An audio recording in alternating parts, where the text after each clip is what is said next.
Good evening, everybody, and welcome to the stream of the day, which is the Ace of Attorneys. We're a little earlier than lately have been, but a little later than I would have liked. So we're kind of in the middle. If I didn't have errands to do after, whoa, the chair is breaking. Okay, fun. How did that get around? I didn't even freaking undo the starting soon thing, and I'm already falling out of my chair. So very sorry about that. It's also really hot today, so I apologize for that. Well, you can't. I can't apologize for the heat of the nation or anything, but it is what it is. Anyway, I could not open the Splatoon demo anymore after the results were played. Not that you could do anything in it anyway, but still.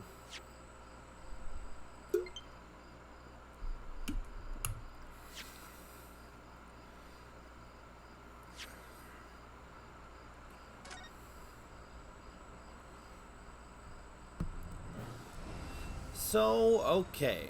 Oh, this is also feels really quiet.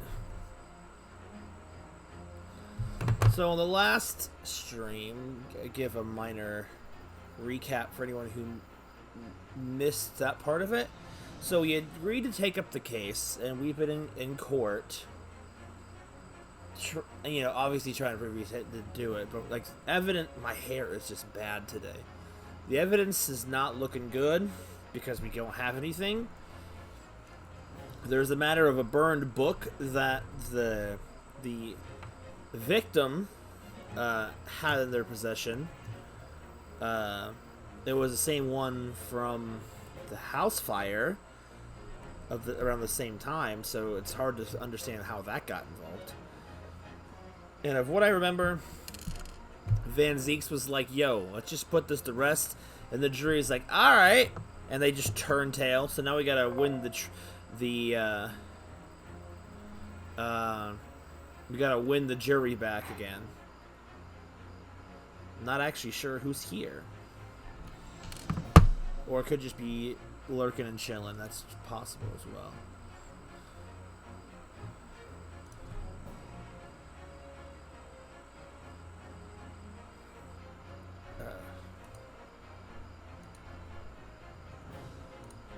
Well, I'm here. That's true. So anyway, let us continue. The Adventure of the Clouded Koroko, which Isolate reminds me is heart, so I didn't forget it this time. Being told once is one thing, being corrected is another. Ah, yes, and these two were here. It's a very lovely couple. Anyway, I've considered the defense counsel's request for further summation examination of the jury. I have determined that the court must uphold the defense's judicial right to this procedure. Yeah. So, counsel, you will now proceed with your second summation examination. I presume the jury is ready, Mr. Foreman? We are, my lord. Very good. In that case, I must each of you now to state clearly and concisely for the court on the grounds which you find the defendant guilty of this crime. Again. See, I gotta listen to the jury and then take them apart. This should give us a good recap of what was been going on, because there's a lot to recap at this point. The person left behind evidence at the scene, didn't he? There's 3 books of his. There was some novel alternative explanation about how the victim was stabbed I might reconsider. Even if the woman was throwing books, it can't be related to this crime even if the window was closed, can it? If the window was closed. Dearie me, it was only a little book. Hardly life-threatening, even with a direct hit. Look, I just want to get this over with. If I don't bring in home some pay tonight, I'll be in a tiny bit of trouble. Tidy bit of trouble. Now to think of it, we had a fire at home a while ago. Give me the sneezes. Oh my god, none of this feels helpful. Yes, considerably more tangible arguments from home members of the jury this time around, it seems. How does that, except for the old man? With one noticeable exception, of course. My learned student. friend was unable to find fault in the previous witness testimony. So the court must accept the fact that it was indeed the accused seen fleeing from the scene. And moreover... Fire! No one else was even at the crime scene to commit the crime! Well, if the eyewitnesses are correct, it would seem as if the conclusion is somewhat set in stone. I fail to see how it could be argued any other way. That means I'm afraid that during this summation examination, it's essential that you establish some other tangible explanation for the facts. But how? What would even constitute a tangible explanation here? Isn't it obvious? Who stabs a woman and how? These two details are all you need to provide. Simply give us a name and a method by which the attack was conducted. And there I was thinking this might be hard. But Naruhito, you have to do it. Otherwise, this really will be where the trial ends. No pressure then. That's quite enough preamble. Proceed with the summation examination, please. I presume you are prepared, counsel? Oh, prepared is a word. Oh, yes, my lord. All right, Rudius. Okay, focus your mind right now. Double slap. Oh, man. Clearly, the key to the summation examination is going to be juror number 4, the maid. Or should I say, Miss Jaredeb. We have a book that disappeared from the Jaredeb's house on the evening of the incident, and the 4th book found in the victim's hand. There must be a way to link the two. Yes, that's what we have to find. Using every technique I've learned in my short career so far, whatever it takes. Don't forget to keep an eye on Miss Jaredeb and how she reacts. Even to the things other people say. I'm not used to her doing that pose with that sad look on her face. I feel judged. Yo, look at those two in the back, just waiting. The defense's rebuttal. The accused left behind evidence at the scene, didn't he? Those 3 books of his. Okay. But as we know, there were 4 books, not 3. Well, what difference does that make? There's very possibility that the 4th book, in fact, belongs to the defendant's landlord. Yes, that's the part I have a problem with. Sorry? Well, at the point of the woman was stabbed, this landlord fellow was at home, wasn't he? Enjoying a fiery scrap with his wife or something, he said. That's not exactly how I put it, no. Well, anyway, the point is, the fellow and his wife were somewhere else when it happened. I think that's what you call a strong alibi. So it couldn't have been the landlord who did it, which only leaves the Nipponese fellow. Honestly, I can't see what all this palaver is about. It's a done deal, isn't it? I suppose it is, since I have nothing witty left to say. Or some novel alternative explanation about how the victim was stabbed I might reconsider. This isn't going to be providing anything, so you might be willing to change your decision, you mean? Oh my, such delight on your face, but I'm afraid I shan't be swayed by emotion. Despite what you may think of me, I'm a very modern, metropolitan, and rational woman. I didn't say that right. That's great. No one reads the morning papers. It's all forgotten by tea time, isn't it? So well, then why read them in the first place? You see? Modern, metropolitan, and rational thinking, wouldn't you say? My dear, that sounds like it makes you an idiot. Also, you have a giraffe neck. Not at all extreme.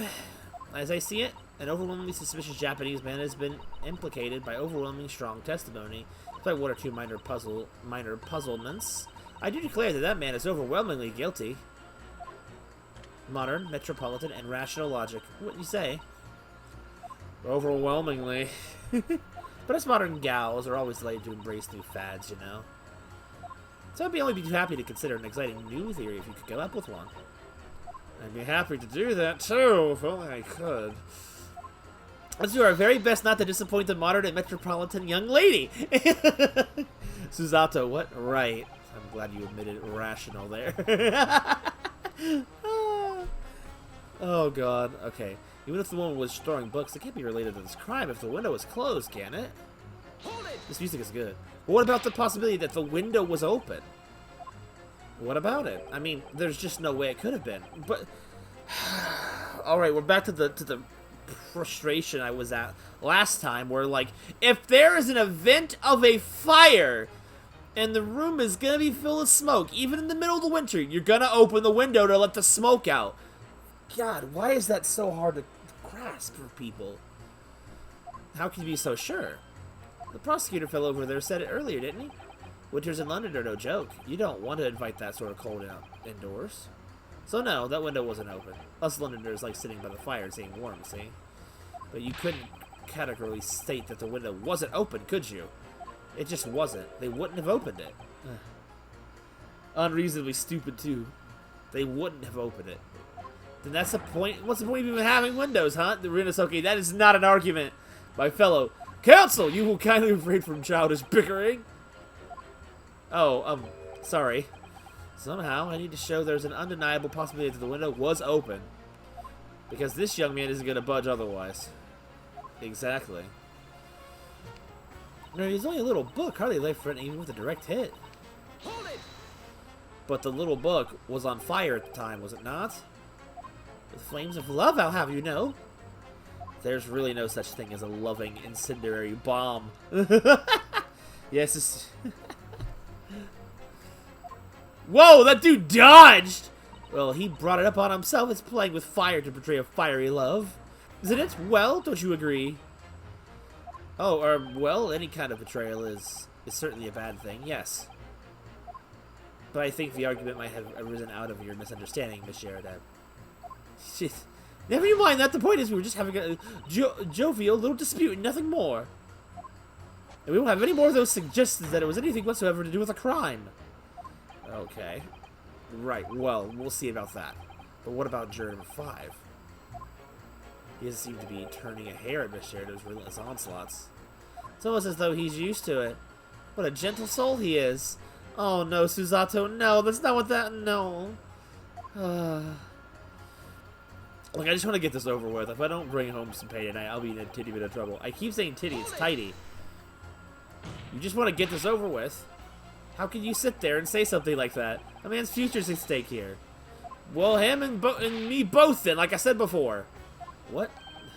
Told you already. I'm a day laborer, aren't I? If I don't bring home some readies with me tonight, you'll find me floating face down in the Thames tomorrow morning. What?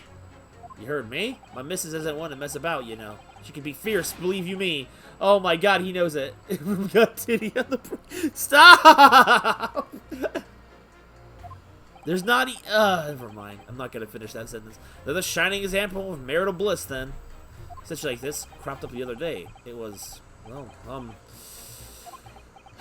on. Do you know, it's funny, but I can't quite remember. Sorry? It was too frightening. That's the thing. I must have blocked it out. Helpful. I wonder if Mr. Bate will ever be dragged into the Thames by his scarf. Don't even go there, Mr. Zato. There must be some way to jog his memory about this.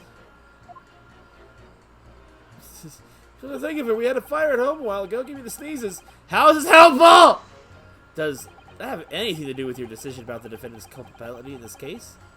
Sorry, what's that? You'll have to speak up, lad. Could you tell us more about that fire? It was last winter. My grandchildren baked me a lovely cake for my birthday. It had 75 candles on the top, it did. What a sight to behold it was. You put candles on a cake? What was this, some kind of devil worship?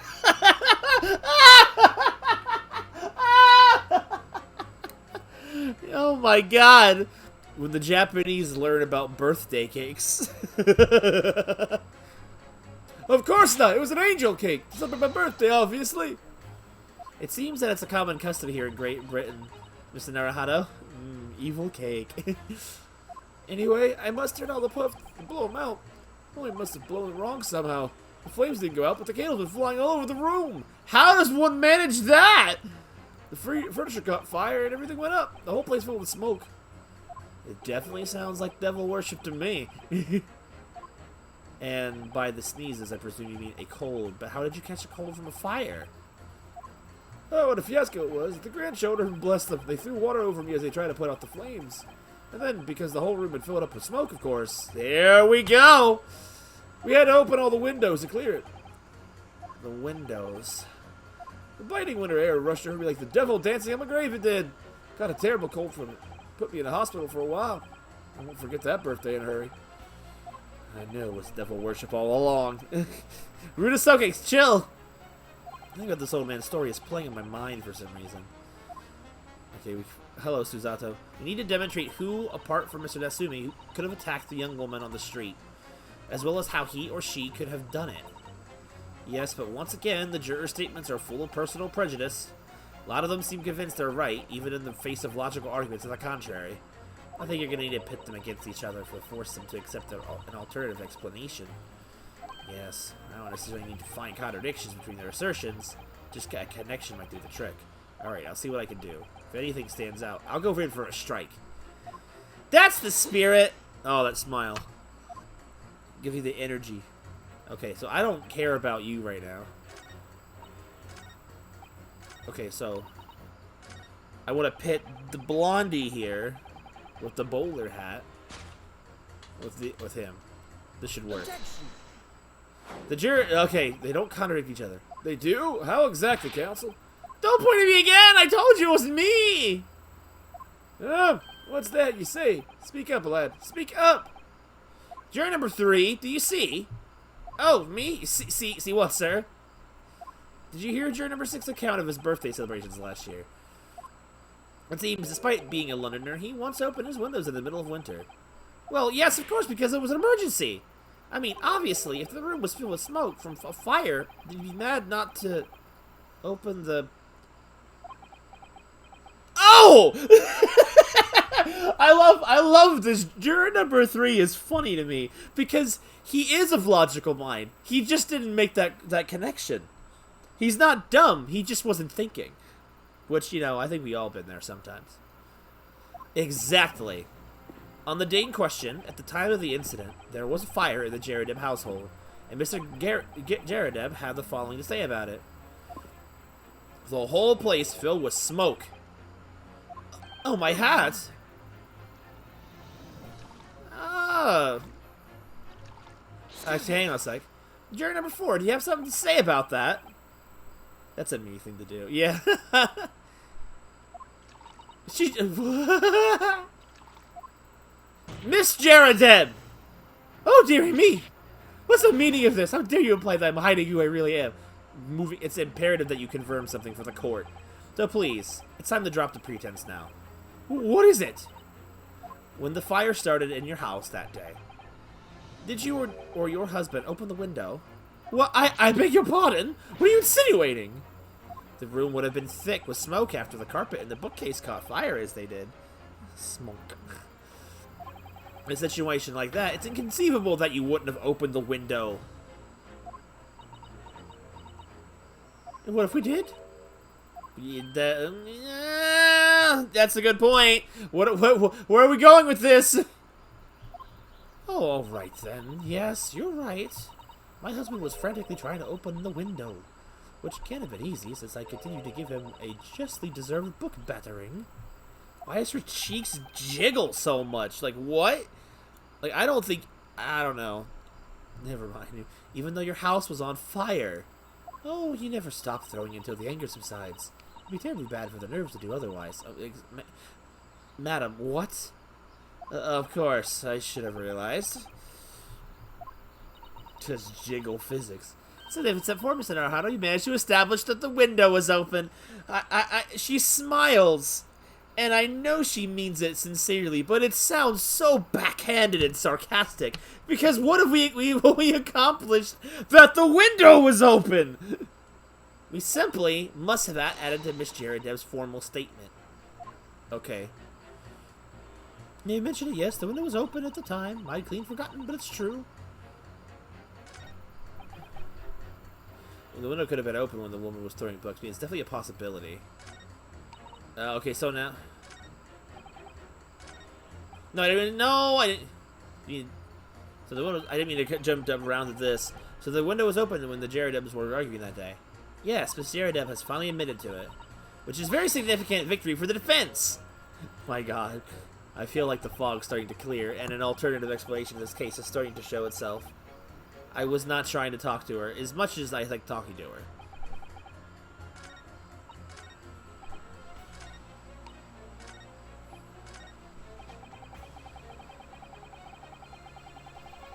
Okay, so...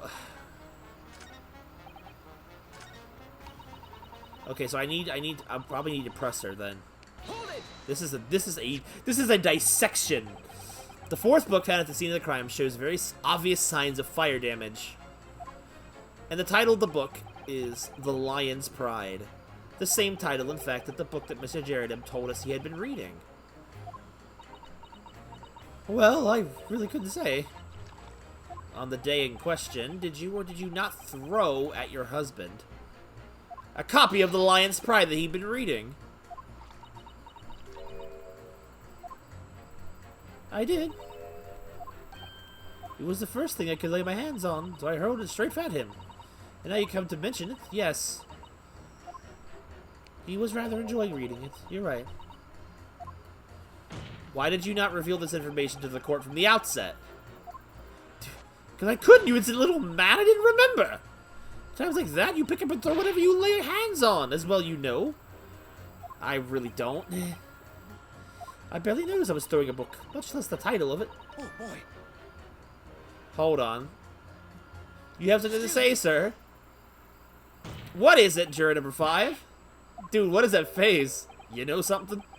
I've remembered what it was. That memory I'd blocked out. Why is this guy... Dude, this is a freaking kangaroo court in here right now. Ah. It was listening to what this granny was saying. Brought all the flood back. She's a granny? Dude, she just...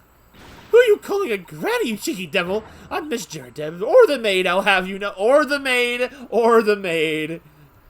Oh, the man doesn't even flinch. Please tell me that's not because he's so used to being hit all the time. I can confirm that's true. I mean, for myself. It was about 2 weeks ago now. I just got back home after work, like. But my hand in my pocket for the wage I just earned that day, and nearly died. There was a hole. Every last penny had dropped out. Oh dear, what a disaster. You haven't heard of half of it. You haven't heard the half of it, boy. Oh? Your wife was... the wife's getting up some chickens. Oh my god, I don't like where this is going. I could hardly get the words out, but I told her straight. I've lost the day's wages, love.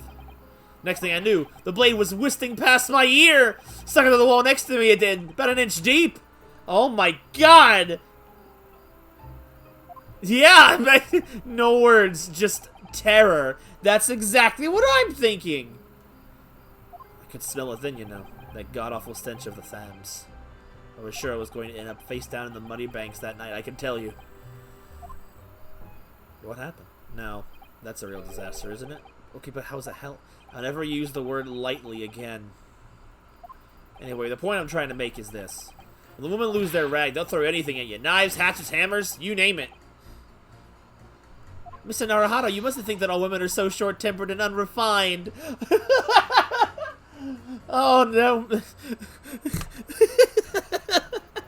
I was gonna say something in her defense, but then I remembered the Susasato takedown, and I don't think I want to say that anymore. No, I wasn't thinking that. Throwing a household object at people is, well, it's so uncivilized. At least attack with honor, using a bow or the like. What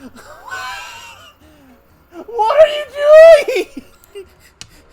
This poor child, I don't understand. What? Attack? Who are you going to attack? Never mind. Anyway, this man's words. Dude! She just realized what she did. Could be rather significant, I think. Alright, well, come back to the bow and arrow thing later, if I dare.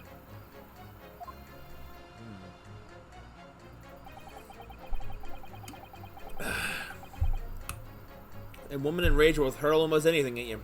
The kitchen knife really brought it home to me.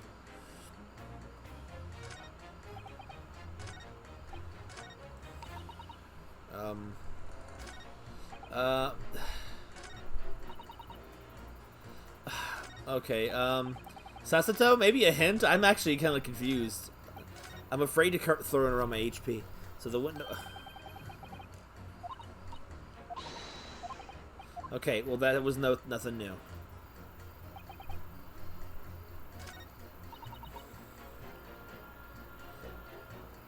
All right, let me try pressing then. Okay, I need to get some information. Point when the victim was attacked on Briar Road, we know that there was a small house fire in the Jaredem household on the opposite side of the street. Well, yes, it certainly seems that way. And on account of the smoke, I imagine they would have had the windows wide open despite of the cold. We also know that Miss Jaredem was throwing flaming books at her husband. Her husband, who was backed into a corner by the window due to the wife's frenzied attack. Yes, that's right. So there's definitely a chance that one of the books could have flown past the man and out the window. Only what? Only I can't really see how it could have gone all the way over to the other side of the road, that's all. Ah! So I didn't really see how I could change my decision, really. Oh, I see. That wasn't enough? What is it going to take to persuade these people? Okay, I didn't let her finish, so let me see. Okay.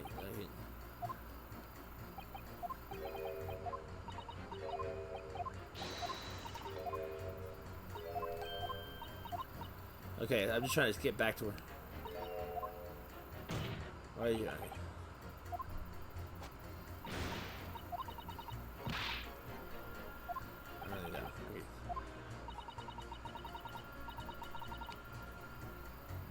Right, totally understandable. I mean, you can't waste time deciding what to use next, can you? You feel the way I did. You don't care what it is. You just want to smash it into his face.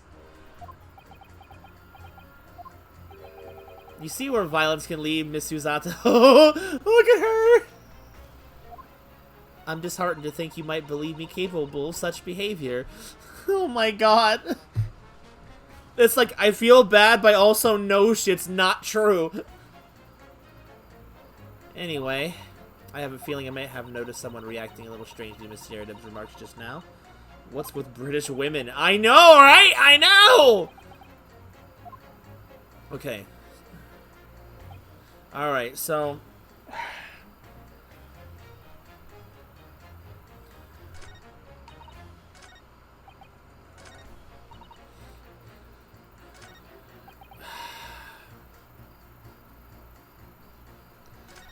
So what am I trying to do here?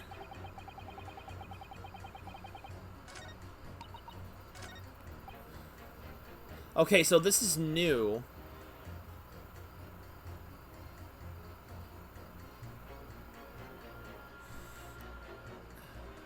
Hold on, let me see if this is a new, completely new line. Your wife really threw a kitchen knife at you? I forgot I didn't press this. That's right. She was chopping meat with it. Had a tidy edge on it, believe me. Still, it's all memories, isn't it? It started with that smile she threw at me when we were courting. And since then, the list of things she's thrown at me has grown long with our relationship. There was a cup, then a glass, then a pot, a kettle, a chair, a wardrobe, a cooker, a bathtub. A bathtub?! Your wife must have been beefier than you.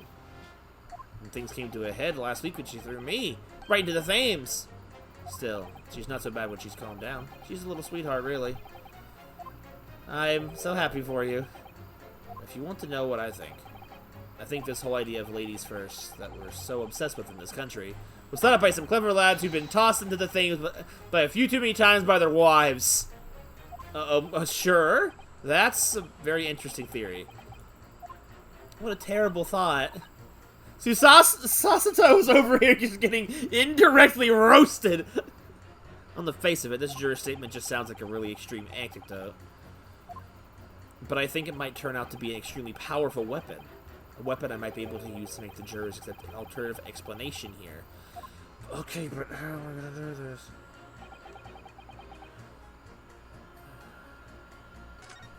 But see, now they're not, I can't pit them anymore, because now they agree.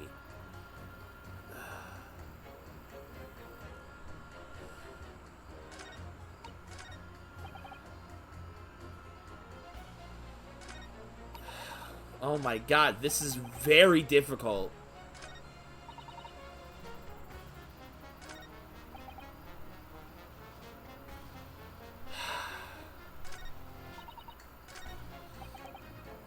Dude, what do I do?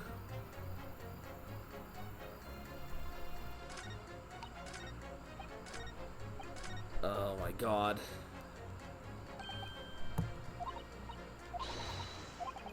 Okay, so... Alright, so... Alright, what do I have in the court record? Okay, so... the book. I know it's burned.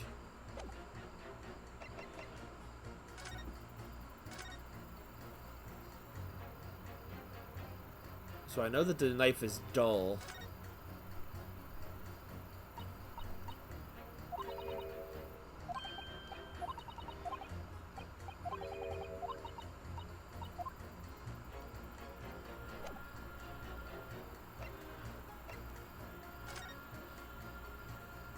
But she has it in her hand. How did that happen?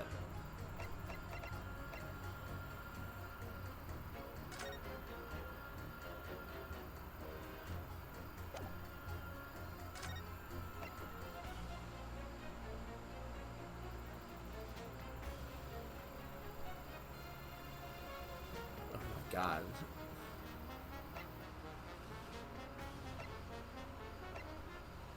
Dude, I am so lost.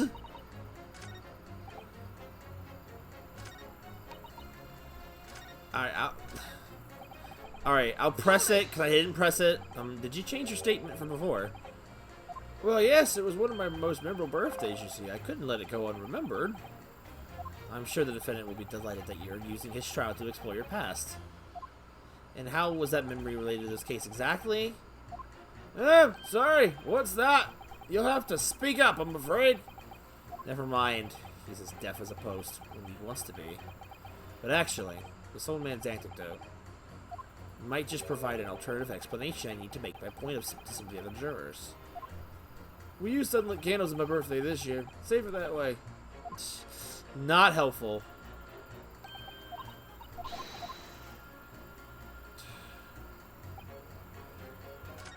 Okay, so let me just try pressing them again and see if something changes now that we have new information.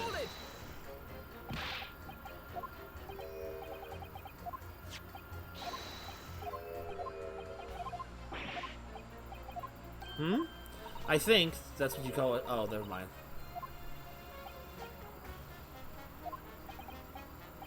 Oh, I thought there was something new. Okay, so that didn't have anything new.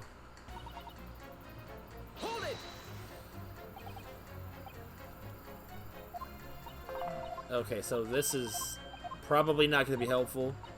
Sometimes this stuff changes once new things have changed. Alright.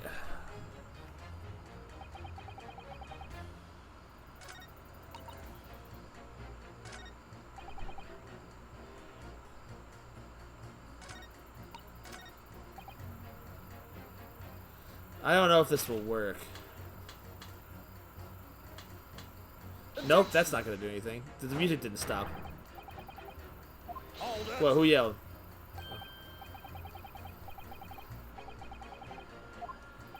Nonsense. A banker, don't forget, an educated man, and there's no contradiction as far as I can see. What's up, Mr. Foreman? I don't care. I'm not thinking of the goodness of the jury council. There was nothing whimsical about it. It's very important to listen carefully to every juror, Mr. Naruto, and you can decide where the contradictions really lie, if there are any.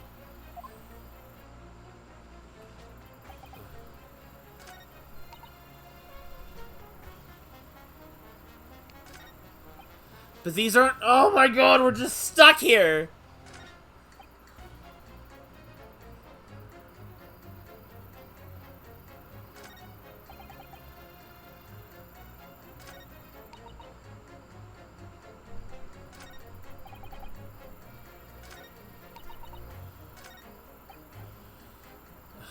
My god. What do I do? I'm so completely stumped. Like,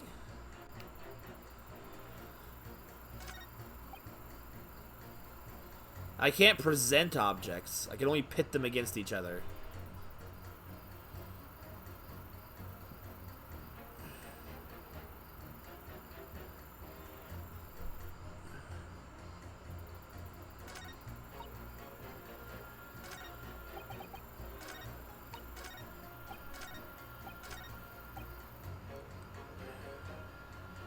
Alright, let me try this. Yo, okay. Finally, something. Okay, so let's see if Rinosuke is gonna go down the same logic train I was thinking of about the knife being thrown. I didn't say that out loud, but like, he said something about you'll be throwing anything. So, let's just see. Good grief, you mean they don't contradict each other? Explain, counsel, at once. Do you remember number 2? Do you think perhaps this could be one such novel alternative? Oh my, whatever do you mean? Oh, an alternative explanation as to how the victim was stabbed in the back. What are you talking about? We've demonstrated that the 4th book, The Lion's Pride, that was found at the scene of the crime, originated in Mr. Jaredub's room on the top floor of his house. Therefore, it's equally possible that some other object besides the book could have found its way from the Jaredub household to the street below. Yeah, what's that now? After all, Miss Jaredub could have thrown any number of different objects at her husband. Isn't that right, juror number 4? Are you insinuating now, you little beanpole? Wow, okay, you're just mad because I'm thin. I'm beginning to think that, ever since the true origin of this book came to light, perhaps she's had a feeling this might be what happened. Now you listen here, you Eastern Gala. As foreman of the jury, I demand a straight answer. You give us this yarn about some other object making its way to the house. But what? What was it? I'm ready to take in a big gamble here. That was a bold accusation to make, but I haven't any real evidence to back it up. But I'm certain that at the very least, this warrants further investigation.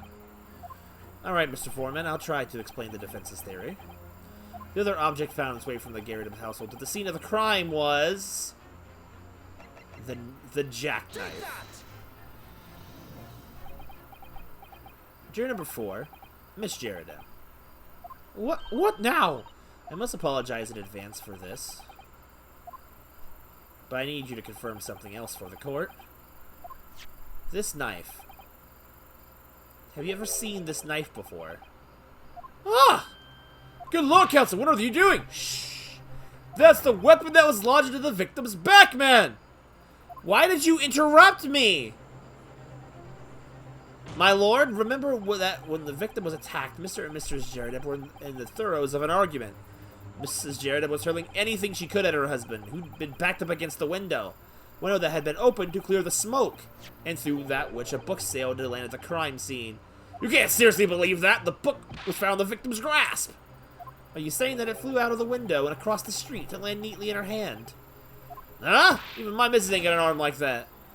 Yes, I admit, there are many details we don't yet understand, but that's the point. That's precisely why we must allow this trial to end. Not right now. Oh my. Ugh!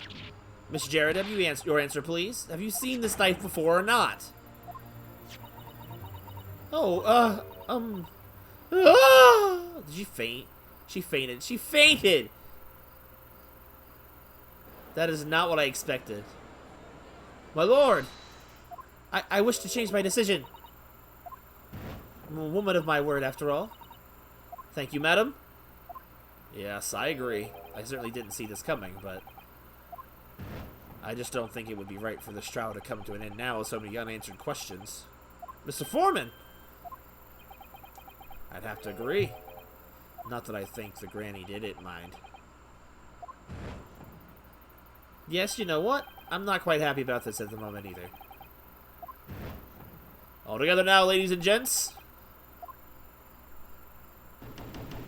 The old man is just not paying any attention. Yo, we're back in the balance of the force. Wait, if we did it. Oh, congratulations, Mr. Naruhito. It's not over yet! So, as a result of the defense's summation examination, a number of jurors' leanings have changed. 2 jurors called guilty against 4 now calling innocent. Accordingly, the opinion of this court is divided. And this trial will continue. Okay, but where do we go from here? We need more. We need nothing else to work with.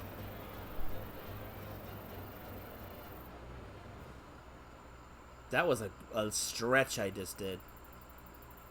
Now then, Lord Van Ziegas, how does the prosecution wish to proceed? He's just real upset right now. This trial is rapidly descending into a farce.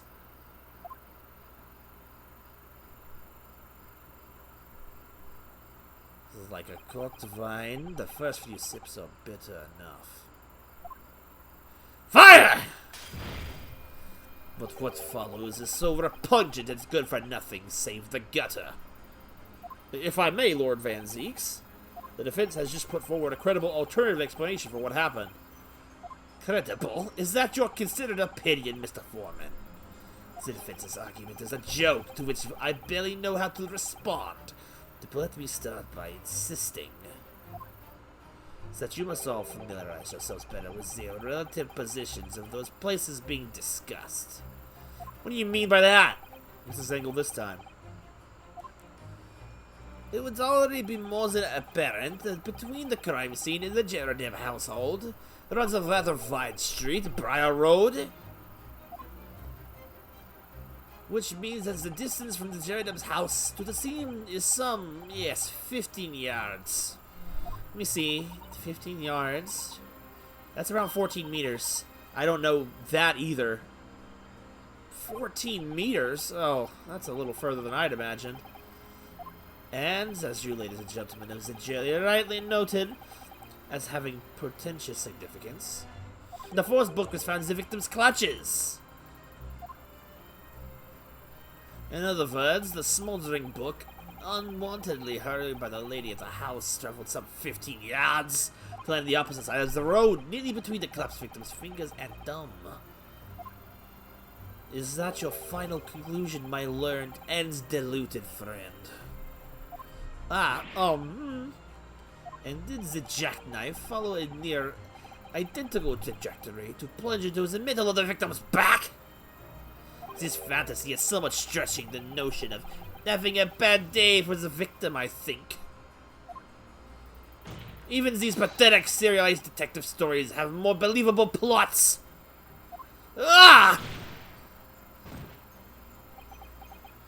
There's nothing I can say to that.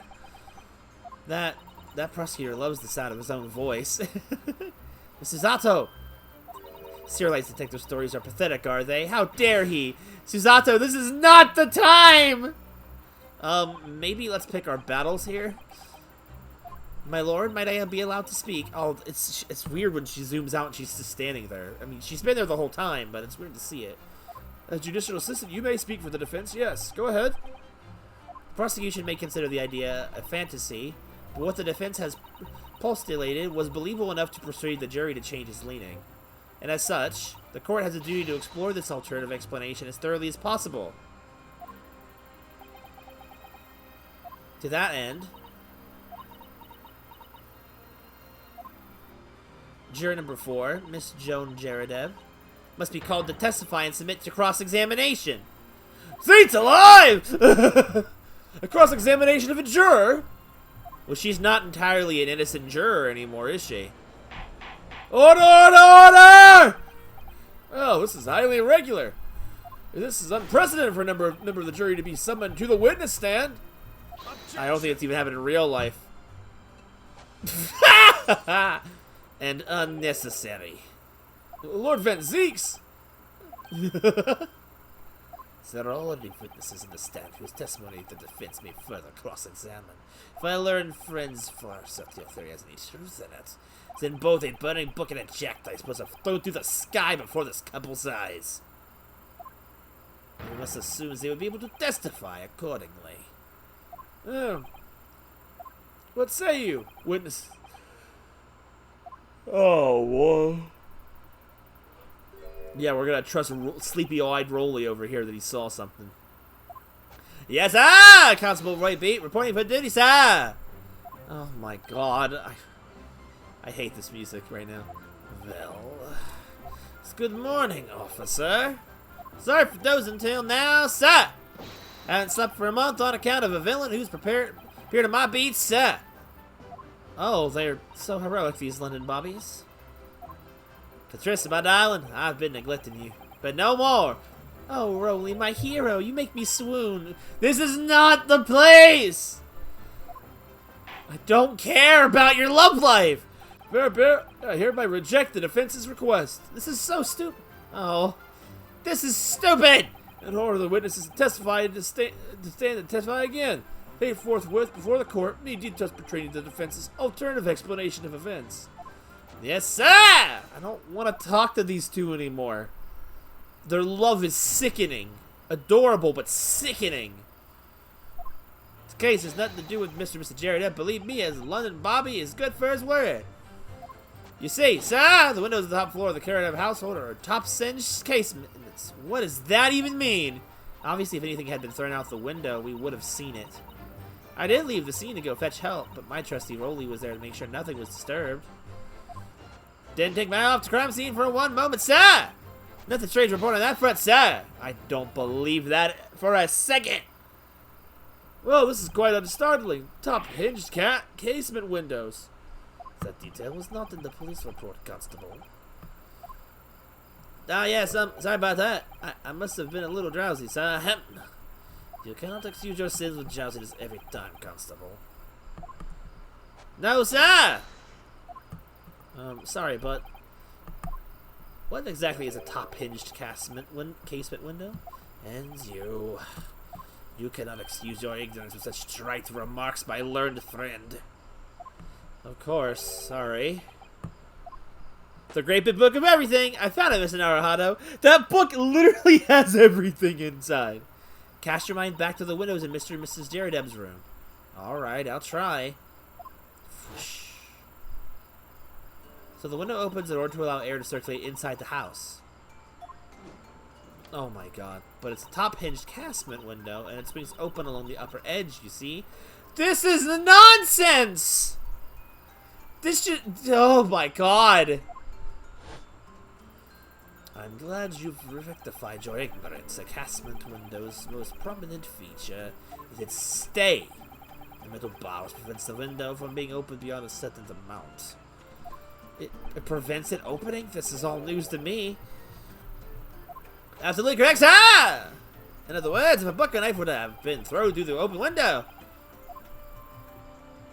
it would have clattered against the pane and fallen straight down to the pavement below. Oh my god, no. You see the problems, then? Good. Your education in Windows is complete. There was never any possibility there's a book or a knife traveling 15 yards over the road. That is, unless the window pane had been shattered, something we've discounted already. Can't be! This is... Do you see that, Rolly? The young Japanese man just collapsed in agony. Oh, yes, but now I saw it. I saw how he crumbled before me. No, get out of here. That is not what happened. Oh, Rolly, you're so strong. Please stop! I can't stand these two. Get up, Nunosuke! How is this happening? I haven't even started the cross-examination yet, and already my argument's been destroyed.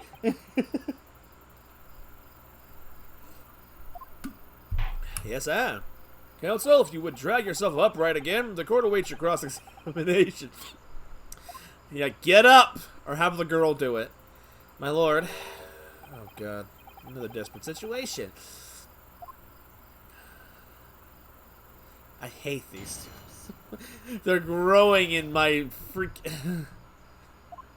Well, I get to freaking... I don't care about that. Hold it! How can you say that for certain? The question, sir. And the answer is this. I don't care about that. As a noble founding principles of the force written in for the reminder of us priesthood of our sworn duty. He showed us that before, didn't he? Did he? I can't say I remember. Patrol the streets of the London town and uphold the peace of the common man. It's what the job's all about.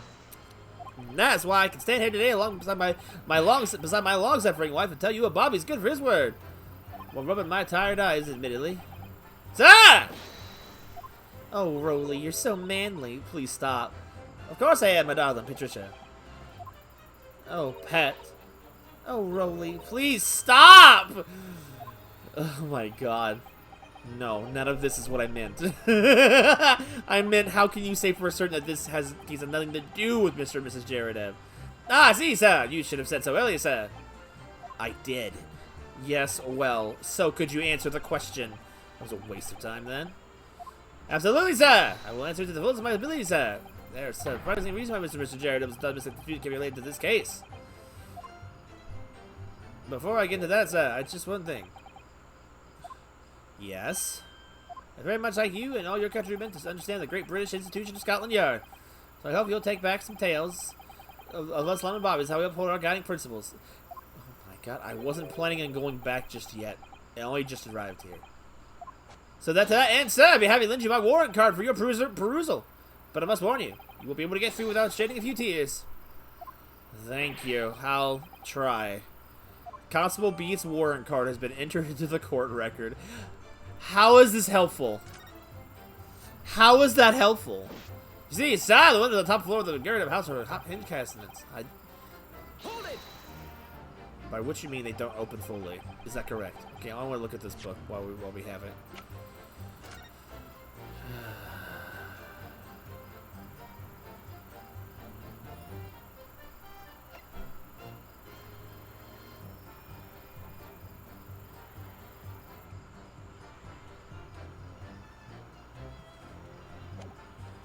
Okay, so...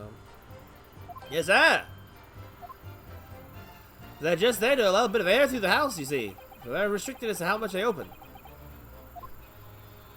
And therefore, anything thrown out of the window from the inside of this room would simply strike the pane and fall to the street directly below. For clarity, allow me to mark on the map.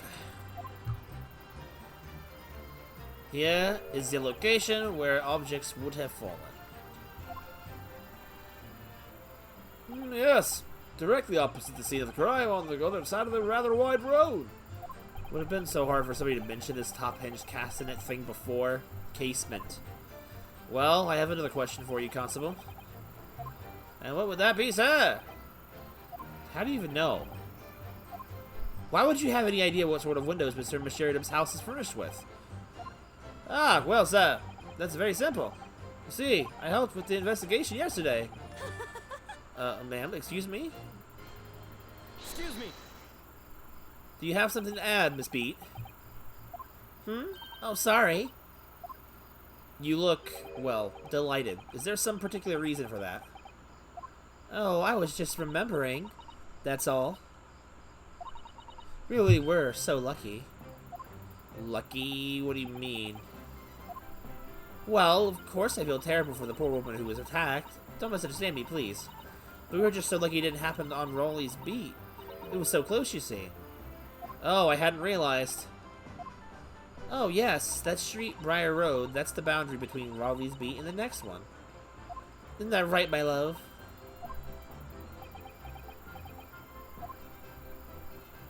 Constable Beat!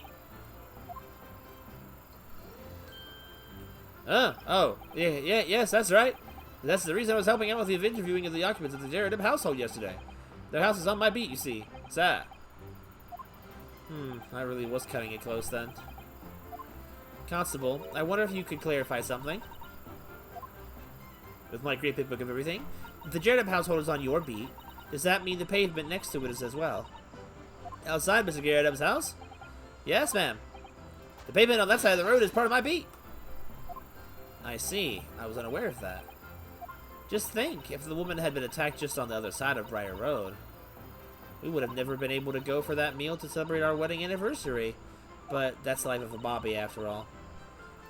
Extraordinary people are Bobbies, tirelessly working for the benefit of all Londoners. You know what I think? I think it was the good Lord's way of rewarding my Rolly for all his hard work. Don't you think so, my darling? Oh my god, please stop. That must be it, Pat, my love. That must be it. I think perhaps we should make sure we have that information officially on record. Leave it to me, Mr. Naruhito. I'll take care of it immediately. Okay, well that's good to have. And now it's my turn, I think. Wait, what? Obviously, if anything had been thrown out the window, we would have seen it. Okay, but how did she get the book? But according to my notes here, the sun had gone down already and it was dark. Oh, but Rolly and I were just strolling along, gazing at the night sky, looking for our lucky star. Sorry? The star that will guide us to eternal happiness. Can't it guide you to answer the question? If a flaming book had cut across the sky in front of us, it would have lit up like a shooting star. And if I had seen a shooting star, I would have made a wish upon it. Let Rolly be an inspector, I would have said. 3 times at least. Of course, what with the smog and everything, we could actually see any stars. In short, are you trying to say that neither a book nor a knife has crossed the sky before you? Yes, sir, that's correct, sir! As might say in the night skies, a starter, sir. It certainly seems like they're telling the truth. And then we saw the poor woman fall to the ground, so we ran straight over to help her. I didn't leave the scene to go fetch some help, but my trusty Rolly was to make sure nothing was disturbed. Hold it! Okay. Yes, you said that you went to a nearby police box to fetch another officer, is that right? That's right, yes. If I had been on Rolly's beat, I would have known exactly where I was going, of course. Don't feel bad, my love. You can't be expected to know the location of every police box and every beat. So Rolly told me the way, only I sort of got a little lost on the way. Patricia, my darling, that's why I love you. Your terrible sense of direction is bewitching to me. What the heck? Oh, Pat. Oh, Rolly, please stop. Oh, please. So I suppose I was gone for about 15 minutes. But like I said, my Rolly was at the scene the whole time, making sure nothing was disturbed. I was off duty at the time, of course, but a true Bobby is never really off duty, sir! Didn't take my eye off the crime scene for one moment, sir. Nothing strange to report on that front, sir. Hold it! Nothing to report. That's correct, sir. I had my eyes wide open the entire time. Never looked away for a second. No one else approached the scene, and nothing was removed from it. I can throw that on your honor, sir! Really? That seems a little strange. Beg your pardon, sir. Strange, sir. It seems altogether regular to me. This burnt copy of the Lion's Pride was originally in the Garadeb household. So the question remains, how did it find its way into the hand of the victim? Can you shed any light on that, seeing as you were at the scene of the crime the entire time?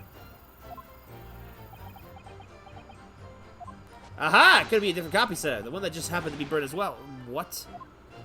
Even if that were possible, why would the victim have been gripping a book like that in her hand? As we can see from this photographic print, she had a bag over her shoulder. Well, sir, that book was in the lady's hand from the moment we arrived at the scene. Is that so? There's something about this statement that's not sitting right with me. Two mysteries of how the knife ended up on her back and how that book ended up in her hand. There must be some common thread between them. Can I ask you something? Please, Mr. Lawyer, sir. Oh, yes, of course. What is it? You're doubting us, aren't you? I can tell. What? I wasn't really. I mean, what is she doing? Please, just because I'm a woman, it doesn't make my testimony less valuable. You might just see me as the wife of a policeman, but I'm a woman of my word, I am. I really don't remember ever suggesting that I doubted you. No excuses, I don't want to hear it. My voice will be heard! Oh my god, this is insanity. My lord, you'll let me speak, won't you? Yes, Mrs. B, I will allow you to supplement your testimony if you so desire. The path of the least resistance is the sage one. That was a very loud mutter. I heard that! That Japanese man thinks a policeman's wife's word counts for nothing, does he? Well, watch out, sir. I might let you get away with something like that, but my Rolly won't. Duly noted, Miss B. Please, I humbly ask you to continue. What could she possibly be about to say, I wonder? I know what I saw. Might as never let me down. My sense of direction is a little off sometimes, though. Okay. Miss B, nobody is questioning what you've told us. I saw it today. I saw it that evening. That caught clearly. That little Eastern man with the whiskers and the funny curved back sneaking away from the scene. Ah. And I know what I didn't see as well. I didn't see any flaming books or knives flying through the sky. All very clear. You also mentioned something about having a poor sense of direction. Oh, yes. Well, that's a little embarrassing, really. I'm always end up in the wrong place when I've made arrangements to meet Rolly. He gets ever so cross. Excuse me. Constable Beat, is there a problem? This has just gone on forever.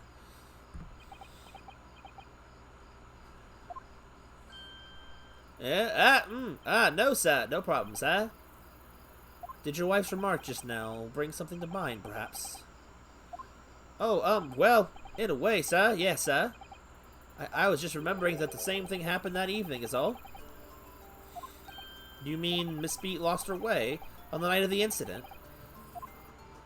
Well, you see, I sent her off to find a police box and then the next beat over for mine. But she was gone a fair bit longer than what I was expecting. Thought she'd be back inside 10 minutes. But my darling was gone a good 15. Oh, Rolly, you're such a tease. But the reason I was gone so long is because of the bouquet, silly. The bouquet? Sorry, what bouquet are you talking about? Oh, it was a present for our wedding anniversary. Rolly, so romantic. He saved up for it with his farthings and hay pennies he found in the gutter while doing his rounds. Yes, how romantic. I'd forgotten all about it until just now. Had you, my darling? Ah! Oh, yes. But that was just between us. No talking about it to anyone else, my darling. You have to promise. Really? Oh. What? What was that all about? Constable Beat looked very obviously troubled during that exchange. That is really weird. I'm afraid I can't offer any useful insight, Mr. Naruhado. But I'm quite sure of one thing. We have to ask Miss Beat about her bouquet. Miss Beat? This bouquet you just mentioned. I'd like you to add details about it to your testimony, please. Oh, really? Yes, I'd love to. He's losing it! He's like, oh, he's so tired of this time wasting. Okay, so you lost your way for a bit. You mean you dropped the bouquet in the sense of at the scene of the crime? Yes, that's right! Oh, I was so upset. When we ran over and saw it was a woman with a knife in her back, I was so shocked I dropped the bouquet Rolly gave me. It was in a dark spot where the streetlights weren't casting any light, so I didn't notice it first. And then you went to the police box to report it to the policeman who was on beat it was on. Yes, and I came back to the scene together with the other constable, you see. That's when I spotted my bouquet again.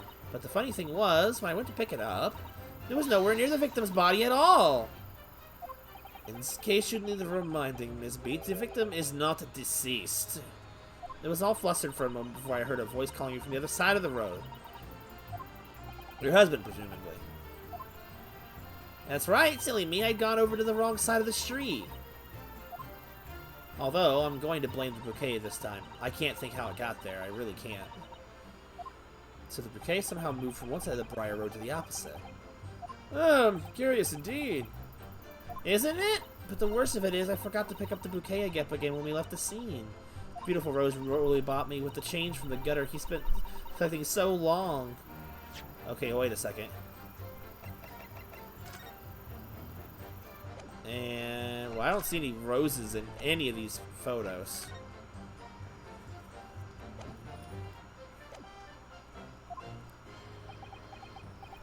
By bouquet, do you perhaps mean this sorry solitary rose? Oh! Oh! Yes, that's it! That's the bouquet Rolly bought me for my anniversary with his old bits of change he found in the gutter. Maybe just call it a rose. Tell us, Lord Van Zieks, where did you come by this flower?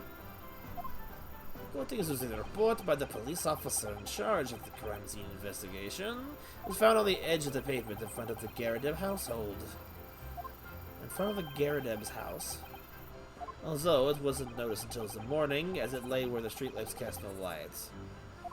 It was believed to be of no relevance to the case since it was found on the opposite side of the thoroughfare. Oh, thank you, sir. Thank you. Can I have it back now, please?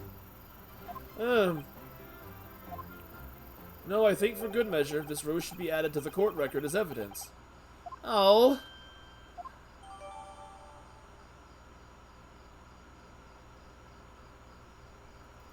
Okay. But it's a symbol of our love. I want it back after the trial. Do you hear me? I want it back. Good grief! Rest assured that I shall do my very best to not forget, Miss B. I didn't take my eye off the crime scene for a moment, sir. Nothing strange report on that front, sir. That's not helpful. But I'll press it anyway, because why not? The report. That's correct, sir. I had my eyes wide open the entire time. Never looked away for a second. I was approached the scene, and nothing was removed from it. Turn out the yard's on it, sir! Really? That seems a little strange. Beg your pardon, sir. Strange, sir. Oh, it seems right. We're copy of the Lion's Pride was originally in the Garrett household, so the question remains how to find a way to find the victim. Can you shed any light on that? See if you're the scene of the... Wait, what? Did we flip around? Ah, it could be different copies. Oh, okay. Wait, I don't remember pressing this statement, but I have apparently. Well, Mr. Naruhado, what do you make of all of this? Yes. The whole idea of an invisible attacker has been troubling me all along. But I believe I'm starting to get the picture of what really happened here now. The fourth book that had no business being at the scene of the crime made me sure that Miss Sheridan was hiding something from us. But it's becoming increasingly clear that someone else has been hiding something from us as well. I think I may already be armed with everything I need to strike a decisive blow here. This time, it's going to expose the whole truth about this mysterious affair.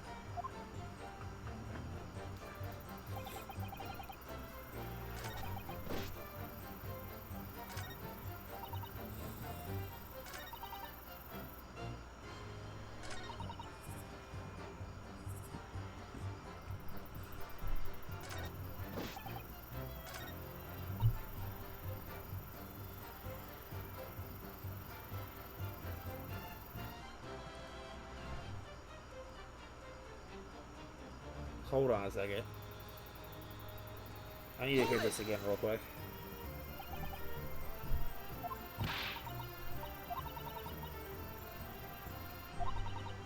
Aha!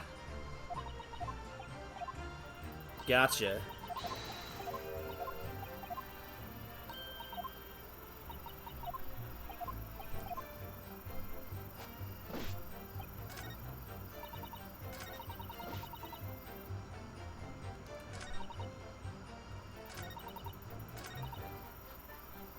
Alright, so let's go ahead.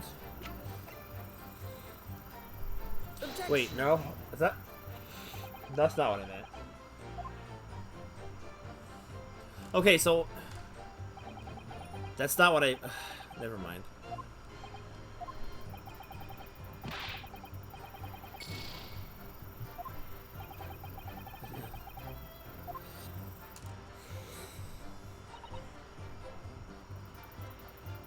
Alright, so let me have a look at this rose.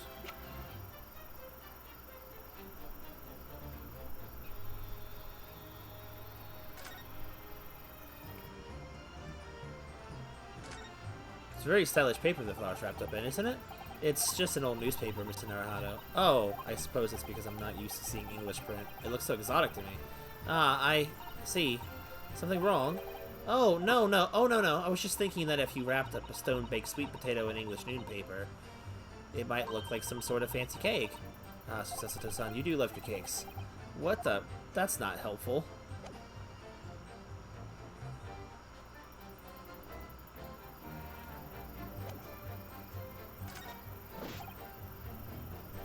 Okay. So the rose? Here we go. I was thinking the right thing, but the wrong thing. Your claim, Constable Beat, was that there was nothing to report in the 15 minutes or so you were guarding the scene. But that cannot be. Excuse me. What do you mean to say? In your testimony just now, Miss Beat, you explained to the court that when you arrived back at the scene of the crime with the policeman assigned to the beat, the bouquet you had dropped at the victim's side was no longer anywhere nearby. Objection! Yes, on the opposite side of Briar Road, where the victim was attacked. But considering the size of that meager bouquet, if a single sorry broom could be so described, no doubt it was blown in the wind across the street, back into the gutter where it belongs. Meager? Objection! But if that were the case, why did the Constable Beat not testify to the fact? Oh. No one else approached the scene, and nothing was removed from it. Constable Beat swore to that on Scotland Yard's honor. But the bouquet belonged to me, it has nothing to do with the case. That's why I really didn't mention it, I'm sure. No, because he said, sadly, it's not only your bouquet we're talking about here. More than one thing in this case is mysteriously the wrong way around. What are you talking about? Think about it. Besides Mrs. Beats' bouquet, there's Mr. Jaredeb's book.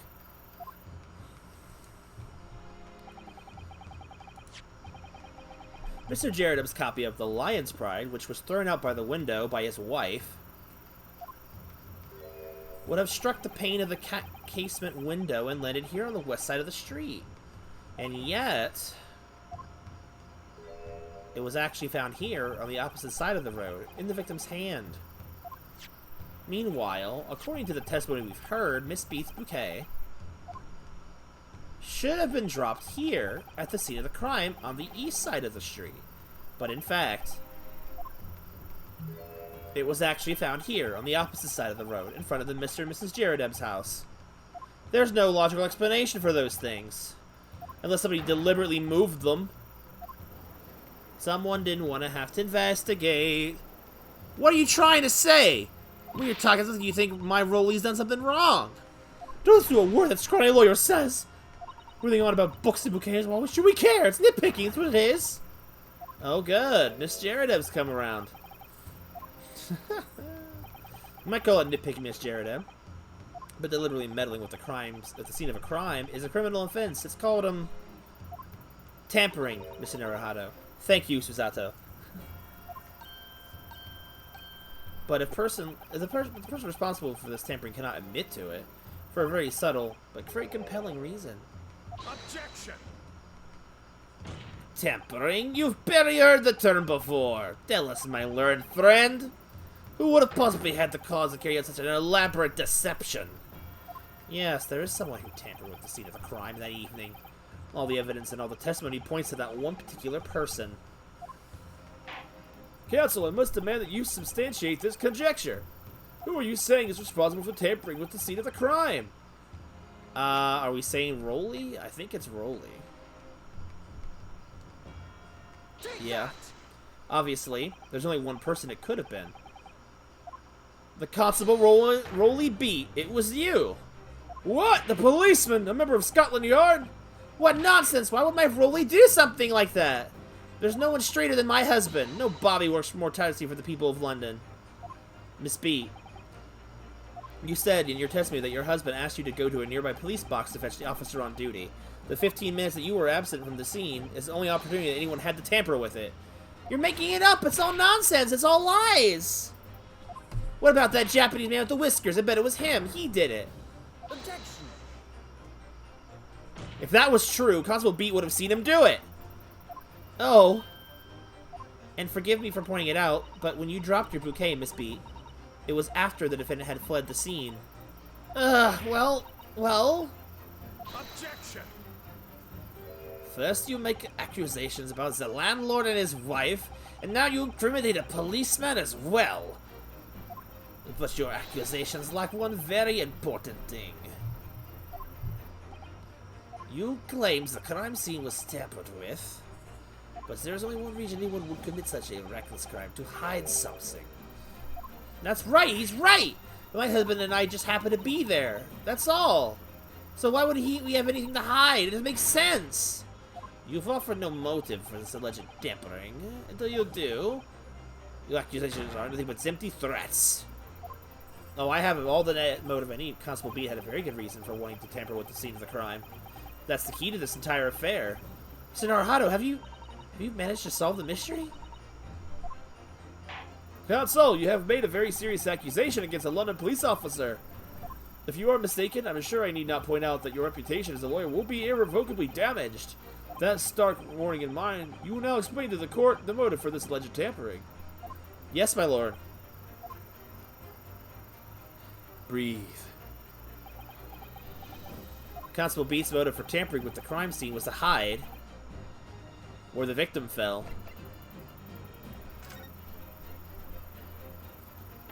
Where the victim fell to the ground. That is what this Bobby had to cover up at all costs. What? Where the victim fell? You mean where she was attacked? What are you talking about? We told you at the very start, didn't we? The pavement of Briar Road. We saw it happen, remember? It was right here, as if anyone didn't already know. That's certainly what everybody has been led to believe. But in fact, that isn't where the victim was stabbed at all. What? What?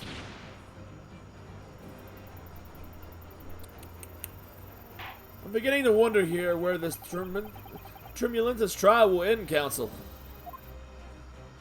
As if that's your assertions, and the court is dying to know, my Nipponese friend. Where are you proposing that the crime actually took place this evening? Well, it's very simple. Right over here, you Nipponese hater. But that's... on the opposite side of the road? I don't understand. It's real easy. On the evening in question, Mr. Jaredum's book fell directly down from the open window above, and your bouquet, Miss B, never moved at all. What did move was the scene of the crime itself. Good gracious! Objection! Perhaps you haven't been listening to the ample testimonies the court has heard. But these witnesses both saw the moment the attack took place. That's right. I saw it with my own eyes. It was 5 o'clock in the evening and already dark. There was a typical London fog on the ground. When you saw the incident unfold and ran to the victim's aid, that was actually on the west side of Briar Road. Whoa, that's not true. It can't have been. Constable Beat then arranged for you to be absent for a while by sending you for help. During the 15 minutes you were away, he transplanted the crime scene. Excuse me. He moved all of the things shown in this print. The victim herself, the 4 books. He moved everything, in fact, to the pavement on the east side of the Briar Road. Extraordinary. But the constable overlooked one thing. What? What did he overlook? The bouquet, I presume? Exactly. The prosecution told the court just a few minutes ago about the discovery of the rose bouquet. Lord Van Zeek said it wasn't noticed until the morning as it lay where the street lamps cast no light. Yes, it couldn't be seen in the dark, obviously. Which is why it was only the bouquet that was found in its original position, on the pavement on the west side of Briar Road. And that is the defense's theory about what really happened that evening. How do you respond? Constable Rolly Beat.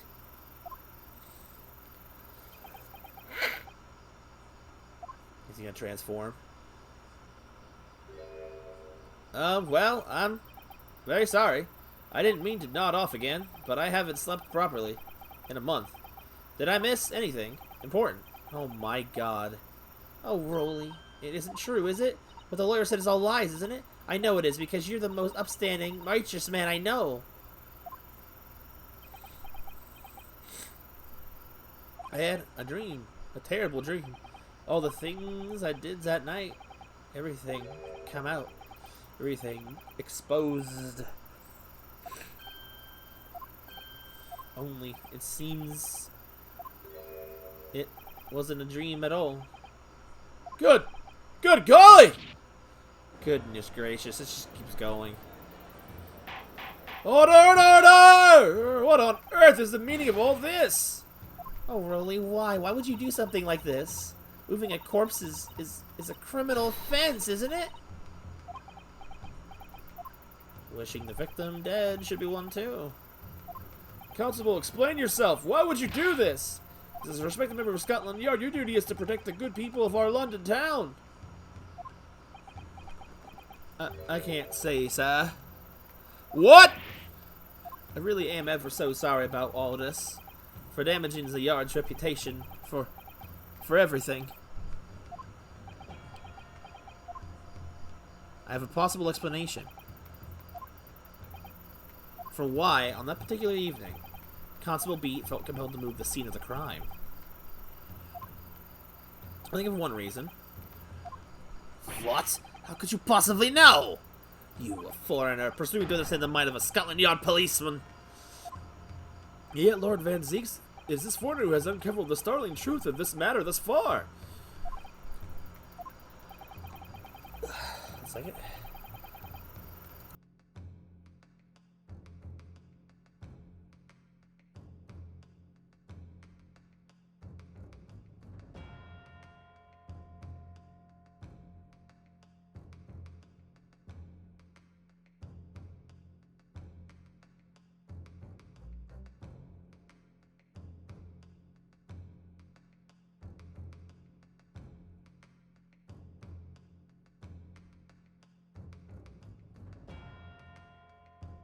Sorry about that. I believe it'd be beneficial to hear have the court hear this young story and young Laura's theory.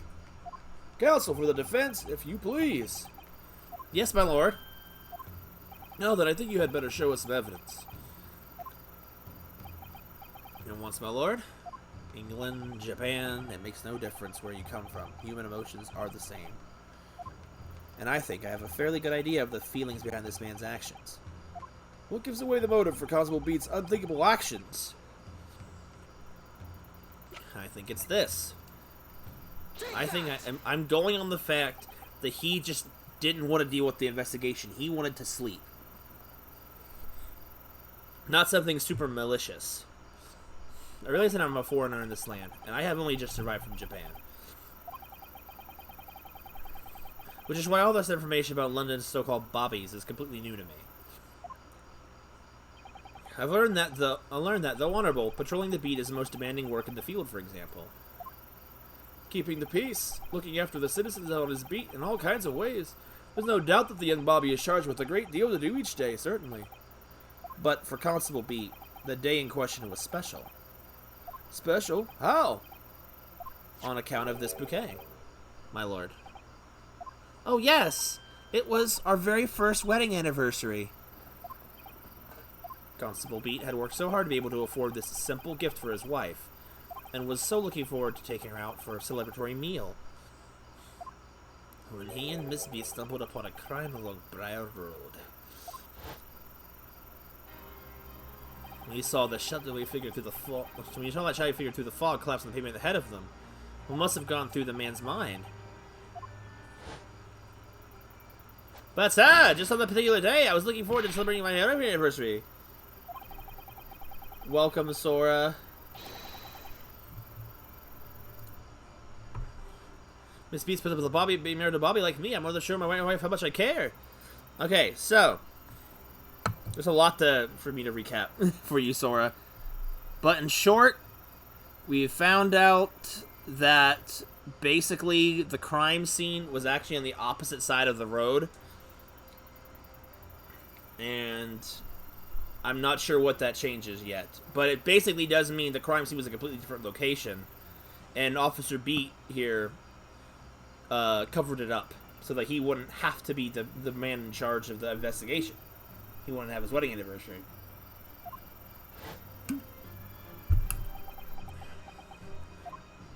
This is the warrant card that Constable Beat offered to lend me earlier. Inside among the rules for reporting policemen, it says, when a crime is discovered on his beat, a policeman must assist with the initial investigations and help detectives. Aha! Constable Beat, is that, or is that not, the reason why you moved the whole scene of the crime that day? Yes. Everything you said. It's alright. So that's it. It was all to do with the boundary of your beat. Oh! Exactly. To summarize, the incident actually occurred on the Constable Beat's beat.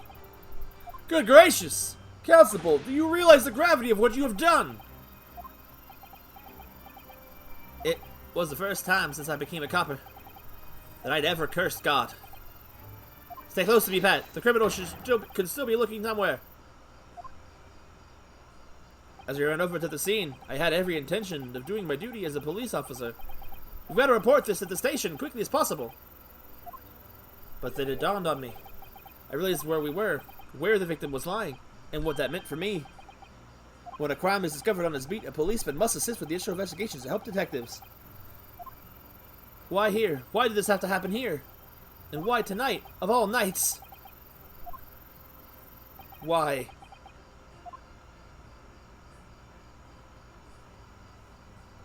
It's Copper's job to guard the scene of the crime. So, I told Pat she'd have to go to the nearest police box and fetch whoever was on duty there. It was then, when I opened my mouth to speak, it just came out. I couldn't believe the words that were coming out of my own mouth. This is the beat next to mine, Pat. You have to get the police box that covers it. Turn right along Meersham Street and then...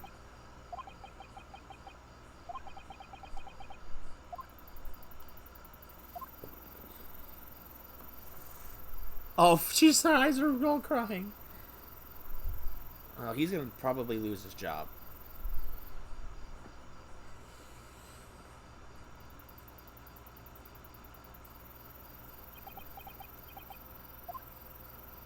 Oh, he's crying too. I'm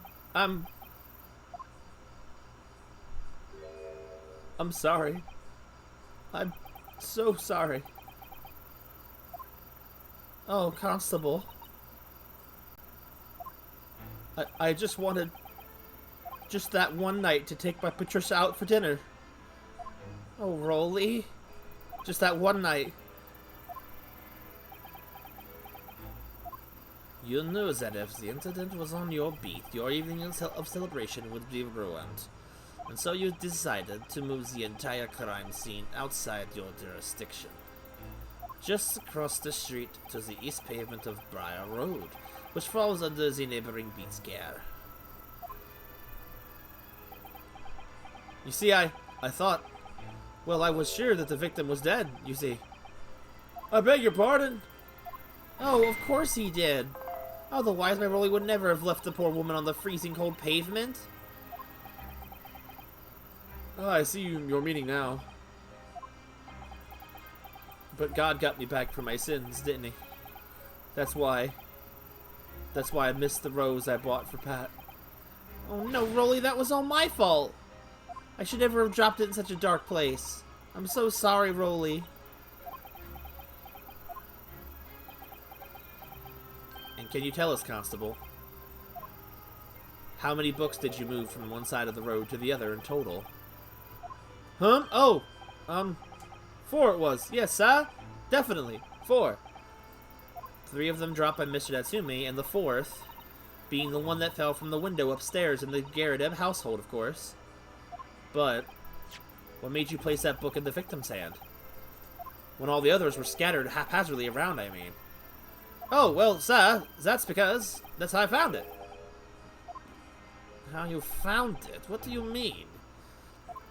Of course, over the scene, the victim was already holding the book. So, when I moved everything, I made sure it was still in her hand. You're sure it was this book, The Lion's Pride, that the victim was holding? Oh, yes, sir. No doubt about it, sir. Interesting. The 4th book's information has been updated in the court record. So what does that do for us now? I thought it was an open and shut case at the time, you see. There were only the 2 people at the scene, and Pat and me both saw it happen. However, which way you looked at it, it had to be the fellow who ran off who done it. I thought. I couldn't see the harm, really. I didn't think moving it all over the road would make a jot of difference. I suppose this is it for me now. I've had it. My lord. Yes, Lord Van Zeeks.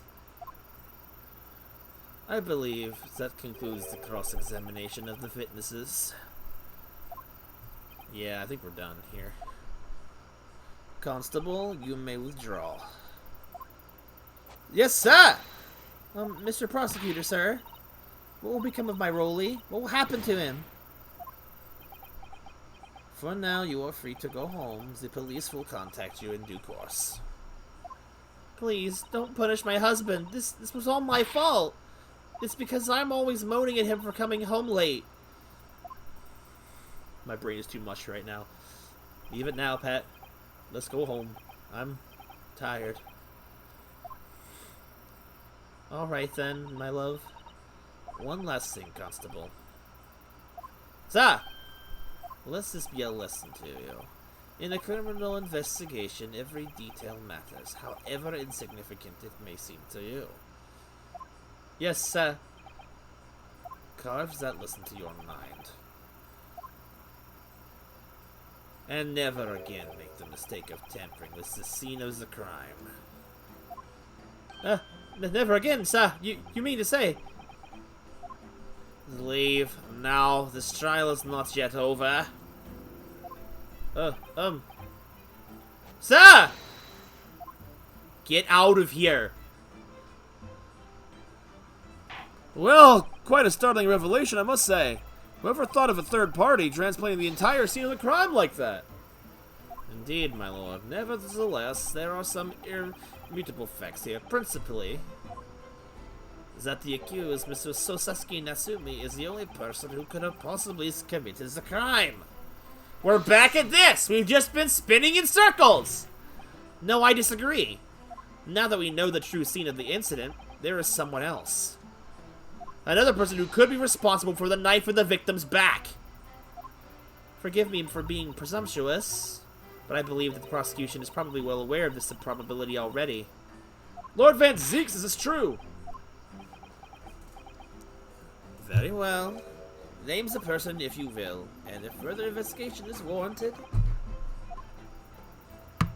The prosecution has no objections to the trial continuing. Sorry, I got like... I think bugs are trying to bite my feet. I gotta put my socks back on. This is what happens when you stream outdoors, essentially. Oh my god, the chair is freaking falling underneath my feet. Stupid broken chair. Medicine, goodness, what happened? Ouch! Okay, this chair is evil, I swear. I hate it. One of the worst investments ever. I could have just done with an office chair. Freaking gamer chair, my foot. Hi, Melts. I'll give you the recap.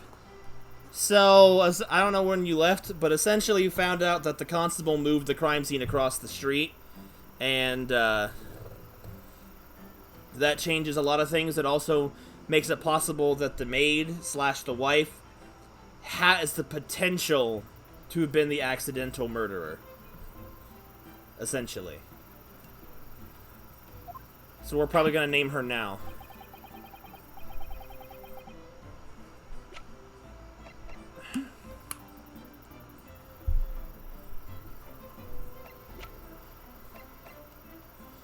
Mrs. Geraldine.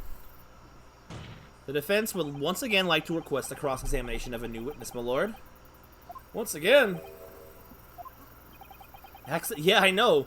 My assistant made the same request earlier. In order to finally reveal the truth about this case. It's imperative we cross-examine on juror number 4, Miss Joan Jaredeb. Me, oh, dearie me! Objection! Oh my god. That request has already been denied!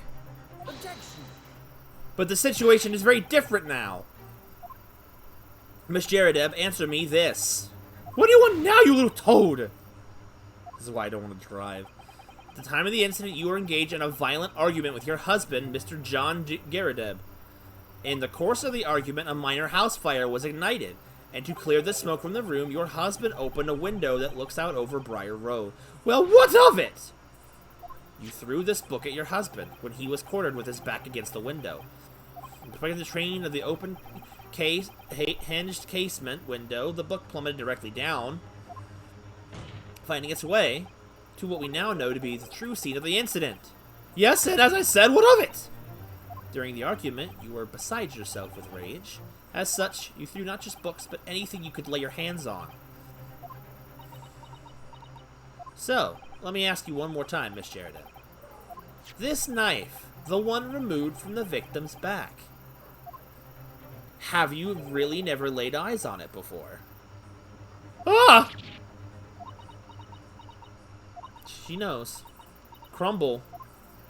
I don't recall it. Liar. Seriously. Am I supposed to remember everything I picked up and threw at my husband? And anyway, the man over there and all that regalia said members of the jury needn't testify, didn't he? Conveniently, yes.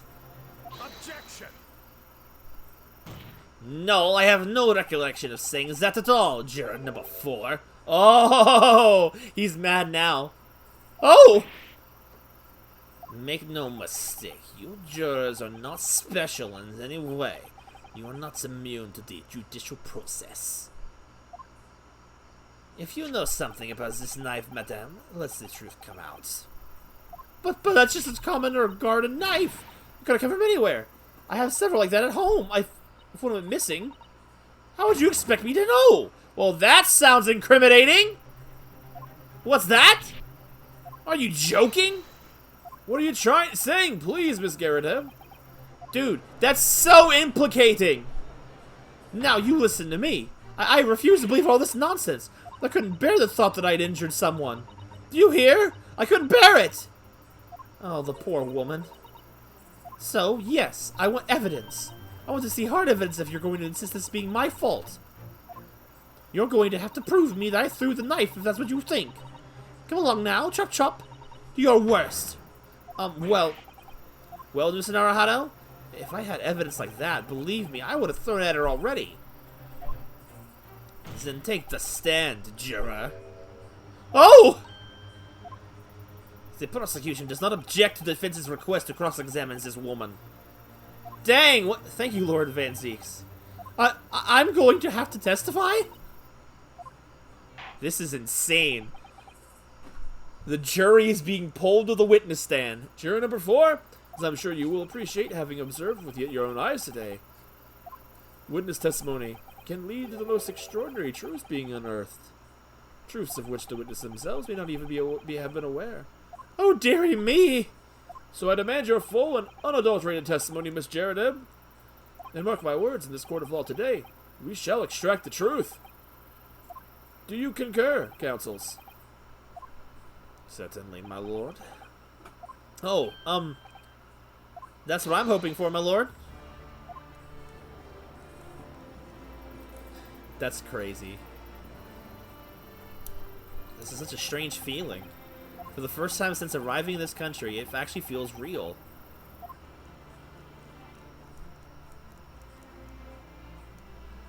I'm here, in the Old Bailey, and I'm a lawyer. Here she is. Fitness, state your name and occupation. Oh, yes, my name is Joan Jaredeb. And I'm, well, I'm a juror and such like. Oh my god. Sounds like even she doesn't know if she's a housewife or a maid or what anymore. The court has decided your testimony is required in order to clarify matters in the case. You understand, madam? Yes, my lord. You will tell the court everything that took place in your household on the evening in question. And I've warned you, do not attempt to hide the truth. Oh dearie me. Oh my god, the jiggles. Chin up, Joni, nothing to worry about now. He's there.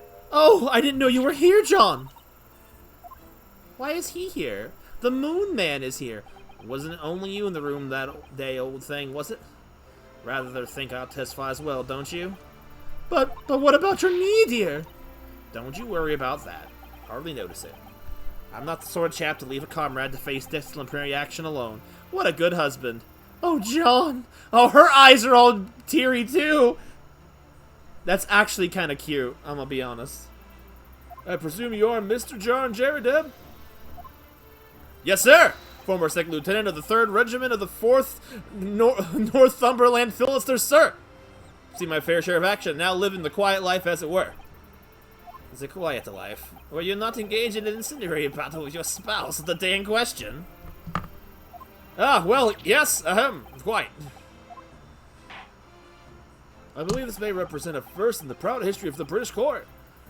Calling a juror to the witness stand is unprecedented. However, the court will hear your testimony now, juror number 4, and that of your husband. You will recount clearly and concisely the events of your home at the time of the incident in question. Sir, at once! He picked his pipe back up.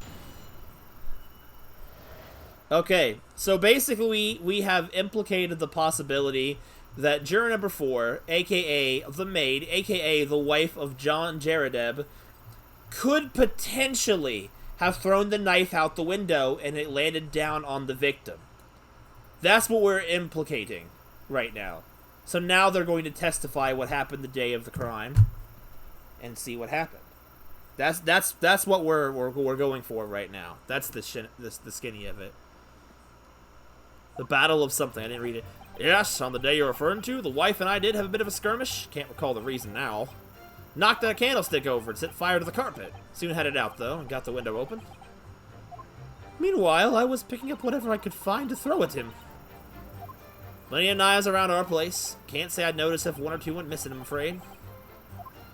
If that Bailey thing in the victim's back really was one of ours, you'll have a job proving it, I think. Dude, he's so angry. Sounds as though it was quite the battlefield in your household that evening. Although, an entirely one-sided assault, it seems. The enemy caught us on the hop, sir. Had no choice but to dig in and take defensive maneuvers. Oh, it is quite the treat, Ramirez. There's so much that to recap. I don't even know where you last were. I have no idea even how to begin. To be honest, if the enemy had kept shelling us for another minute, we'd have been toast. Of course, a veteran such as myself is the only too aware that on every battlefield, you're just a gnat's whisker from death at any moment. Cheer to cheer, don't care about the lore. That's fine. It's a crazy case. Are we still talking about a marital quarrel here?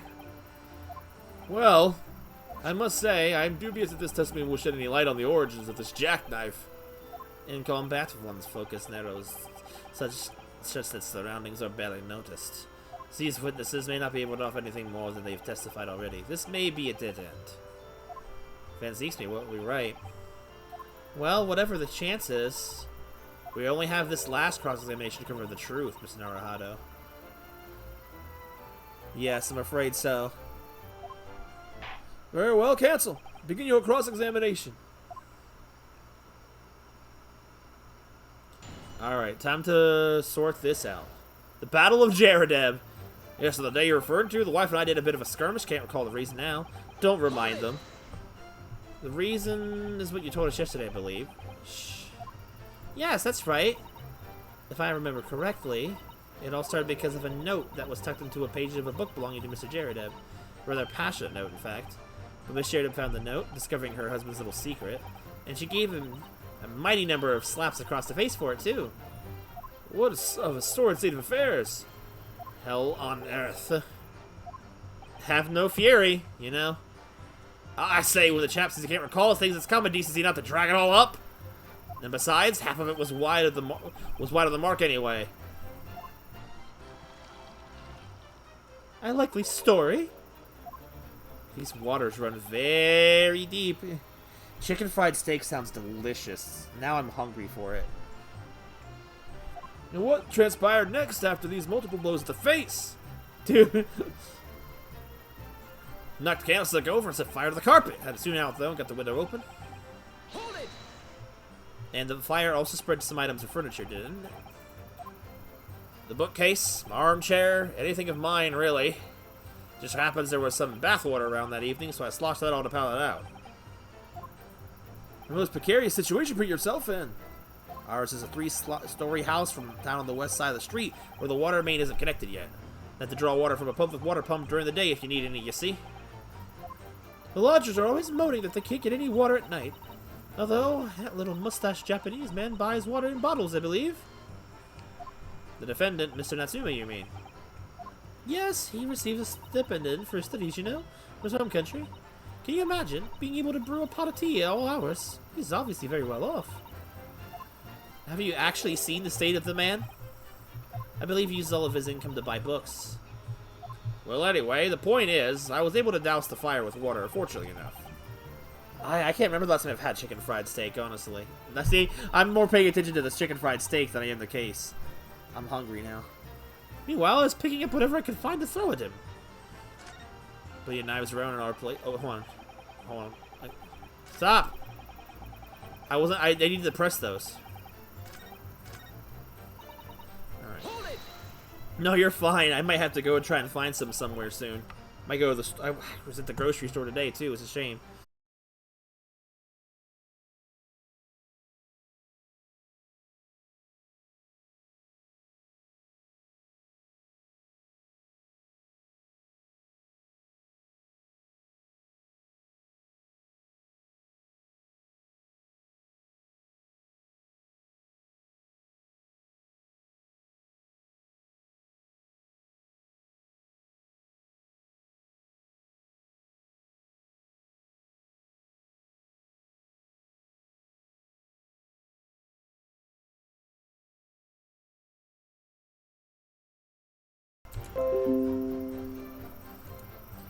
Alright, I think we're back. I think it's all good.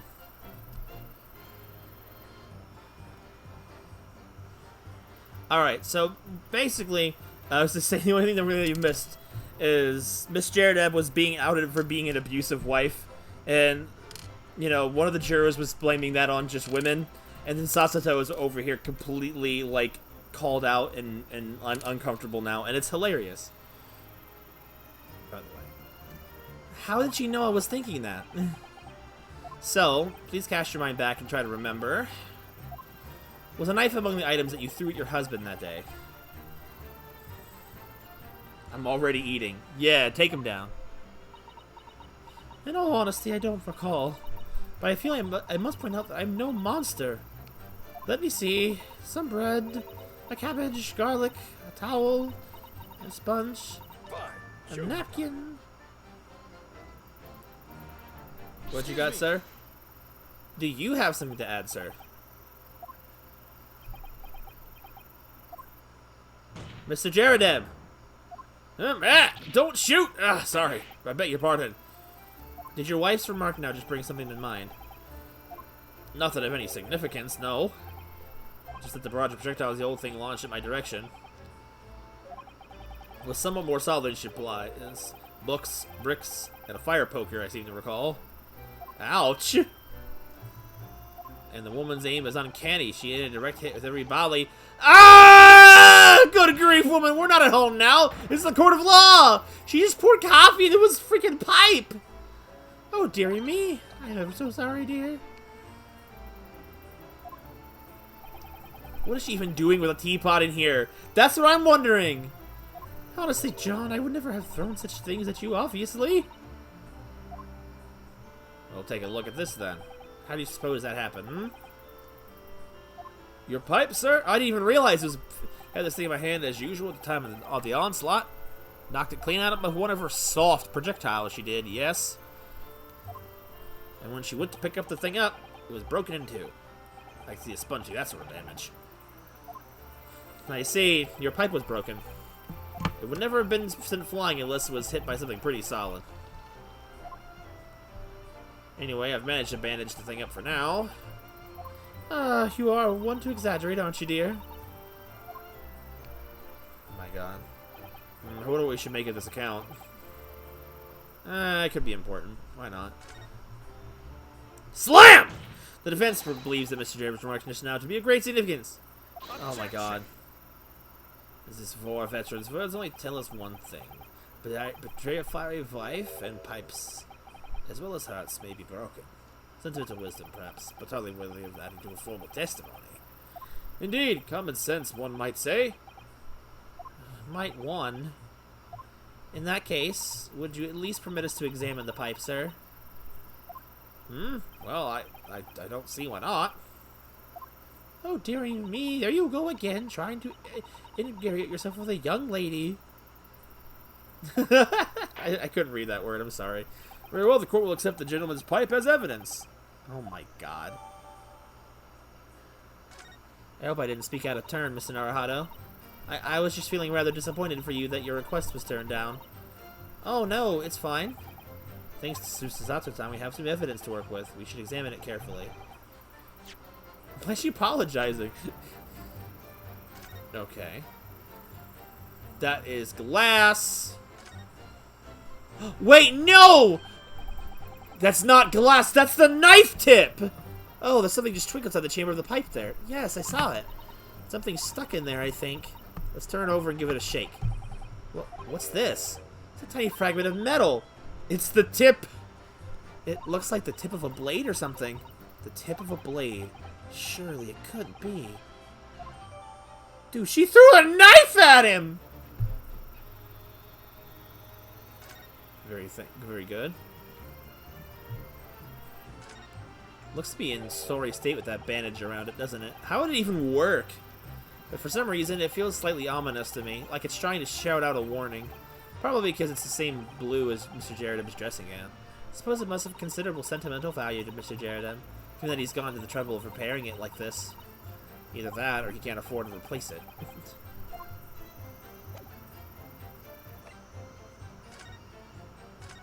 This is the tiny piece of metal we found in the in the chamber of the Megared's pipe. It looks like the tip of a blade or something. Tip of a blade. Is something wrong, Mr. Naruhado? I don't really know. There's just something niggling me. Why you keep saying that word, Mr. Naruhado? You're gonna get canceled on Twitter!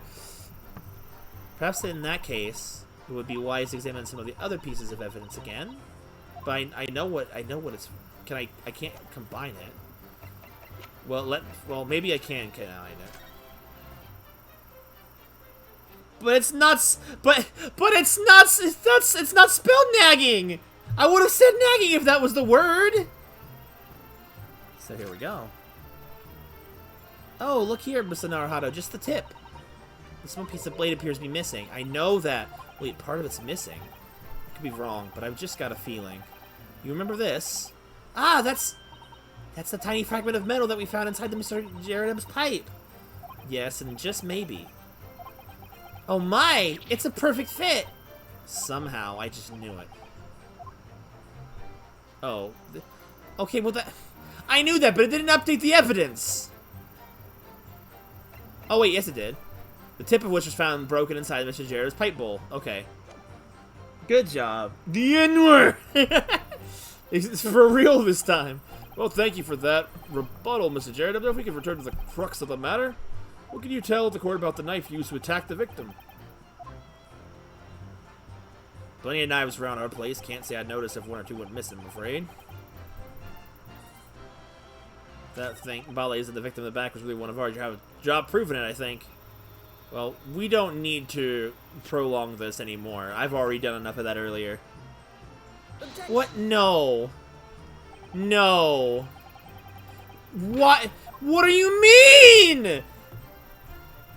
Oh no. That... Oh my god. Please let me get out of here. That is literally... I need to clear my head and come into this again with a different angle. Okay, so...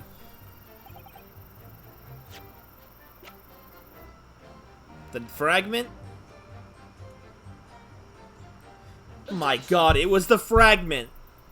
I thought the fragment was disappeared and put in the knife. Mr. Jaredeb, can I actually take a good look at this, please? Oh my god, I'm just... You can ask, but I can't see a bally thing. You can't? You used to call me Deadeye Jeb back in the regiment, of course, but that was some time ago now. Even when I'm trying to enjoy a large print book by the fire these days. I struggle to tell a B from a D and a P from a Q, to be honest. Oh, he does, dearie me. It's rather wearing being asked about every other letter and every other word. You must D very does dizzy. Shh. What is that? A tiny scrap of metal?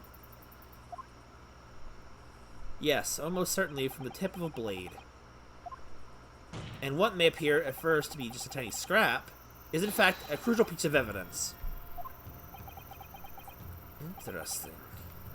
And where did the defense come by this evidence? It was lodged in the chamber of Mr. Jaredet's pipe. My pipe, you say? By Jove, I wonder how it had gotten there. What precisely is this fragment of metal signify, Counsel? Are you suggesting that it is in some way related to the matter of the stabbing of Briar Road? Well, yes. Slap. I am. What? When put together with another piece of evidence already in the court record, I believe this tiny fragment of metal will unravel the true truth of this case, my lord. Dude, his clothes are burned and his butt is burned! Dude, the man burned his butt. You appear to be rather confident in that extraordinary statement, Counsel. Very well then, present the permanent evidence at the court. What evidence, when paired with this fragment of the metal, is allegedly reveals the truth of this entire case? Okay, just had the roller wrong. This is the knife that was found in the victim's back. If you look closely, you will see that there is a small piece at the tip of the blade that is missing. A common issue is the inferior blade sold at unsavory street markets. Criminals who use them regularly leave the tips lodged in their victims' bones. And what of this particular knife? No doubt its tip has suffered a similar fate, now languishing somewhere near the spines as the victim. Objection! No, that's not the case. The tip of this particular knife's blade is the very fragment of metal we discovered in the chamber of Mr. Jared's pipe. Ah! Ugh! Dude, he was wounded! Wow, I hadn't seen him do that before. Good grief, Lord Van Zeeks. I don't believe it. The knife from the crime scene and this fragment of metal are a perfect match. Good golly gosh! Order! Is this sort of Eastern sorcery? Dude, he is angry. This is no magic, my lord. This is a miracle. A miracle? So Van Zeeks has figured it out, has he? Council, explain this extraordinary coincidence at once.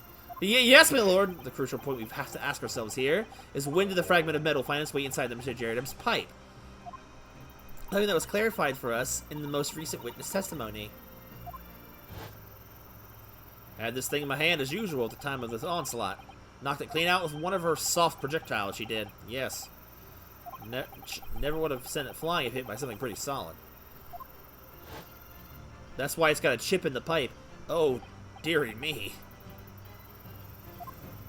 During the argument between these two that occurred, just as the victim was on the pavement below, Miss Jared flung this knife at her husband. Just like the juror said earlier. However, the knife missed Mr. Jaredeb, instead striking the pipe in his hand at the time, which caused the tip to break off, of course. Good lord! Yes, and that's with a tiny tip of the blade. That's went inside Mr. Jaredeb's pipe. The chances of that are 1,000,000 to 1!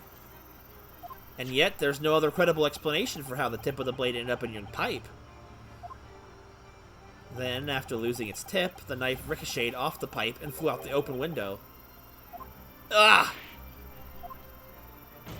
In short, this knife, which fell from the window of the Jaredeb's house, is the very same knife that struck the victim in the middle of the back on the street below. Oh my gosh, oh dear, oh dear. Oh no! I love how she's standing on a box. But no! Ugh, he's got the wine back out. Wow, what is happening? A full-bodied theory, I'll give you that. Wow! A complex bouquet of seemingly trivial points, plausibly arranged to create an almost passable vintage. Allow me to toast my learned friend's characteristically Nipponese approach to bottling his argument. Sorry? But after all, it is just a theory. The bottle, I fear, is corked. Because, you see... The leg! It's spelt by an insurmountable inconsistency. What is it now? What? Is actually... Lord Van Zeeks, explain yourself! The prosecution's going back on the attack. What is the inconsistency you claim to have identified? I want to know that too. That's a leg. An inconsistency of the simplest nature, my lord. The victim was found with the knife planted in the middle of her back. Oh, I know exactly what's going to happen here. Yes, and her... Ah.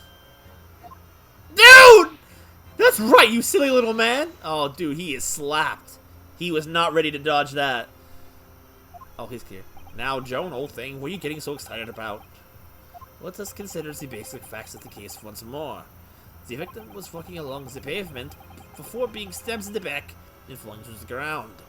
If the knife that struck her had fallen from above... Fire! There's no possible way it could have planted itself into the victim's back!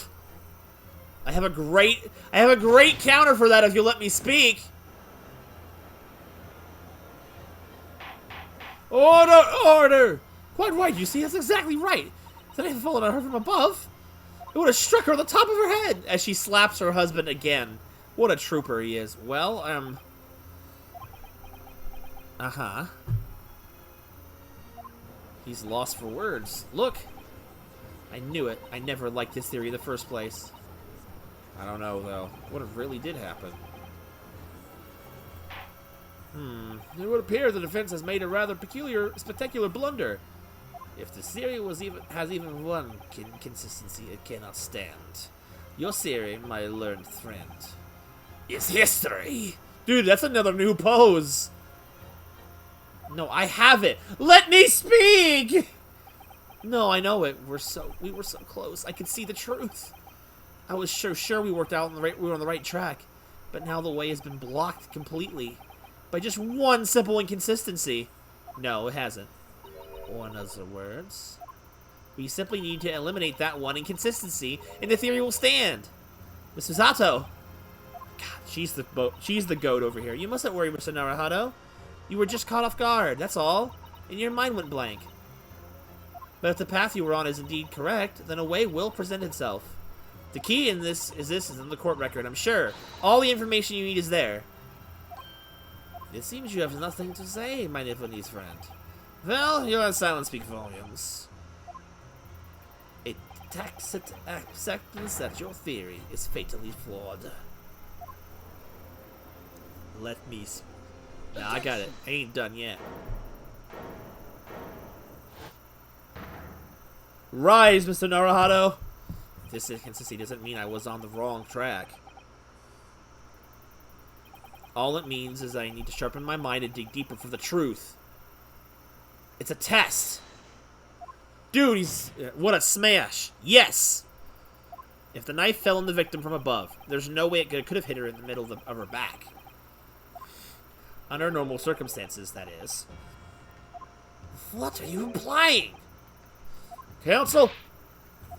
There's a piece of evidence in the court record that can explain this inconsistency. That can explain how the knife fell from above could have pierced the victim's back. We already have the answer. Goodness! Utter madness! Surely this must be the last time. Counsel, present evidence which you speak. I hope it's the last time. This is the last inconsistency. The final piece in the puzzle. If I can successfully make sense of this, the truth will be laid bare at last. The evidence that explains how the falling knife became lodged in the victim's back is... the book. Take that! This, the fourth book found at the scene. This is the final piece of evidence the defense will present. The burnt book! Is that not Mr. Jaredeb's book? Yes, and to understand its significance, we have to consider how it came to be at the crime scene in the first place. The photographic print clearly shows the book in question, and the victim holding it in her hand. But as we all know, it was the police constable who put the book between her fingers like that. Quite so! As part of his wholesale transplanting of the crime scene to the opposite side of the road. That's true. However, as part of his testimony, Constable Beadle made an extremely enlightening statement on that point. But, what made you place the book in the victim's hand? Oh, well, sir, that's because that's how I found it. When we first ran over to the scene, the victim was already holding the book. So, when I moved everything, I made sure it was still in her hand. In other words, the victim had already picked the book up of her own volition. And clearly, that must have been before she suffered the knife wound. Well, I should say so! After being attacked with a knife, I don't imagine she'd been doing much of anything. So the question becomes, why did the victim have that book in her hand? By jingo! That's not how the phrase goes. I think I'm beginning to see what may have happened, yeah. See, Mr. Jaredeb gets it. Oh, dearie me! I think Van Zeeks knows it too. He knows that the book fell from the top floor of the Jaredeb household and debated below, at precisely the moment that the victim was walking past. Yes, at exactly that moment. The young woman was walking along the street in the light fog, when all of a sudden, a book fell right in front of her. The book I threw! Yes, Miss Jaredeb, and what do you think the woman did? What would you do if you were walking along and suddenly a book landed in front of you on the pavement? Well, I really can't imagine it, but I suppose she might have reached down and picked the book up. Aw, she's cute. Little pretty eyes. Yes, that is exactly what the woman in fact did. She picked up the book. Oh heavens! And when the woman reached down to pick the fallen book up, what position would her back have been in? Skyward. That's right, facing the sky, completely and utterly defenseless. Then, in the very next moment, while the woman was still bent over picking up the book, I don't think she... The next object fell from the room above, the jackknife, straight into the middle of her back. And at that same time, walking by chance directly behind Miss Green, was the defendant, Mr. Sozaki Natsume. Well, I never! It appeared to Mr. Natsume that the woman simply collapsed on the floor. In fact, in the dark and in the fog, he didn't see the knife falling on her from above. Ah! And from the other direction, the constable and his wife saw the woman, the victim, and her apparent attacker. This is an intense game of Among Us. It really is! So there never was a real culprit to run from the scene in the first place.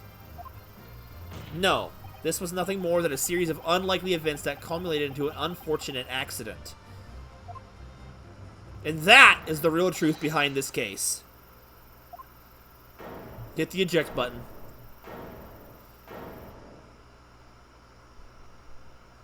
Well, Mr. Misteride.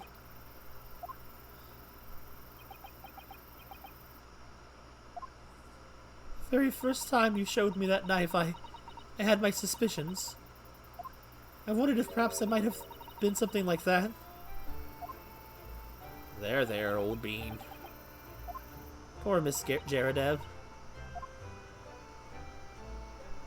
Of course, I never meant for anything of the sort to happen, but it was all my fault, wasn't it?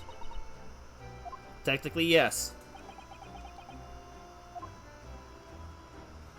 I take full responsibility. I let my anger get the better of me. I threw that book. And I threw the knife as well. That's why you don't throw knives, kids. Exactly. John, dear. It's alright. I know. I'm ever so sorry. Truly. I'm sorry! Oh, she dropped her set. She's fainting! Oh my goodness. Oh, he caught her. Oh, that's so cute. He can't lift her, though. Oh, because he's got a bad leg. Someone help him! Okay, yeah, never mind. I say he's got a bum leg. Well, okay. Lord Van Zeeks, what news of Miss Jaradev? She's been taken to the infirmary. It would appear that today's events had left her in an especially flustered state. However, I believe she will recover in due course. There is no cause for concern. Yes, unbeknownst to themselves, they caused what could have easily been a terrible tragedy. They should have to prepare themselves for the consequences of their actions. There is some good news, however, my lord. I have just received word from the hospital where the victim is being treated. Her condition is improving steadily, and the doctor believes she will regain consciousness soon. It's strange. We've been talking about the victim all this time, but we've never once met her. How wonderful! The woman is out of danger, it seems. Yes, that is good news. So, Mr. Sozaki Natsume. Oh, okay, he's back, Mr. Twitchy. Yes! On behalf of my fellow countrymen, I would like to take this opportunity to beg your pardon, sir. I beg your pardon?! You came from your distant eastern homeland to study our great British culture, and have been repaid with irretrievable unkindness. Please accept our heartfelt apologies. Yo, the British apologizing? This has gotta be a fake.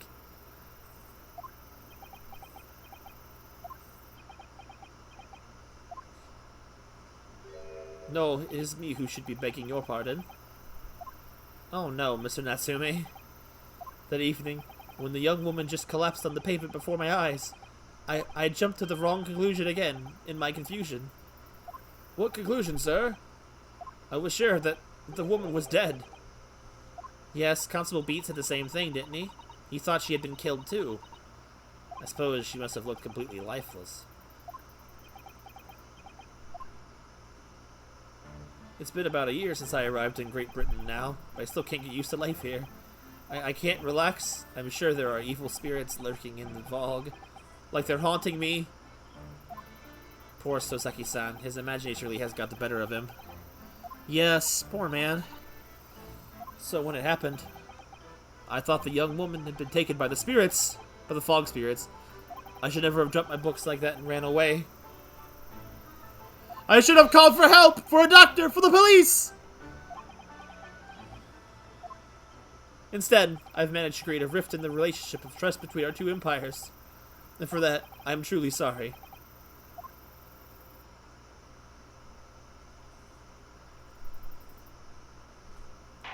One could indeed say that some sort of mischievous spirit has been at work here, I think.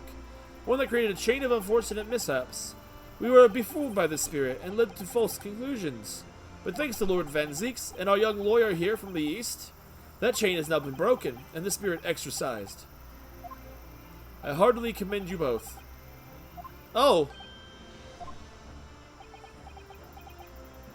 Now then, ladies and gentlemen of the jury.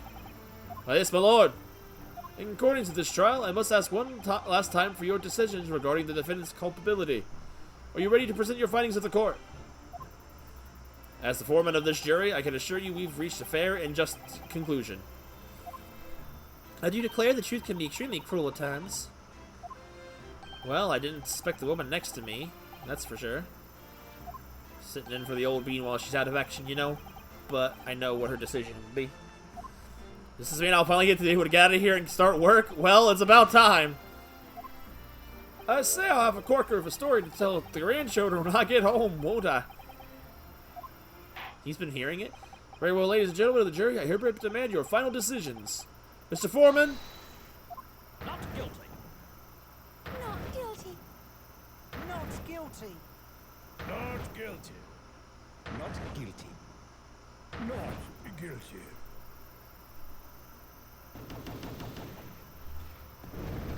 We did it! Fire! Very well, Mr. Soseki Natsumi. I hereby pronounce you not guilty. I actually thought we were going to go into a day 2 with how it was looking at the end of this of the first segment of the trial, but this is fine. There is confetti and fireworks. And finally, Mr. Natsume. Oh, yes, solid sir. You are now a free man once more. It is my hope that you will continue to further your education in British culture, and may you never again be brought before me. Oh, yes, sir, of course. On my life, I swear I'll never set foot in a courtroom again. I'm transported to tears. Thank you, counsels. Court is adjourned. Get out of my room. We did it. Da da da da.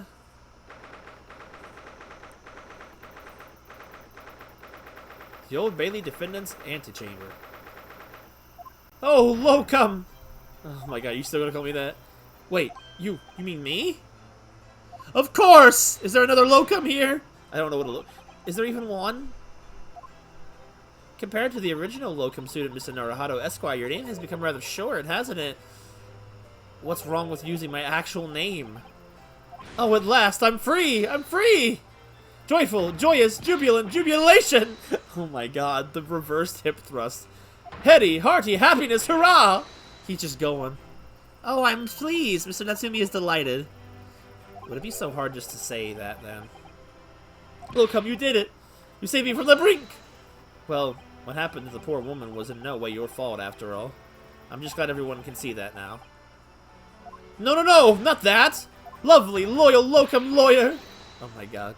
Yes? I mean, as I said before, I have just never got used to life here in Great Britain. Every time I look over my shoulder, I see foreigners, I see towering brick buildings, and from high up windows I see them looking down on me, laughing.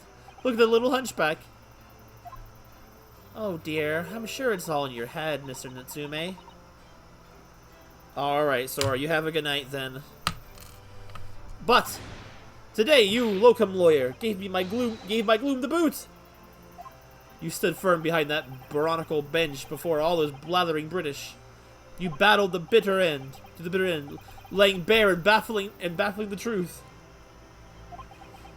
And when I beheld the blinding fireworks among the beams of the Bailey's roof, I bellowed, "Behold the best barrister ever born!" What?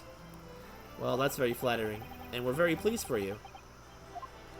This has given me a wonderful anecdote to recount to my old friends back in Japan. An anecdote? Is that what this has become is that what's become of all my hard work? Ah, there you are, my dear fellows. Oh, God! I apologize for keeping you waiting. I rose late this morning. Oh, Mr. Sholmes, what a great pleasure to see you. I am here not a moment too soon. A disaster has been averted, I am glad to say. Oh. The trial shall begin presently, Mr. Naruhado, and I wish you the very best of luck. It's just finished. What? No! Then my haste was in vain? Ugh! It's you! Herlock Sholmes! Oh, have we met, sir? Oh my god. This is Mr. Natsume, the man you had arrested, Mr. Sholmes. Ah, I see. I failed to recognize you at first. Our previous encounters have been taking place in the gloom. Either of your bleak lodgings or that prison cell. I simply couldn't place that curious face. In the light. Charming. This is all your fault, Herlock Sholmes. You're the reason I had to go through this terrible ordeal. I'm going to give you a piece of my mind. He's going to do a Kamehameha on him. My apologies, sir, but I assure you I have placed you now. You're the fellow who abandoned that poor young lady and ran off, are you not? Ah! Had she been taken to the hospital more urgently, I feel perhaps she would have regained consciousness by now. Oh! But it was unavoidable, I'm sure. We are but human, after all. Anyone would have been shaken by such an experience. He's dabbing with a gotcha finger in this corner. I do feel very badly about how I behaved. Well, never mind. Now then, what was it that you wanted to say to me, sir? Nothing. Priceless! Oh, I am sorry, really, but that was quite priceless. Poor Suzaki-san. Still, on the bright side, you've had an extremely entertaining experience without paying a penny. And it would seem you were not even found guilty. But there is no bright side. Whatever do you mean, Mr. Natsume? Even after this, I'm still cursed by the spirits and now by the Reaper! Ah, Lord Van Zieks. I haven't forgotten, you know, what facing that man in court means. If you're found not guilty, you're still doomed! It will be alright, Mr. Natsume. If the Reaper appears trying to make trouble, I will protect you. Hiya! Why did I get thrown? Why? What did I do? With a perfectly executed Sasito takedown. Why did I get thrown? I don't understand. He's like, much as I like being turned on my head, a bit of a warning might be nice next time, Miss Susato.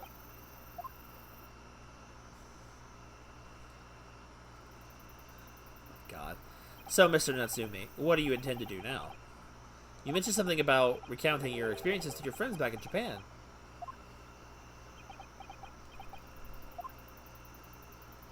Yes, I intend to return to my homeland soon. Oh! It has already been a year since I arrived here in Great Britain. I have visited universities, libraries, bookshops. I've been honored with the tutelage of professors. I've learned so much about the wealth of literature here, and the city it has shaped. And I've come to realize that it is my calling to sail home and go tell my fellow countrymen about it. That's very touching, Mr. Natsume. Or, in perhaps less veiled terms, you wish to withdraw halfway around the world to escape the terror of the Reaper's curse. That's not it at all! The more I learn of literature, the more this strange feeling claws at my insides. I feel compelled to return to my roots and attempt to pen a work of my own. Oh, I see. A work of literature by Suzaki-san. Could be an interesting read. What about Miss Susato and yourself, Mr. Naruhado? Sorry, what about us? Will you return to Japan alongside your mustached compatriot? Why would we? A week has not yet passed since we arrived in London. And now does it feel that we finally have found... And only now does it feel as though we finally found our feet. And you are accommodated in a hotel at present, are you not? That's right, but we need to find lodgings before it bankrupts us. I've calculated we can only afford another 10 nights before our entire budget is exhausted. Well then! You can take my lodgings. Oh, the windowless room? But what it lacks in windows, it more makes up for with a floor, a ceiling, and walls. Great. And of course, I'd be happy to leave behind the accursed evil spirit. Oh my, an evil spirit? Oh yes. It tries to suffocate you while you sleep. It's an infallible wake-up call. It's the kitty. We'll think about it, if that's alright. Maybe that's not what he means. Perhaps I can offer a more welcome alternative. Would you consider taking lodgings with me? What? Oh god, I gotta live with Herlock Sholmes? Really? Well, a vacancy has conveniently presented itself. Though it is up in the attic, I might add. Are you sure it isn't just a storage loft? I spoke with the landlady this very morning on the matter of price, and Iris is cleaning the room as we speak. You must come at once. I presume you have no luggage to speak of. Oh, this is simply wonderful! What an honor to be invited to taking lodgings at the great detective's office's attic! I'm too overcome for words. I don't know, but she definitely is crying. So suggesting we look elsewhere is out of then. Then it is settled. Iris will prepare a welcome dinner this evening. And you must come too, Mr. Natsume. I insist. I don't know what to say, but thank you, and yes. Wonderful. Then I'll go and complete the paperwork for your formal release, Mr. Natsume. It shan't take long. Somebody's happy. Well, yeah. She gets to stay at a house with her hero. Locum, I knew that you wouldn't let me down. I'm truly delighted to have met you here in London. Likewise, Mr. Natsume. It's been a privilege meeting you, too. It's a shame that we're going to have to say goodbye so soon. Well, I've come to realize that I belong in Japan. But Locum, we must meet again one day. Yes, I'm sure.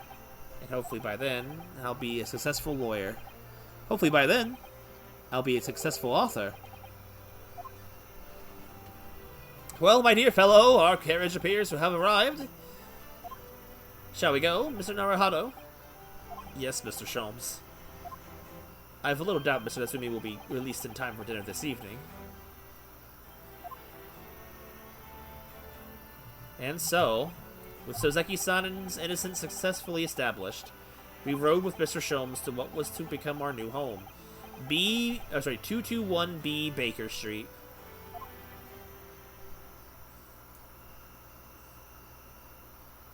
Oh, wow, it's very nice up here, honestly, for an attic. The attic room.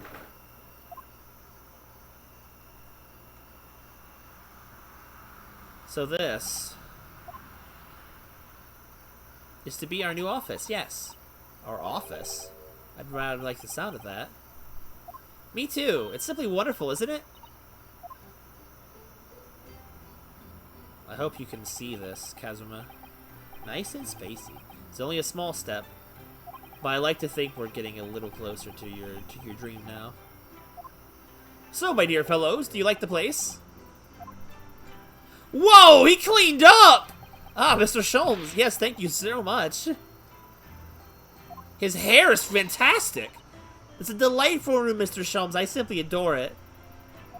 Good, I'm pleased to hear it. Iris and I are delighted to welcome you. Oh no, he's hot! I hope everyone's hungry. It's nearly time for dinner. We'll eat as soon as Mr. Natsumi arrives. We have a lot to celebrate. Iris, you must let me help you. Alright then, Susie. You can be in charge of the salad. Splendid. Oh, they're gone. Hello. So, Mr. Naruhado, how does it feel to have your own office in the capital? It's very exciting, actually. I can't help wondering what adventures await us. Those were precisely my sentiments when I first established my office at these premises. Until I discovered the dark truth about the city of London, that is. Sorry? London is a glorious place, full of wonder, opportunity, prosperity, and merit. But the brightest of lights casts the darkest of shadows. Shadows? What do you mean? Well, I believe you're well aware of the murkiness that lies behind London's facade already. So, once again, Mr. Naruhado, welcome to London. Why did that seem so ominous, the way he said it? Oh, that music is good, though. Of course, at the time, I had no idea of the significance of those words which Sholmes so casually spoke. But it wasn't long before my turn came to lift the facade and see the true depth of the murk that lay behind it.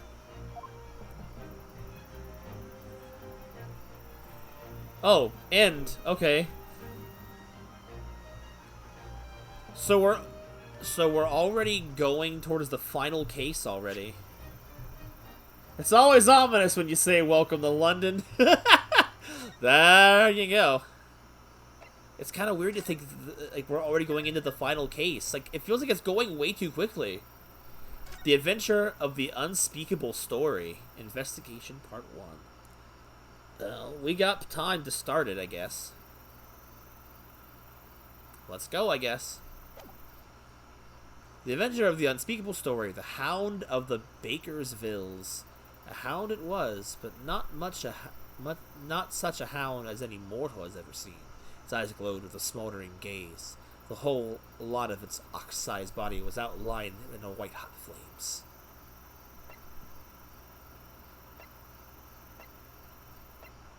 It's kind of weird that it's already ending. I mean, I know we still gotta...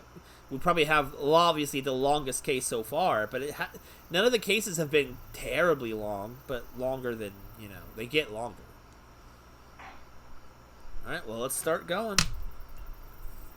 I'll let him talk. I assume he's gonna talk. I read all that already. It's coming! Sholmes's cry pierced through the thick wall of fog around us. Wisps of vapor flowed over the pistol as I cocked it, and I waited, breathlessly, in the stillness. The silence lasted for what seemed an eternity, until, at last, it appeared. From the shadows of the cloud, an enormous beast sprang out upon us. A hound it was, but not such a hound as any mortal has ever seen. Its eyes glowed with a smoldering glare. The whole of its ox-sized body was outlined in white-hot flames. Its rumbling pant and hideous howl, so terrified was I that I began to tremble with fear. Look well, Wilson, Sholmes declared, gazing upon the mystical beast. For this is the diabolical hound of the Baskervilles. Okay.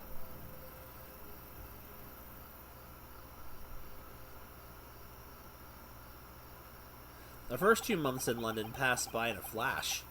In that disconcerting courtroom experience we were first thrown into on the day we arrived in the country, and in Suzeki-san's terrible ordeal that had followed closely behind, we had emerged victorious. However, there then came an abrupt end to our opportunities to appear in court, which was hardly surprising, of course, since I was nothing more than an amateur, an unknown student of law from a faraway land. So life in our little office was very quiet.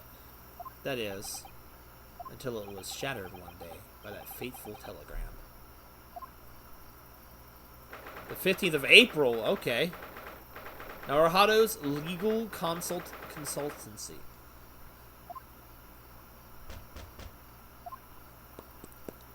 Yo, look at this. Oh, she's got a cute little desk.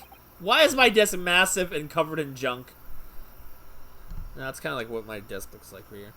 That morning, I was woken up by the unreserved knocking on the door by the telegram boy, but after he'd gone... Oh, hello. Sasuto's-san's behavior became very obviously strange. Sasuto-san? Yes! Is it time to leave for court already? Let me see. What case is it today? I don't think I'm scheduled to defend anyone at the moment, am I? Oh, no, of course not. How silly of me. But I think Iris said she would make us breakfast this morning. So shall we go down to Mr. Sholmes' suite? Yes! Iris makes the most delicious breakfast food. She does, doesn't she? And once our bellies are full, we can leave for court in fighting fit form. Excuse me? She doesn't look nearly as happy while she's doing that this time. Let me see. What case is it today? There is no case. Here we go again. Hold on. So, what was it about? The telegram that was delivered this morning, I mean. Oh, a telegram? I don't know what you're talking about. Excuse me? Don't you lie to me. Sorry, but you're not gonna get away with that. Well, I didn't think I would. Actually, don't give it a moment's thought. It's nothing. Nothing interesting. Boring, in fact. It's just a boring old telegram. That's 3 times now that she's tried and failed to convince me was nothing. Don't frown, girl. Oh god, promise that I'll tell you about it at some point. Alright, I understand. I suppose Saseki-san will have arrived back in Japan by now, won't he? Yes, I should think so. He left immediately after that terrible ordeal. Which would mean he should have completed the voyage already, or be just a few days away. A fortnight ago, we had a very long telegram from him, do you remember? Complaining of seasickness. But by and large, it seems the voyage has been going well. Is something wrong, Naruhito-san? I was just wondering what might have become of Saseki-san had he stayed in London and that's all. You mean, as regards Lord Van Zieks, the Reaper? Yes, I can't help wondering if seasickness would have paled in significance in that case.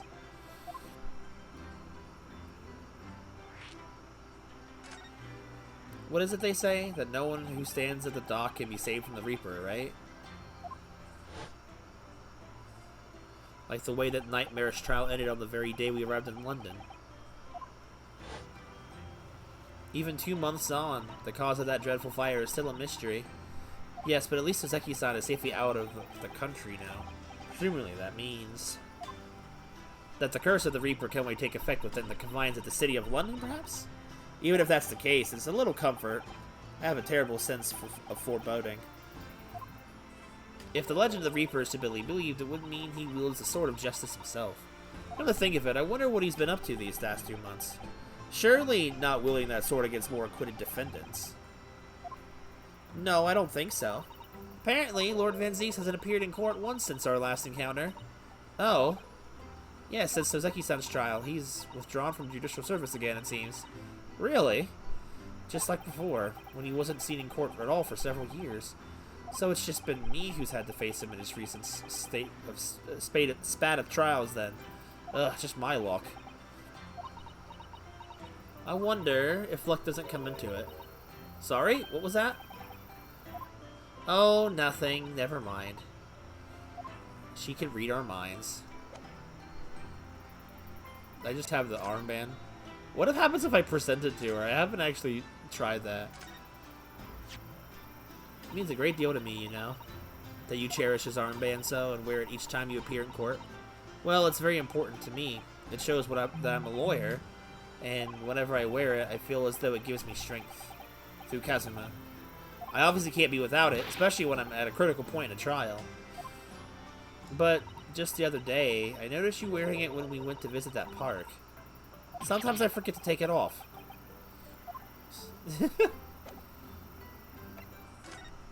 Sholmes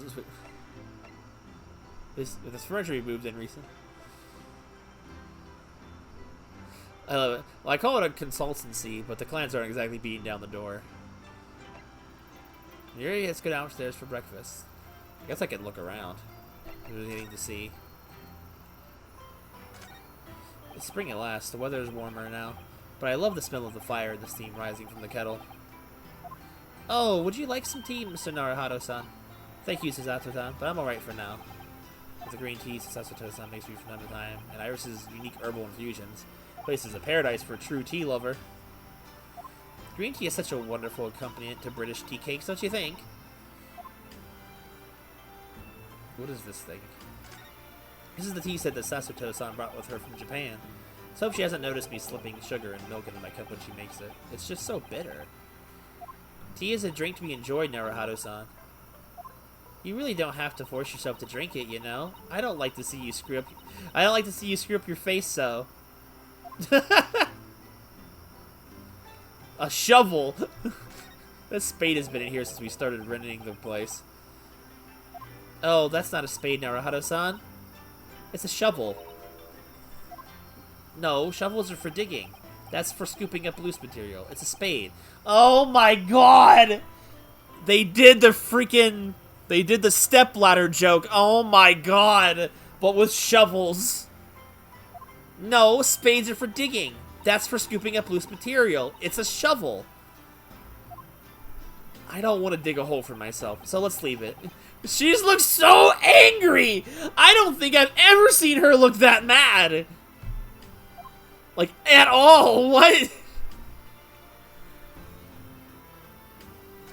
We've only been here in London for about 2 months, but my desk is starting to look a little messy already.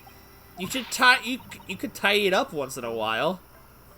Sasuto-san, I always say, making a mess is a small sacrifice to pay for being able to further your studies.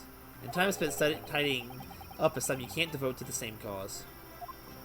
And time spent on ridiculous arguments is time that could be better spent on some simple housework. She wins, but I'm supposed to be the lawyer here.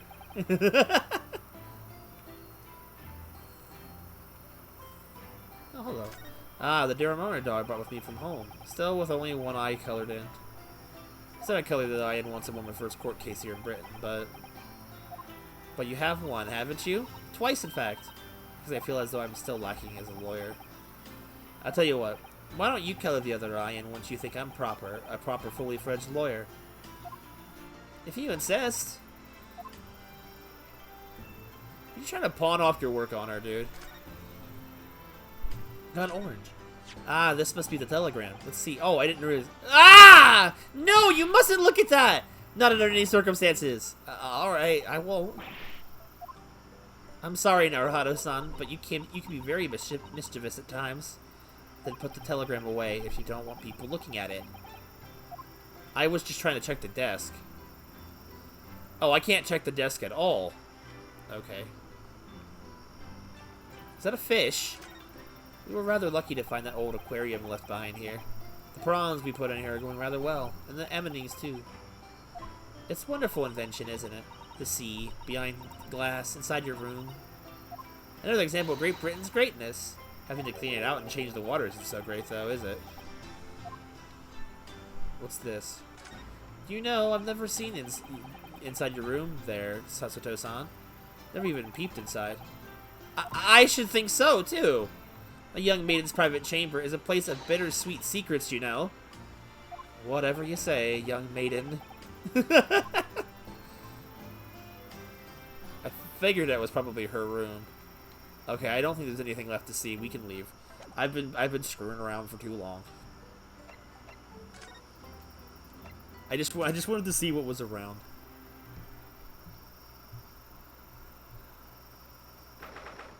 15th of April, Sholmes' Suite. Morning, Runo. Morning, Susie. What's that noise?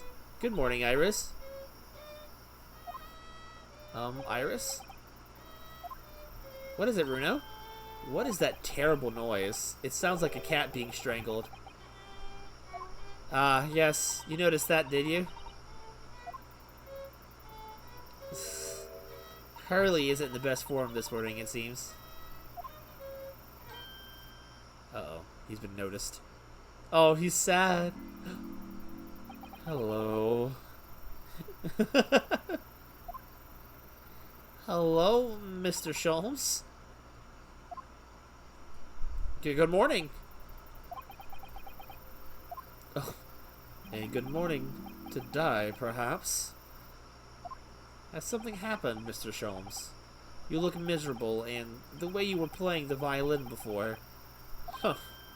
My analytical mind is dead. Music is dead. The world is dead. Damn this blanched existence! That's all it is, my dear fellow. Nothing of consequence.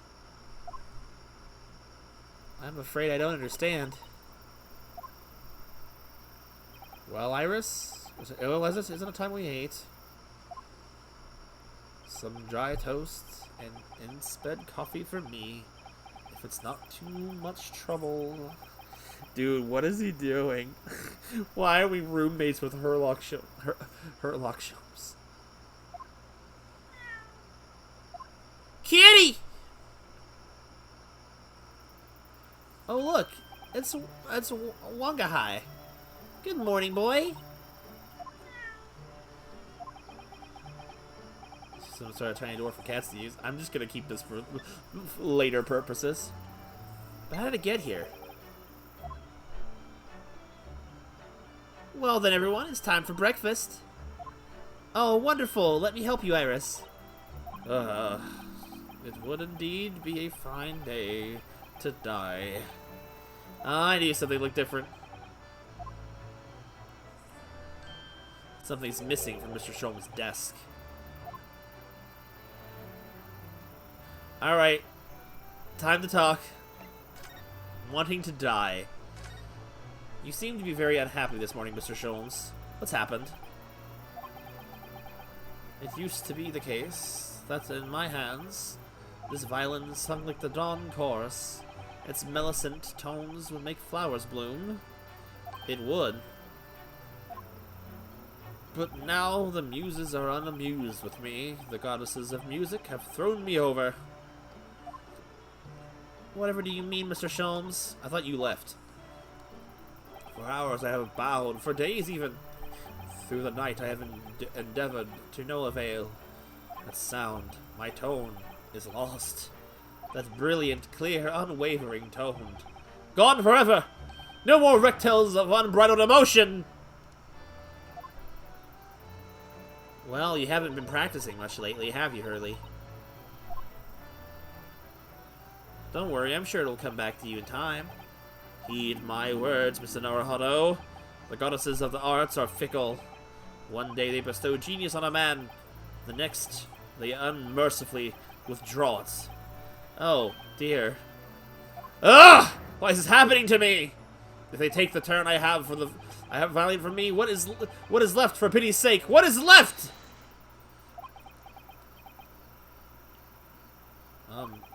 Deduction, perhaps? Isn't that what you're known for?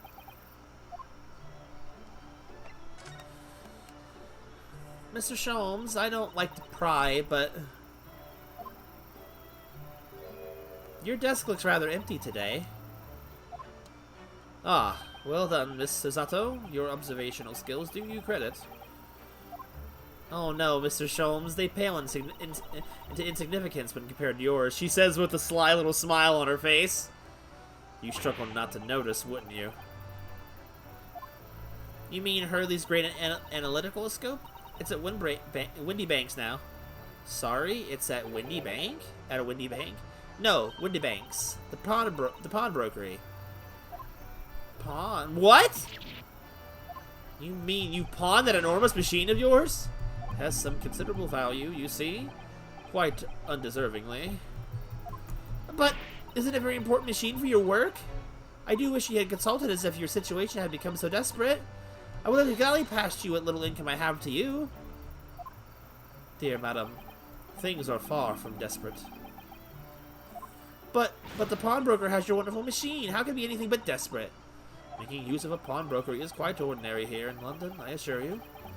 It is? It doesn't sound ordinary at all. It would seem that neither of you fully understand how pawnbrokering works. Oh, what's to understand exactly? Can you explain it to me? I don't actually understand myself. What did you mean when you said we didn't fully understand how pawnbroking works? To the people of London, pawnbrokeries are akin to banks. Excuse me. Banks? On Mondays, merchants relinquish their finest jackets and trappings to their pawnbroker of choice. With the money they receive in return, they are able to trade happily through the week. And then on Saturdays, they go to recover their things using the money they've earned. I had no idea. This has been a fascinating lesson for us. Everyone does it, you see, especially people in inner London.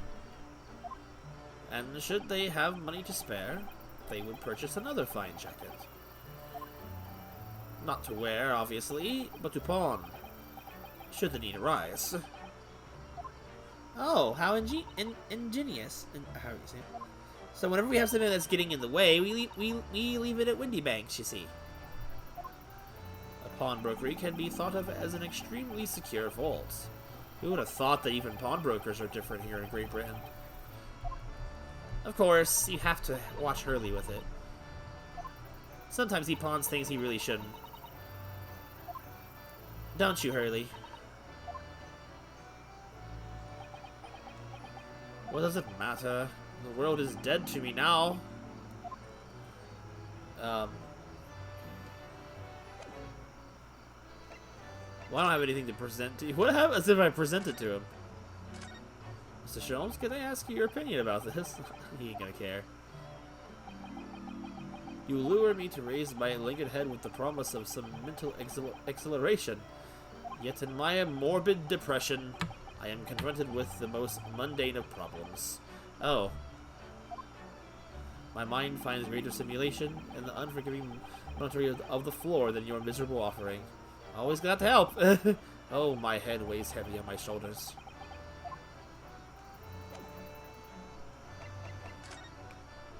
What about you, Iris? Why, hi. Mr. Natsumi's cat seems to have settled into his new home, then.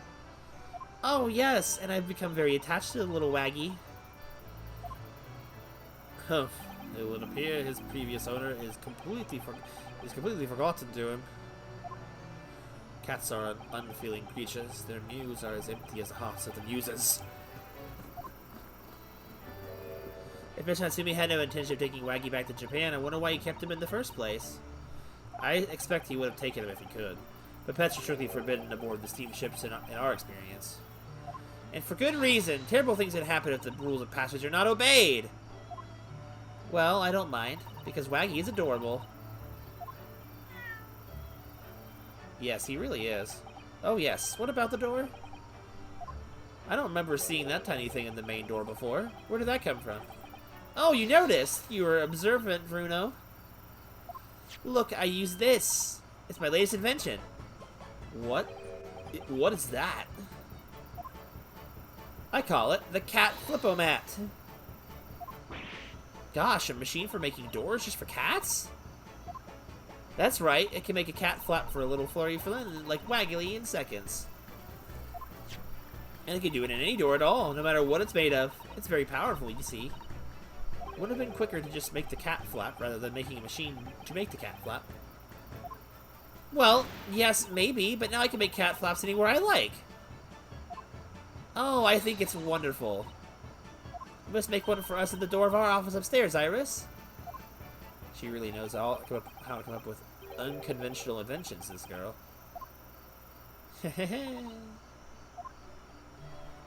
Alright, so are we done chatting with everyone? Oh, what was that? Waggy? What did he do? What was that? Oh no! Waggy's taking up in your violin! I think he thinks it's a toy. No! What's he doing to it? Oh dear, Mr. Sholmes' precious violin. Why should I care? What? I shouldn't be surprised. If the cat is a more accomplished musician than I now. Oh my god, Mr. Sholmes. Mr. Sholmes really is in poor spirits, isn't he? Well, anyway, I'll put it back where it lives. Shall I, Hurley? Out of the cat's reach, if possible. Maybe we should assess the damage.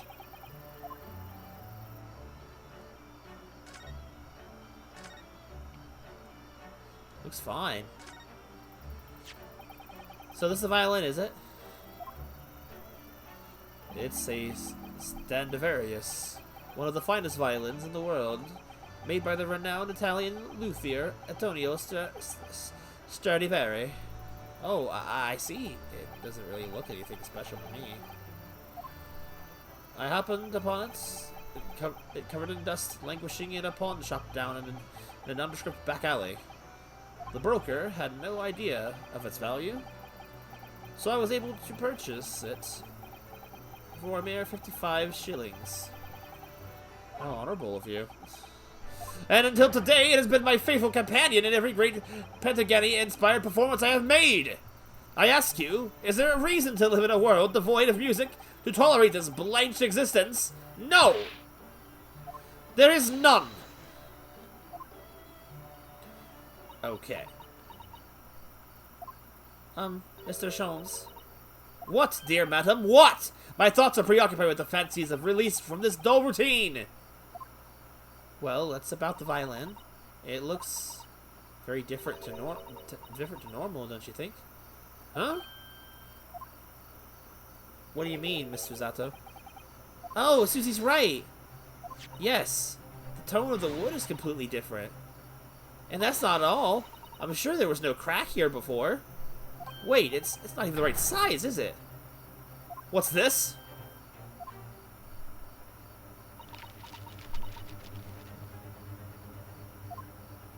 I'm terribly sorry to have to tell you this, Mr. Sholmes, but that instrument isn't a violin at all. Then what? Slap. I believe it's an entirely different instrument called a viola. What? What? What? What? Dude, he collapsed! Oh, Mr. Sholmes, are you alright? You're right! You are quite right. This isn't my faithful Stradivarius. So what, pray, is this piece of string flotsam? Not your faithful performing partner, then. Ah, I see what must have happened. You do, Iris? This is just a simple mix-up. It sounds like Iris might be able to tell us exactly what's happened if we ask her.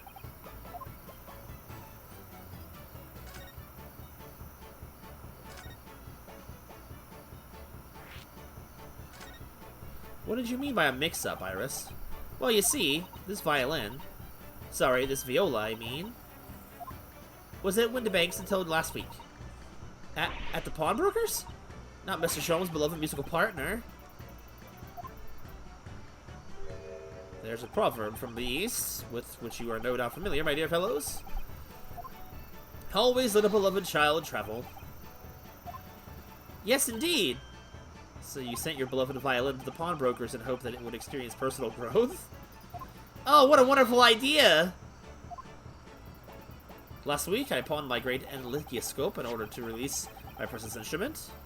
But it would appear that Mr. Windibank mistakenly furnished me with this totally fiddle instead. Did my ears not be deceived by the hollow timbre of this piece of timber? No, but your very sense was deceived by the fact that it just had strings. Pshaw, a fine state of affairs this is. And why I always say, Mr. Naruhado, never trust a pawnbroker. They will try to fiddle you with you every time.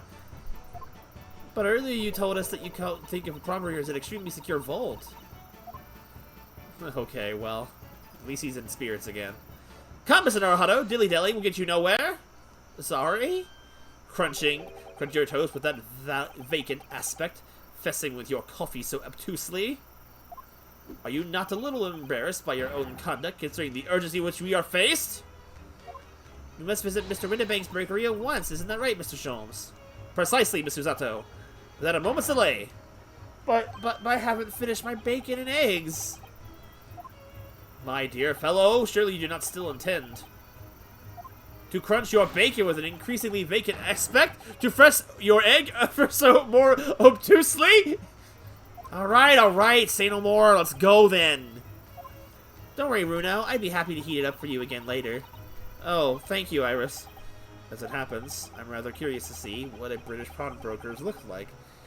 This is even a case! We're just being pulled along for Sherlock Holmes' errands. Or Herlock Sholmes. New location's been added. We gotta go... I think we gotta go here first, to Baker Street.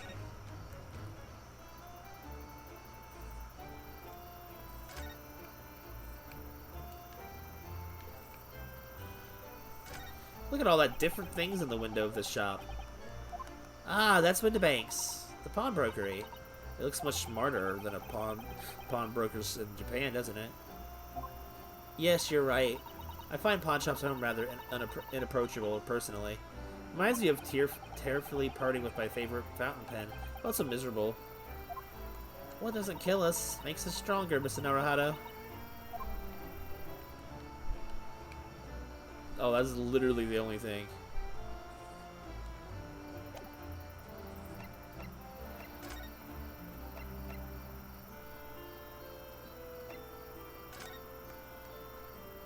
Oh no. I just looked back and saw that chat. It's just a while ago. Windibank's pawnbrokery.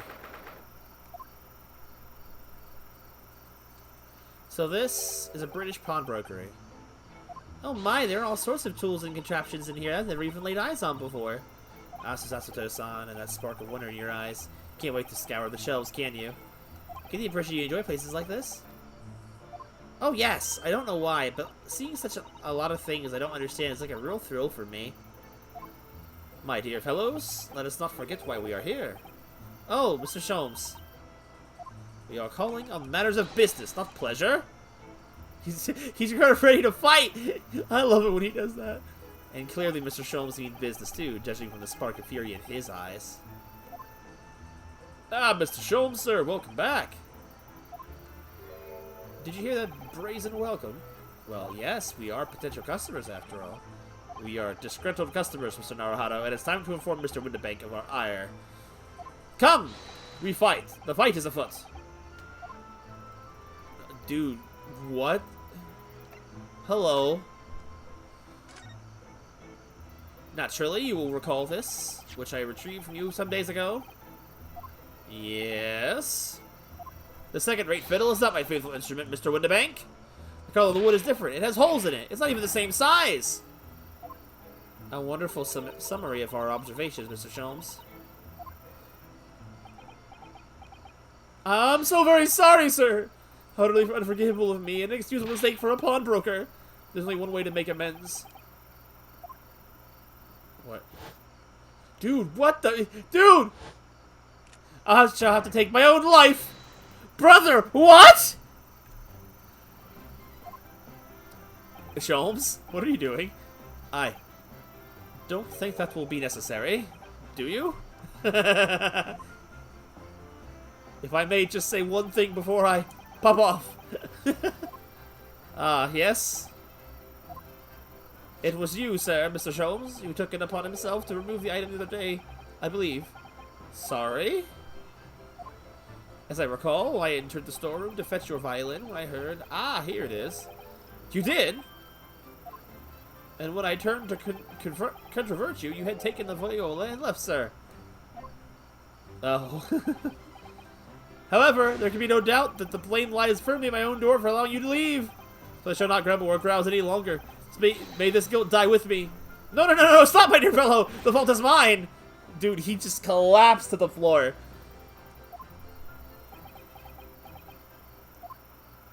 Oh my god. Whew. It would appear that the fight is over. I do humbly apologize, Mr. Windibank. Evidently, my questionable disposition precipitated this tragedy. Well, you wouldn't be Mr. Herlock Sholmes without that. Questionable disposition, now would you? Ha ha ha! I do believe you may be right, sir. Ha ha ha ha! It's either laugh or cry, I suppose. You are, it must be said, one of my more challenging customers. I need to remind you of the particular collection of items you brought through my door in the past. Oh, peculiar items? In the extreme, madam. Ma'am, for example, the unpublished manuscript of eponymous work. The novels are Herlock Sholmes or some shots. Oh my, a new full-fledged novel? And unpublished? A story I've yet to read, you mean? Ah, forgive me. Wait, before you die, you must tell me more. Before you die. The unpublished story. Dude, put the gun. I must know more. Tell me everything. Wow, Sasato-san is really fired up now. Is there really an unpublished story under this very roof? Well, one day the gentleman here brought in an old metal chest, you see. I should like to entrust this to your care after for a while, Mr. Windibank. For a chest like that, 1 shilling, sir. Not a farthing more. It houses something of very great value indeed. The latest manuscript. Recounting the adventures of one Mr. Herlock Sholmes. I beg your pardon? A manuscript? We should deposit a manuscript? Indeed I do, for I am confident it will be quite safe here. Why not publish it? And that was that.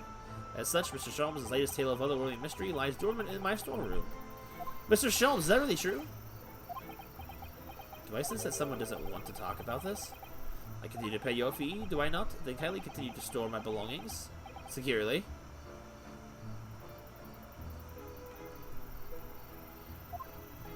Of course, sir, of course. They're safe and sound with me, I assure you. On my life. This is all very strange. I wonder, can I ask you something? Ah, a gentleman from the east, I see. Yes, that sable suit. I suppose I could offer you 6 pence for it?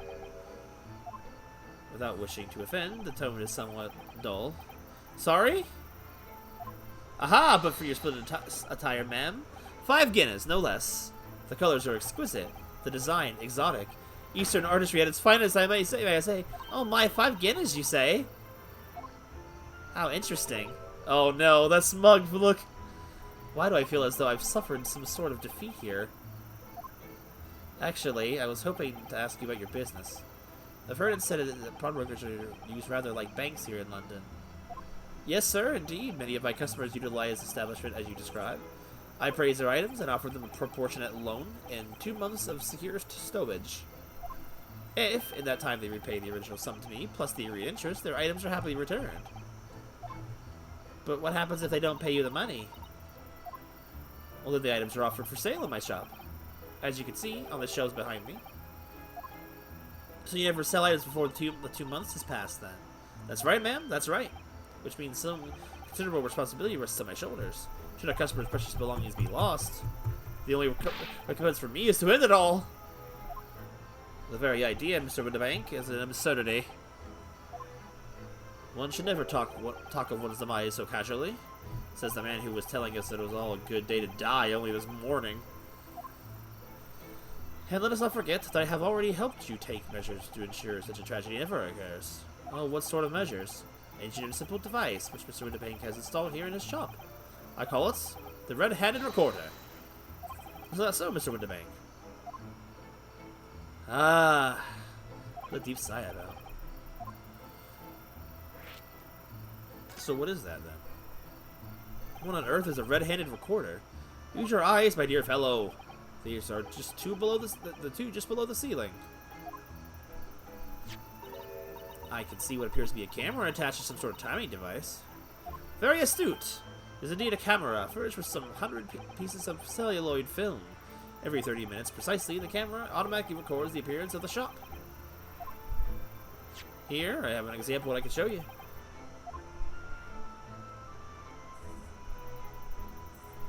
Ah yes, a print from the camera is set to record the activity of the shop owner, the shop counter. Look, the special type of film so sensitive, it produces a crystal clear image, even in darkness. Really? That's extraordinary. Yes, you can clearly see the counter and the door behind it. Look. So, you see, were someone to enter the premises with ill intent, his identity would be summarily exposed. But did you not say that the photographic prints were taken at 30-minute intervals? Indeed, as you say, my dear madam. Then what if the incident were to occur in between times? One could only say that it would be a cruel twist of fate. I must confess, your devices have been giving me some cause for distress of late. I beg your pardon, Mr. Windibank. Surely they are anything but distressing. Reassuring is the word. It's the cost of the film, sir. You most graciously placed not one, but 2 cameras in my shop after all, which means I must pay for nigh on 100 utterly useless prints every single day. I'm afraid the cost of the film will break me before I'm very much older.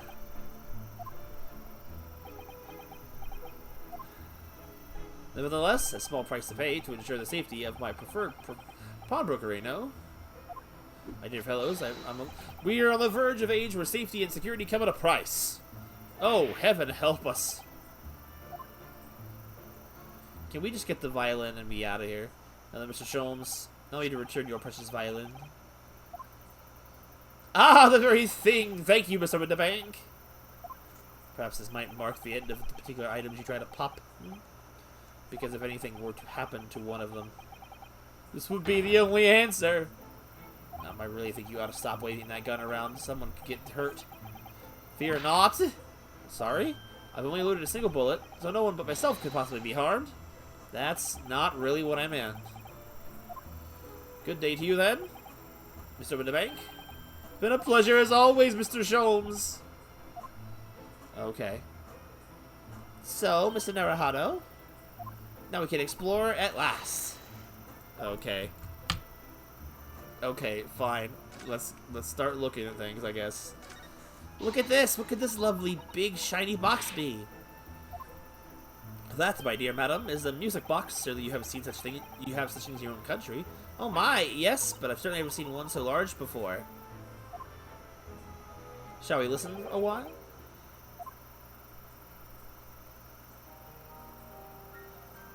Ooh. Ah, what a sublime sound. It's like the music of angels. Never heard anything like it before in my life. This particular specimen is of the larger variety. Can be found in public houses and restaurants. There is a metal disc inside which the notes to be played are recorded. Simply by replacing the disc with another, any music you care to imagine can be played. My goodness! What a simply delightful machine! Indeed, though their popularity has waned recently with the development of the gramophone, of course. Ah, science and technology advance at such an overwhelming pace.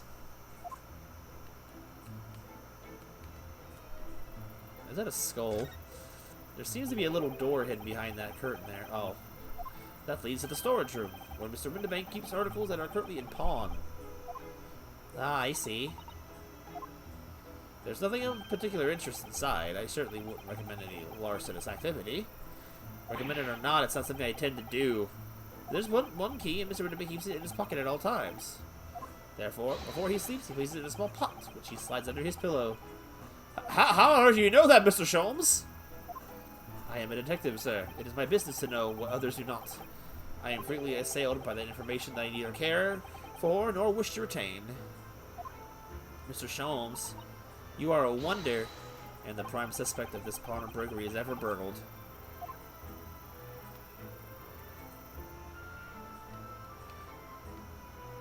What's this?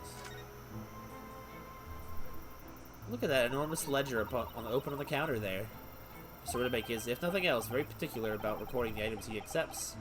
He'd have to be, otherwise he'd get himself in all sorts of trouble. Which might explain the thing that catches my eye far more than the ledger. This revolver here. True. Do not entertain even a single thought of pilfering an article therein, my dear fellow. Huh? I assure you, Mr. Windibank would not hesitate to draw that weapon with a speed belying his portly size. Oh, you don't mean he'd blow his brains out? Indeed, in recompense for his blunder. Oh my. But in any case, of course we would never do such a thing. How could you even suggest it? Okay.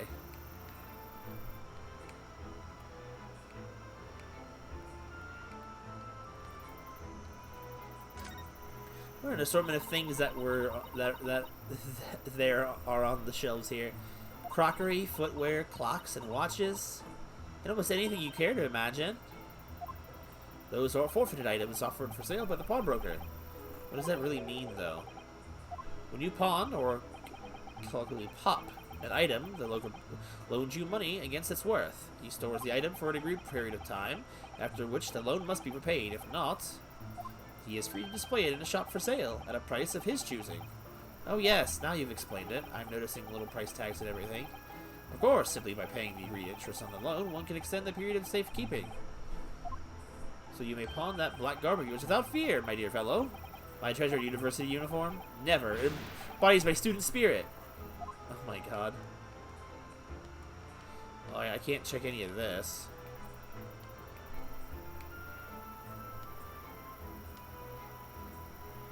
Anything else to see? Hello. Now, what do you suppose this rather enormous machine does? It seems to have 2 little windows for looking through. Let me to enlighten you, my dear fellows. What you are looking at is a stereoscope. A stereoscope? Fascinating. She just gave up. It's aptly named, I assure you. Look through at the eyepieces and see for yourself. Oh, I should be delighted to. Excuse me for a moment while I just have a look. Just before you do, there is something I should point out. My dear fellows, in order to see image properly, stereoscopically, as it were, you will need to be cross-eyed. However, if that is beyond you, it is a little consequence today. Oh, okay. Alright then, I'm going to try it. What? Ah! Mr. Naruhado, you must see at once. Oh, alright then. So I need to be cross-eyed, like I'm trying to look at my own nose? Sure. Oh. What the? I don't believe it. It's the juror from the first case. Just a photographic print, but it looks like you can reach out and touch it. Oh. Yes, the sense of death is startling, is it not? Stereoscopes are one of London's many fads. They're often found in little stalls in the park. People queue for hours to see them. Why? Why are people meddling with such black magic? It is no magic, my dear madam. It is, well, far too complicated to explain at present. We shall save this lesson for another day. Oh. The music was so intense. April 15th. It's not a calendar you could easily miss, is it? April 15th, today's date. Yes, that's not for sale, I must point out. It's an Eastern-style page-a-day calendar. Every night at midnight, I tear off the front page and reveal the following day's date. The perfect calendar for a tearaway fellow such as yourself, Mr. Windibank. And who was it who walked out of here with the wrong violin before? Well, when the agreed storage period has passed without repayment, articles are forfeited, you see. So I have to keep a close eye on the date. It's something of a pawnbroker's obsession, you might say. This is a lot of just fat that we're chewing right now. Oh yes, I can see you're very dedicated to your job. What's this? Look at this! Whatever could it be used for? I have no idea. She's looking closer. Ah! I don't know what it is. There's a small catch here. Look. Don't know what it is. We're going to open it, aren't we? Oh. Oh my, that's amazing! It's some sort of spring-loaded mechanism. Which we'll never manage to put back in the way it was before. Hmm? What are you two doing? What? Us? Nothing! No, nothing at all. Whatever this device is, it seems to have a pair of little windows to look through. I know I've seen something rather similar to this elsewhere. What? Only tuppence for it? That ain't fair, you know it! The article's barely worth a penny, miss. I cannot offer more. Wait, what? Sounds like there's an argument brewing over by the counter. Come on, that can't be right. I ain't got proper butchers at it. She had all they need to see, young girl. Oh, it's her. Wait, don't we know? I'm sure I recognize her. Oh, yes. It's the young lady from Mr. McGillahead's trial 2 months ago. Her name is Gina Lestrade, my lord. She's a chancer. Earns a crust among large crowds, reveling people with their purses. It's commonly called a pickpocket.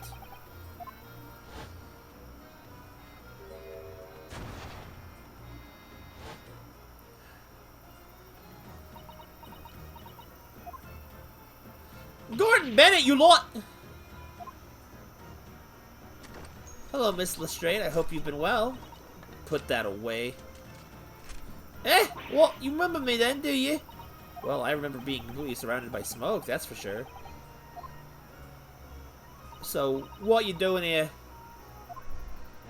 Down and out just like the rest of us, nothing to eat. Come pop at that black weasel side coat, have you? What is it about this black uniform making everyone comment on it? Ah, good day, unless I'm much mistaken. You would be the young pickpocket who stole our experimental smoke grenade launcher. Mr. Sholmes! So, have you something of value to pawn, do you? Allow me to see the article, and I shall negotiate with Mr. Windbank on your behalf. Oh, another one. I don't need no help from some stuck-up day. Get out of my business. Go on, I'll make trouble for you. As you wish, Miss Lestrade. I shall happily remove myself from your presence. Oh, he literally left. He's really done it. He's gone. I'm sorry, but as I said, there's really no room for negotiation here. What is that thing he has in his hand? Some kind of metal disc. And you, go on, leave me alone. Oh, Miss Lestrade, just pretend we aren't here. We shan't be offended in the slightest. It's just like having a standoff. Sasado-san really can't stand her ground when she wants to. Whatever.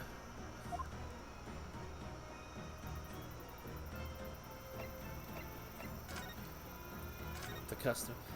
Somehow, I didn't really think you were the sort of person who'd use a pawnbroker, Miss Lestrade. Yeah, well, I am. I'm a Londoner just like everyone else. That's the problem, is it? No, not at all. Just that, well... Oh, I get it. I know what you're thinking. That thing probably didn't even belong to her. Probably gone to die, didn't she? Yeah, I can see it in all of your chubby face. Well, I might have been thinking something along those lines. You're not going to deny it, Mr. Naruhito. Alright then, I'm just gonna come out and ask you straight. Do you pawn things that you steal from other people? Well, I don't know. I'll best answer that, really. Suppose, sometimes. You're not going to deny it either, Miss Lestrade? But not this time, I swear! The thing belongs to me! The disc that Mr. Winterbank is holding? Perhaps we should see what it has to say, what she has to say about all this.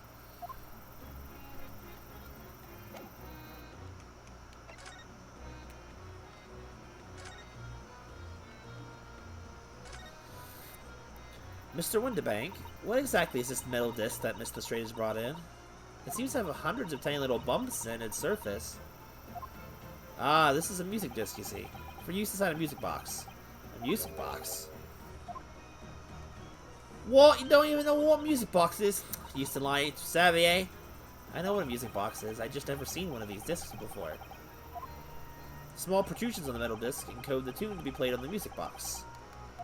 You simply insert the disc and set the machine going, and beautiful music plays. This is so incredible. Tell us, what tune is on this disc? Well, I'm afraid I couldn't tell you that. There are so many different types of music box, you see. British made, German, Swiss. I have no way of knowing which particular machine this disc was made for. Ah, I see. And that's it in a nutshell. I wouldn't treat customers for item like this, even if the young lady forfeited it. Really, I'm already offering more than I should at a penny. That's Pecco lie. He told me that. He said it was, well... He? Who? Never you mind. It just ain't right, it's all. This is worth good money. I know it is. Well then, you'll have to try your luck at other pawnbrokers, won't you? Ugh! She's been in here before, of course. This little tatterdallion. I see. Brought in some dubious article or other with her every single time, I might add. Dubious? What you trying to say? I'm an Oz customer, me. So, is there something dubious about the disc she bought in today? Well, if only it were that simple. Sorry? What do you mean? What she actually brought in was a storage ticket. Ah, a storage ticket. So, Miss Lestrade has actually come to redeem an article from you today. Is that right? Yes, alright. A girl like me has got all stuff what needs storing.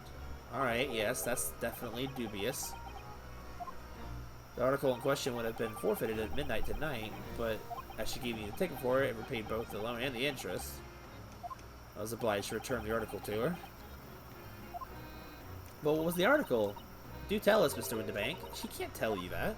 The little scamp is wearing it, ma'am. The coat. It's the overcoat that she redeemed. Oh. What? What's wrong with that? It fits, don't it? I mean, it's mine, so of course it does. So, what about the disc then? How does that come into all this? The disc is something else. A new article upon if the girl and I can agree on a price.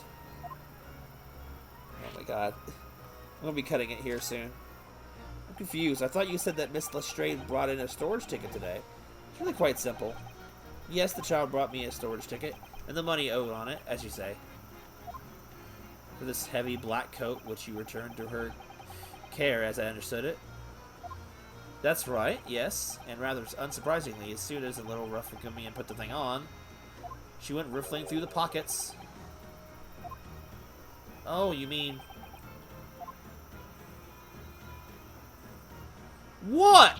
Don't you know it's rude to stare at a lady? Ah, I see. So it came from the pocket of the overcoat, did it?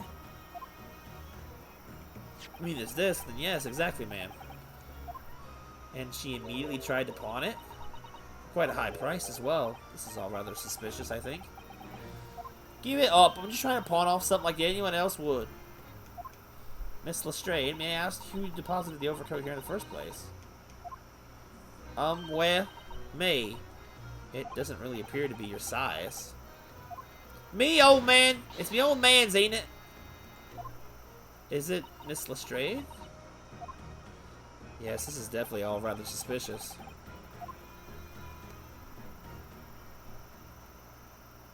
Out of my way, please! I don't know who said that. Who the heck are you? Who is this picture postcard, English gentleman?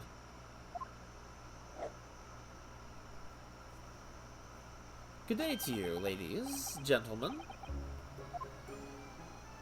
What's your problem, eh? There's no problem, as long as you remove yourself. I have a matter to discuss with the proprietor. And if you intend to make a problem of it, I shall see you outside, little girl. For the hiding you deserve. Look, ain't obvious. I ain't done talking with him yet. If you think you're such a gent, you should know how to wait in line. Well, if you are impudent little rat, aren't you? As well as a pickpocket. Eh? Well, who are you? How you know who I am? The question is, how do you not know who I am?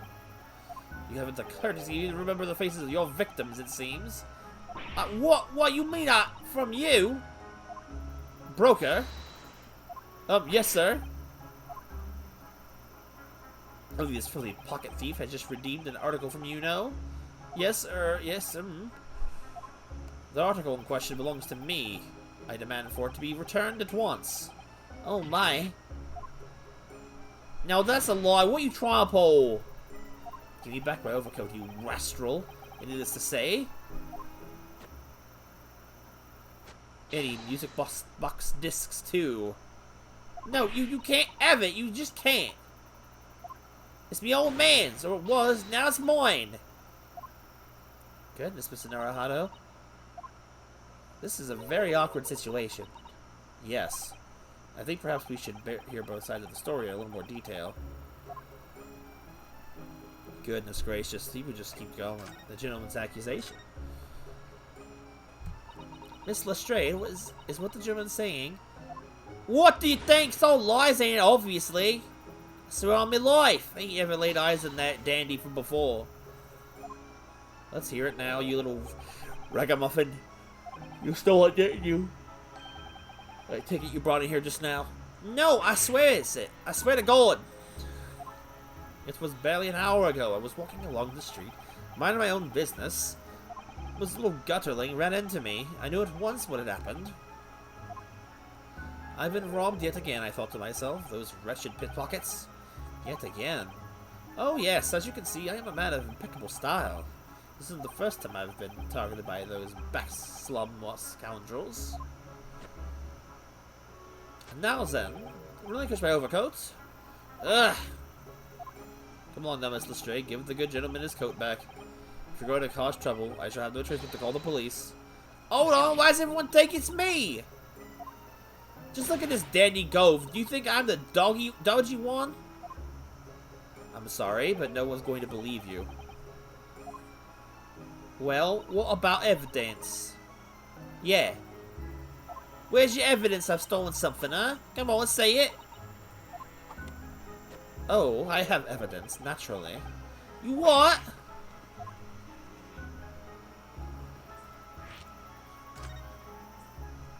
Evidence that article that Miss Lestrade redeemed actually belongs to this gentleman. Of course, we only need to consult Mr. Winbank's ledger to know the truth. What was that pose? She's just making up new poses as time goes on. We'll be able to look up the name of the person who deposited the article in the first place. Yes, brilliant. I'm very sorry, but I'm afraid that won't be possible. Oh? I never ask customers' names. That's a strict policy of mine. But why not? Well now, as you can imagine, some of my customers have circumstances to consider. A great many of them prefer to maintain their anonymity. Yes, I see. But then how can you know if an article belongs to the person and asking to redeem it? Oh, it's quite simple. Good sir, might I trouble you for the watchword associated with the article in question? Of course, it's Professor. Yes, that's right. And all the evidence we need. The gentleman is the rightful owner of the article, without a doubt. A watchword. Interesting. Well. So about these watchwords, Mr. Winbank. Just as I explained, I never ask customers' names when they deposit items with me. There are many reasons why. Certain customers would like to keep their activities secret. Oh my god, Herlock is still here! It wasn't exactly a subtle glance at Mr. Sholmes, now was it? Great detectives have no dark secrets, not at all! Yes, well, anyway. That's why I always ask for a watchword whenever I accept a new article. In many ways, it's like a secret combination of numbers used to unlock a vault. The date of deposit, a description, and watchword uniquely identify each item. And of course, I then give the storage ticket to the customer. When someone comes to redeem something, I ask for the ticket and the watchword. And if that someone tells you the correct watchword, you return the article. That's right, sir. Yes, just as soon as the requisite fee is paid. And I have supplied you with the information you require already, but for the avoidance of doubt. The real question is an overcoat, deposited 2 months ago on the 15th of February, with the watchword of Professor. All perfectly correct information, sir. But ow! Really, this is beyond the joke now. There's no further room for doubt. Ugh.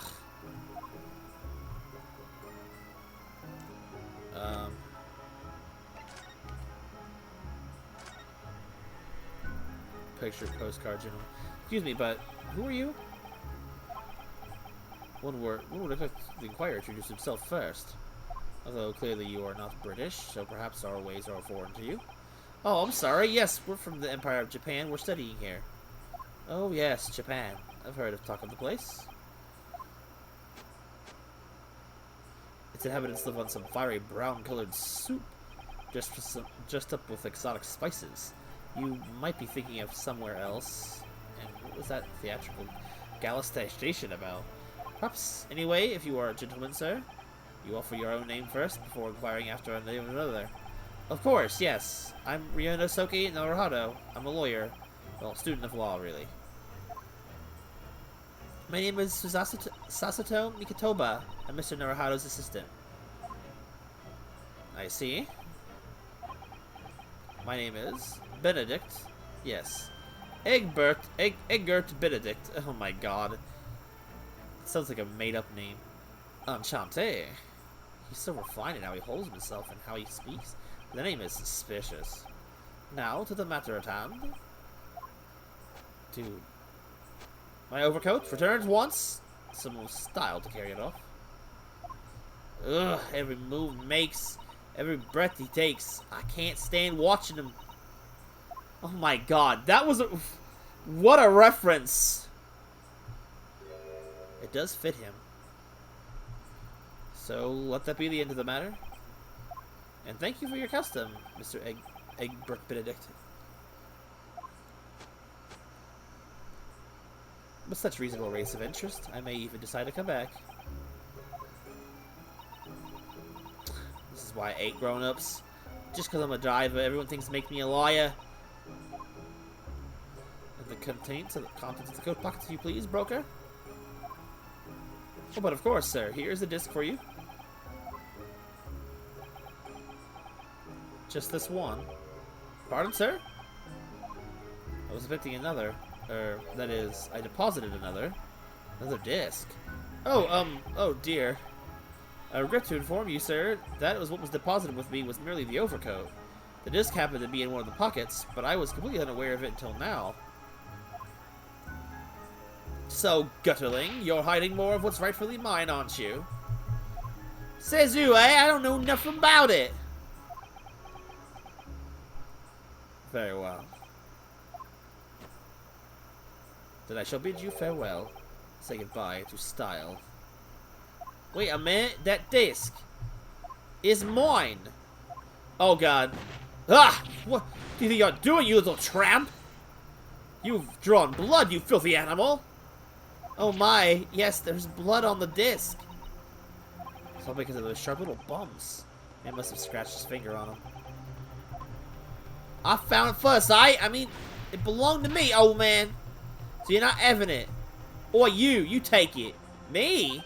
If I hang on to it, don't have it off me again. You keep hold of it. Miss Lestrade, why is this disc so important to her? Oh, it's been added to the court record.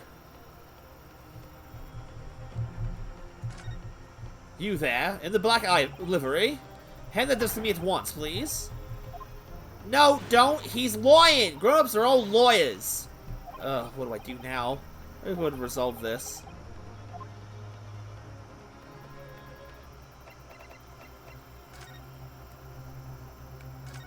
Mr. Sholmes? Mr. Sholmes, what are you examining with such keen interest there?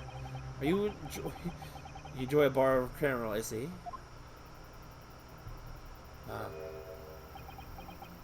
So, you found me at last, Mr. Naruhado. Sorry? After that young pickpocket sent me on my way, I was forced to lurk in the shadows. Cruelly ostracized, as the rest of you partook in the jovial atmosphere of fellowship. I had nothing to occupy my mind. I was too ashamed to let society see what my downfall had done to me. So feigning mock interest, I pretended to examine the tedious trinkets in this desolate place. Well, as you shrewdly observe, gnawing on the only friend I have left, the 7% solution of caramel. Pray, what do you claim to understand the depths of my despair, Mr. Naruhado? But how could you? I was so lonely, so desperately lonely. Oh my god, he's insane. Then, why on earth didn't you reach... Oh my god, the chair. I'm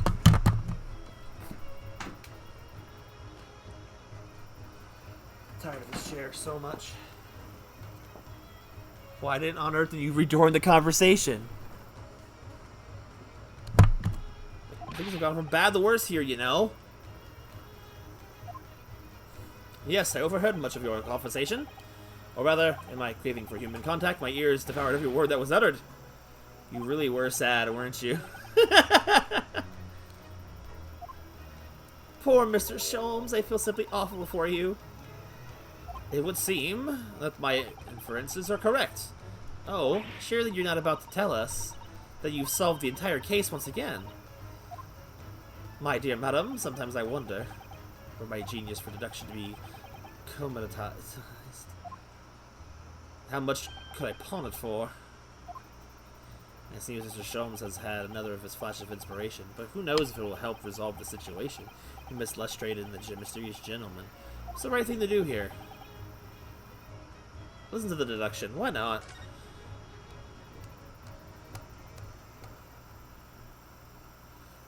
Well, Miss Lestrade, it would appear you find yourself in something of a predicament. Where the blue blazes have you been, eh? Pardon? When a lady's in trouble, a true gent's supposed to be there to help. Straight away, not an hour later. Harsh. And who, pray tell, are you? These two are just Mr. Egbert Benedict. You have, in my eyes, a verbally encyclopedic array of curiosities about your person. Nevertheless, there are two immovable conclusions I have drawn. I beg your pardon. The First is this. The true reason of your visit to this pawnbrokery today is something that you have not yet revealed. And the second is this. A considerable crime is in contemplation, one which you orchestrate with the intent to steal a vast sum of money. Well, Mr. Benedict, what say you to my deductions? Tow! He should as white as a hard-boiled egg. It would seem that once again, Mr. Sholmes has made a flawless deduction. Just who do you think you are, sir? Ah, yes, as I hoped. That is precisely the paint expression I was looking for. We're just gonna duel. So, shall we begin? The time has come for yet another of Herlock Sholmes' logic and reasoning spectacular. Oh boy, here we go. We just came to get a violin, man. What's going on? The mystery man's aim. First of all, we must ask ourselves on what business you ventured into this pawnbrokery today. You claim to have followed this pickpocketeer, having had a redemption ticket stolen from you on the street. But that is most certainly a lie. The real truth is something quite different. As revealed by that which you hold in your hand. Yes, what brought you to this shop in the first place is the staff recruitment flyer. It's the staff, isn't it? The piece of paper in your hand is a staff wanted advertisement for this very shop. Yet even the most unobservant would soon realize that a man of your appearance has no need of such employ. In other words, there is some ulterior motive for your actions. The cane, which you unwittingly clenched to your person, exhibits an incontrollable contradiction. Incontrollable contradiction? What utter rot? I've had this cane for years! The contradiction of our speech is, of course, the missing furrow. What the frick? The end of my anyone can be terminated with a metal furrow to protect the wooden tip. And yet detailed analysis shows the wooden tip of this stick to be utterly bare. Therefore, there is only one conclusion. The rod that you hold in your hand, which appears to be a walking cane, is in fact no cane at all. What ripped? Your recoil, sir. Is something wrong? In your recoiling, you evidently fixate the answer to the next conundrum presented itself. Oh my god. Namely, that the truth behind this rod you bear. Yes, your reaction betrays the truth. The handle, which you evidently like to conceal, is the key to understanding this riddle, you see. From the moment I saw it, your suspicions were aroused. What walking cane demands such a stout handle? Amused I. But of course, as I said, this is no walking cane. No, that rod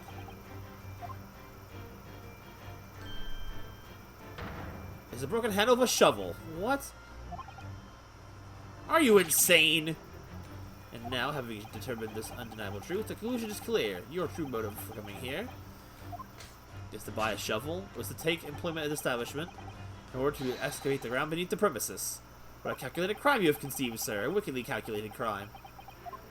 Good grief. Underneath the pawnbrokery. That's not gonna be right. Topic number 2. We're still going. I was hoping I would get a chance to stop for now, but like it just keeps going. Now, Mr. Benedict, let us continue. First, we must expose the details of this elaborate crime you have been in the planning. This is utterly absurd. You suggest that I, a gentleman, intend to excavate the ground beneath this pawnbrokery with a broken shovel? What on earth do you propose I expect to find there? Some long-forgotten treasure, I suppose. Save for such fanciful theory, what possible reasons can I have to do as you say? Oh, but there is an ample reason. As you are only too well aware, Mr. Benedict. Ah, and your fugitive glance is more telling than I could have hoped. What? Let's consider what would motivate a man to infiltrate a shop such as this and currently dig beneath its floor. The answer is revealed by the council notice on the counter which you guys are advertently drawn. Like it's just those public works be carried out for a local area. What is happening? According to this enclosed plan of upcoming sewerage works, beneath the shop runs a sewer that adjoins another, one that runs under the bank of the opposite side of the road. This madness has entered the sewers now, has it? By excavating the ground beneath our feet, you would gain access to the underwater way that flows in very close proximity with the great vault of the financial institution opposite. What are you? In summary, sir, you devised a master plan involving an elaborate bank robbery by dint of underground tunnels. But master plan? Which brings us at last to the final chapter of this lucrative scheme. With what plunder did the thief hope to make off from the underground vault and the bank? Are you quite serious? Having consulted with Scotland Yard some days ago, I happen to know the answer. But naturally, the answer is no secret to you, is it, Mr. Benedict? I have no idea what you're talking about. Allow me to present a rather interesting piece of evidence. Hello, phone. You see, this picture postcard tells us all we need to know.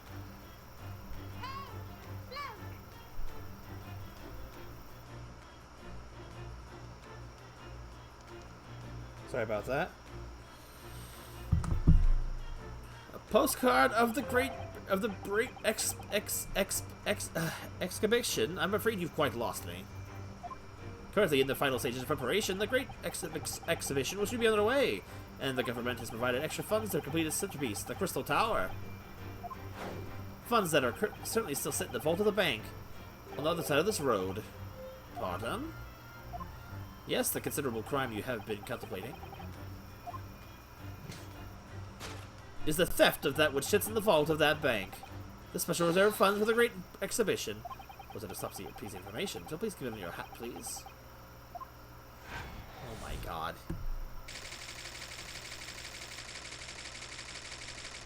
Well, none of this is probably going to be right. Thus concludes Herlock Sholmes' great deduction of this pawn-brokering puzzle. Dude, he just kind of interjects where he can for just puzzles. Mr. Sholmes. Well, Mr. Naruhado? An impressively upbeat deduction for a detective racked with loneliness. Would you not agree? Was it true what you said about the bank over the road and what it has in its vault? Indeed, though few know of its existence, it is one of the government's most closely guarded secrets. Gregson told me, in the strictest confidence. But you just announced it to everyone here, rather loudly, in fact. Ah! And if it's such a big secret, how would Mr. Benedict have come to find out about it? There could be but one explanation for that. Clearly it has been because the man is a criminal. But what if he didn't know anything about the money in the vault? If he is a criminal, as you said, then buying a brand new shovel is sure to be the first thing he does now that you've revealed the secret. Oh! Or if he doesn't. Maybe Mr. Winnebank will. He already has plenty of shovels here, after all. Oh my life, I assure you I'm not so unscrumptious. Well, hopefully this has taught you a valuable lesson. Sensitive information must be handled with the utmost of care. Oh my god. One can never be sure that someone privy to secrets won't disclose them, and once the word is out, it's out.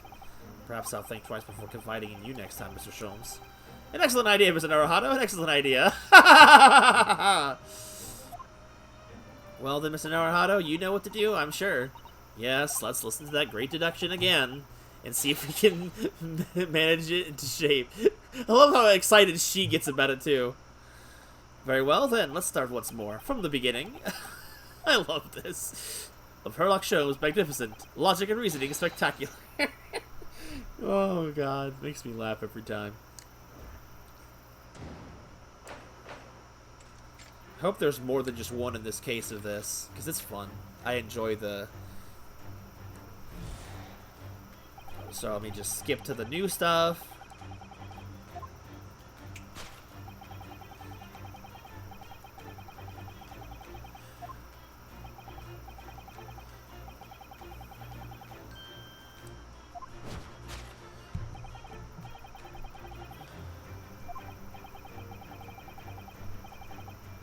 Okay, so hang on. So, by Mr. Show's reasoning, Mr. Benedict came in here in order to apply for a job so he could dig down through the floor? Yes, in an attempt to tunnel into the sewers to gain access to the money of the vault of the bank across the road. But if he wouldn't get very far with a broken shovel, would he? No, I think it's fair to say his motives lie elsewhere. The question is, why did I bring Mr. Benedict here at this particular point in time?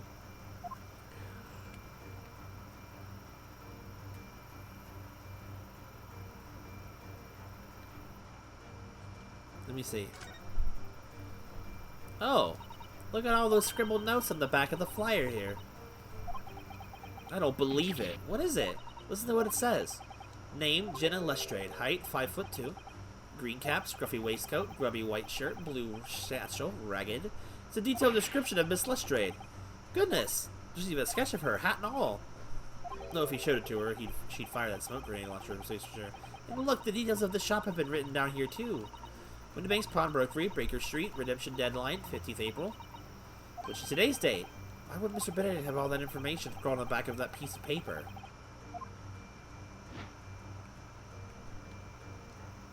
Take that!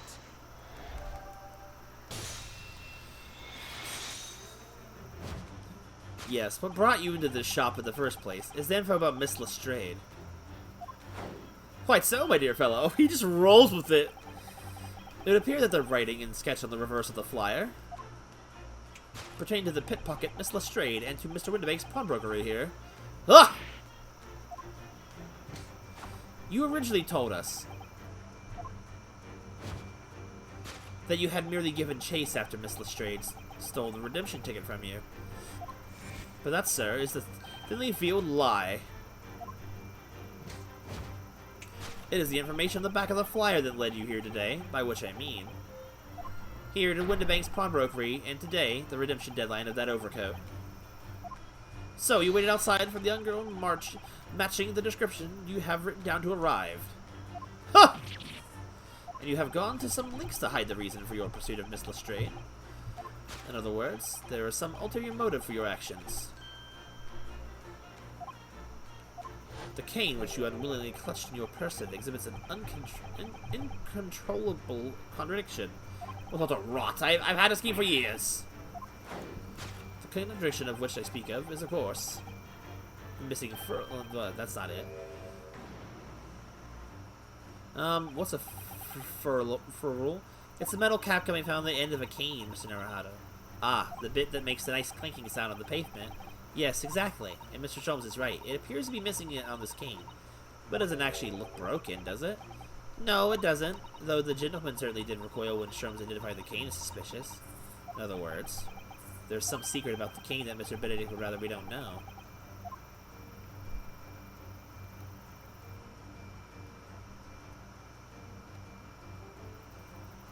Take that! Well, it's the initialing. It's not his initials. The contradiction of which I speak is, of course, the initialing. A most astute observation, wouldn't you say, Mr. Egbert Benedict?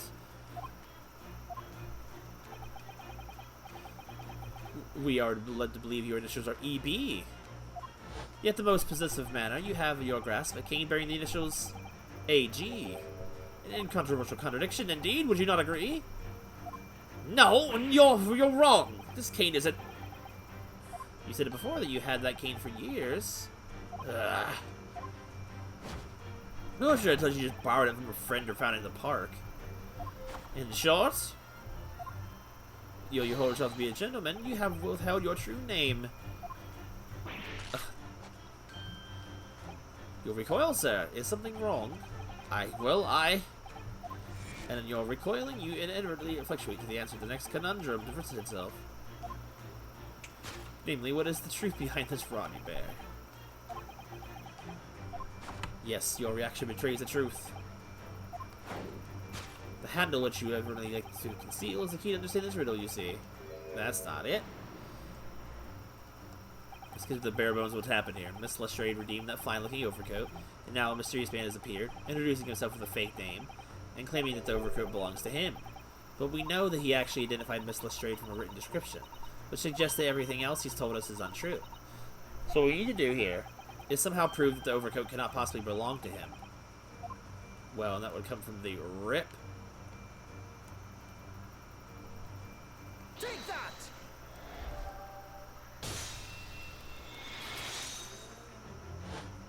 The split seam which you evidently like to conceal is the key to understanding this riddle, you see. Ha! Yes, because the overcoat is rather obviously a poor fit. Having forced it over your broad shoulders, the seam is already breaking apart. My suspicions were aroused from the outset. when you so badly lied about your name and so boldly waylaid this pickpocket. Ah! This catalog of untruths has all been for one very specific purpose. We're still onto this. Oh, welcome back, Melts. To steal the article, the young girl redeemed from the Mr. Winterbank. Ah! Okay, so I don't know if this is going to be important later. It probably will. So the day started in their new thing with a mysterious telegram that we didn't get to address. We went to a pawn shop because Mr. Sholmes got the wrong belonging of his from the pawn shop. So he came here to get the correct version. It was some kind of violin or something. And the thief from the second trial with the smoke grenade, she's back, and this guy here said that she stole his pawn ticket, which we're proving now that that's not true. And we're trying to figure out why he's lying about it. Now, I have no idea if this is going to mean anything later, but, that's just what's happening right now. I feel like we're in a filler episode at the moment. What really irks me is this. The considerable crime I initially imagined has been considerably curtailed. Tim's gone with the redeemed item. But why? Well, he knows the great crime's not going to be a thing now. Now, Mr. Benedict, let us continue. For we must expose the details of this elaborate crime you have in the planning. Wait, this is utterly absurd. You suggest that I, a gentleman, designed a Weasfilcham Charlie article of pawnage? Have you forgotten that I redeemed the article in the proper manner using the watchword? Had I not been the one who deposited in the first place? How could I possibly know the relevant details? Nincesipas. Oh, but the watchword can be discovered. As you are only too well aware, Mr. Benedict. Ah, and your fugitive glance is more telling than I would have hoped. What? Let us consider how one might come to learn a secret watchword relating to the pawn property of another. I like how actually he was so far off base with his legend crime that they had to rewrite the section. I think that's funny. I know what he looked at. The method is revealed by the council notice on the mark which I inadvertently drawn. Well, I know that's not correct. The direction of the deduction must change rather dramatically now, I think. Yes, no more talk of tunneling into the sewers. Which is a pity, because it all sounded rather exciting. Anyway, you can't deny that this mysterious gentleman did know the watchword. Yes, Professor. If you didn't know that word, Mr. Winbank would never allow you to redeem the article. Or, looking at it another way, if you did know that word, Mr. Winbank would allow you to redeem the article, whether it was yours or not. So the question is, could the gentleman have found the watchword out somehow? And it's probably right there in the ledger. What's this? I can't see what that is. Look at this, Miss Suzato. Ah, it appears to be a memo that Mr. Winterbank has scribbled to himself. Let's see. What does it say? Oh, Professor.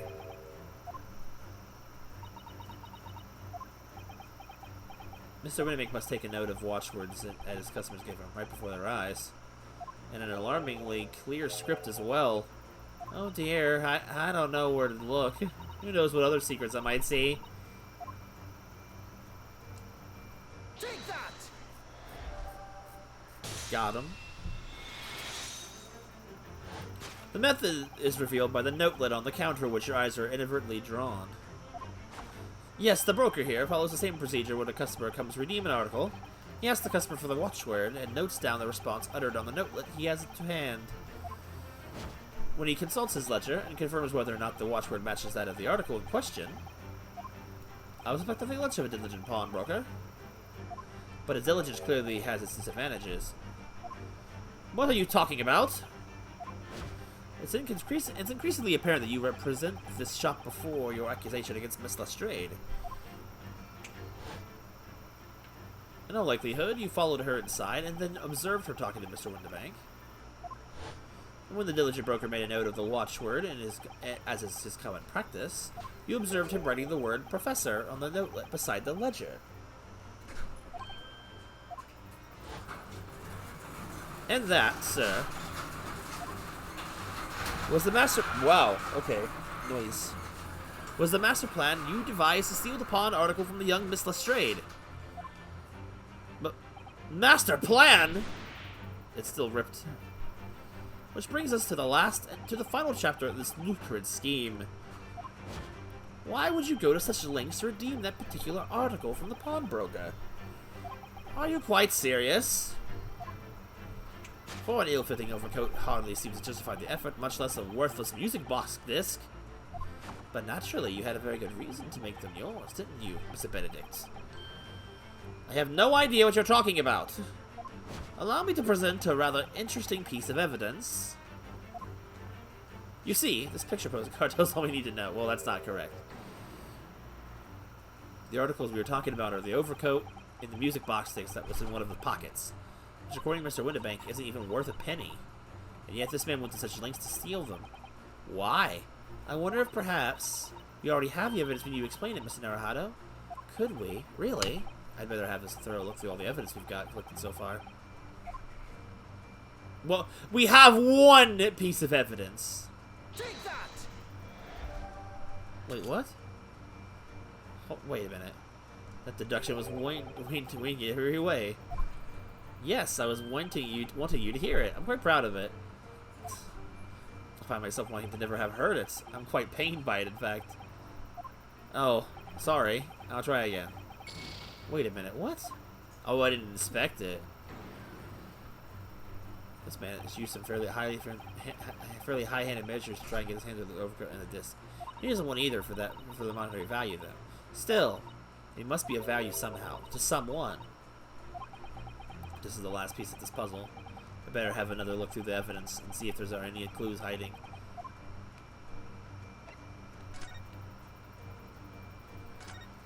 Look at all the little bumps on the disc. They're all so tiny.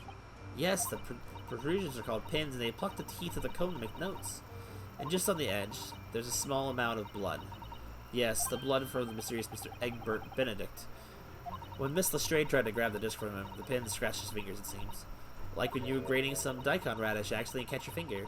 Ouch! Just thinking about it hurts. It puts me off eating radish.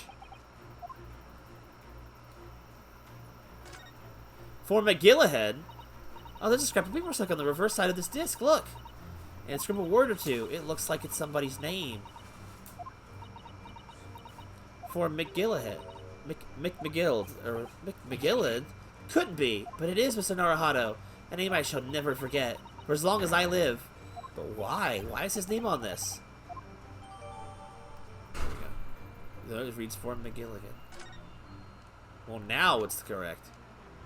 Take that! We had to know it, though. You see, this music box just tells us all we need to know. What's that on the back? It reads for McGilligan. McGilligan. Oh my god, I can't read. Ah! Him. Ah, Mr. Magnus McGilligan. The unfortunate philanthropist who perished in curious circumstances at the Old Bailey 2 months ago. A prominent man in London, though his lone maundering demonstrated a distinct lack of scruples. So, you're an associate of his, are you? Or perhaps a subordinate? Mr. McGillen was a man of unusually small stature. In fact, he was precisely the right size for that overcoat that you've squeezed yourself into. Your true identity remains shrouded in mystery, Mr. Egbert Benedict. But the final conclusion here is crystal clear. The reason you've come to this pawnbrokery today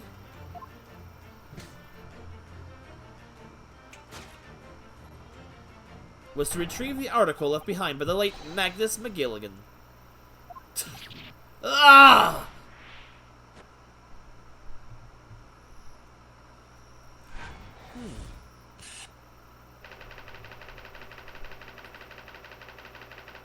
So we come back to that. Jolly good show.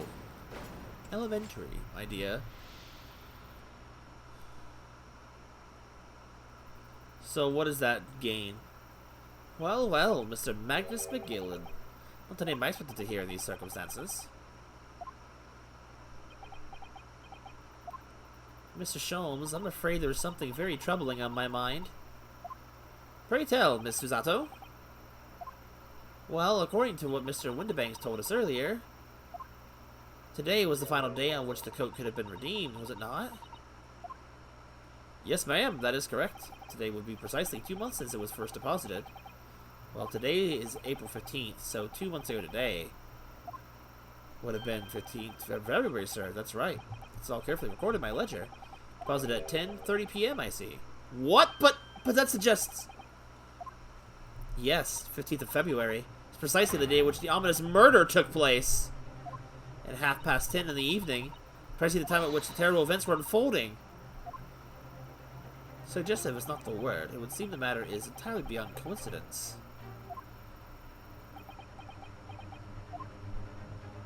You're, of course, at liberty to make whatever outlandish deductions you choose. However... Ah! I must insist you hand over the music box disc now. Dude, we're at gunpoint. It would be a terrible shame for you to return to your native land in a box. Ugh, what do? Is this a... Absolutely not.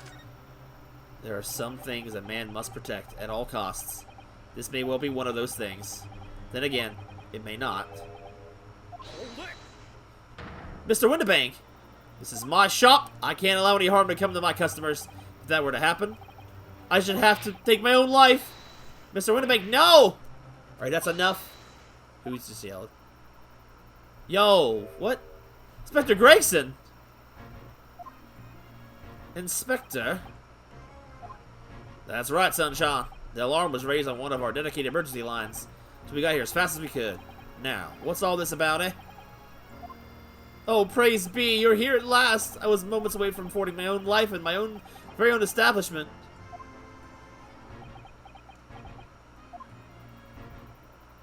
But seeing you have the upper hand.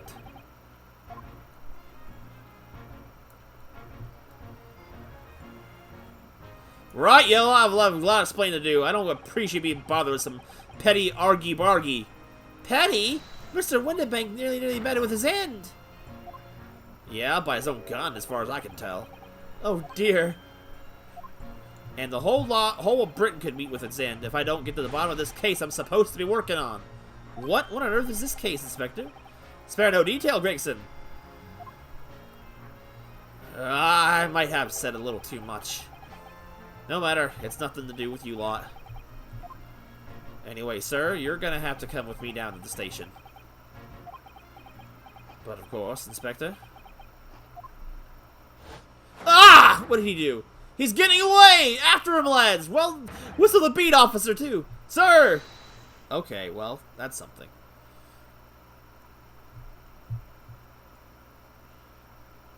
There's been a spat of thefts at pawn shops around here recently, so we've fitted emergency buttons underneath the counters for brokers to let us know when there's trouble. Oh, Inspector, I was very worried there for a while. Very worried indeed. Now then, Mr. Permanently in Mourning. Oh, yes? I'll be taking that whatever it is of Mr. McGillen's down to the yard, thank you very much. So hand it over. Oh, yes, of course. No, don't get them! It's mine, that is, mine! I'm sorry, miss, but anything belonging to Miss McGillen has been taken in as evidence now. As evidence? If the police demand something as evidence, my dear fellow, we have no choice but to cooperate. It's all yours, Inspector? Ugh. Well, that sucks. And so, we handed Mr. McGillen's disc over to Inspector Gregson, and were summarily turfed out of the shop and onto the street. Tuffed out? Turfed out? Something. Oh my goodness. Well, that's a perfect place to stop then. Okay. That little bit was really only about an hour. Or actually, was it like an hour and 20 minutes? Well, that's a perfect place to stop for tonight. I didn't actually think it was going to stop, but, you know, that's a perfect place. So now we're going into the next part next time with, you know, some information, something to get you hooked a little bit. So there's that. So we will continue this one either next week or a little bit later down this week.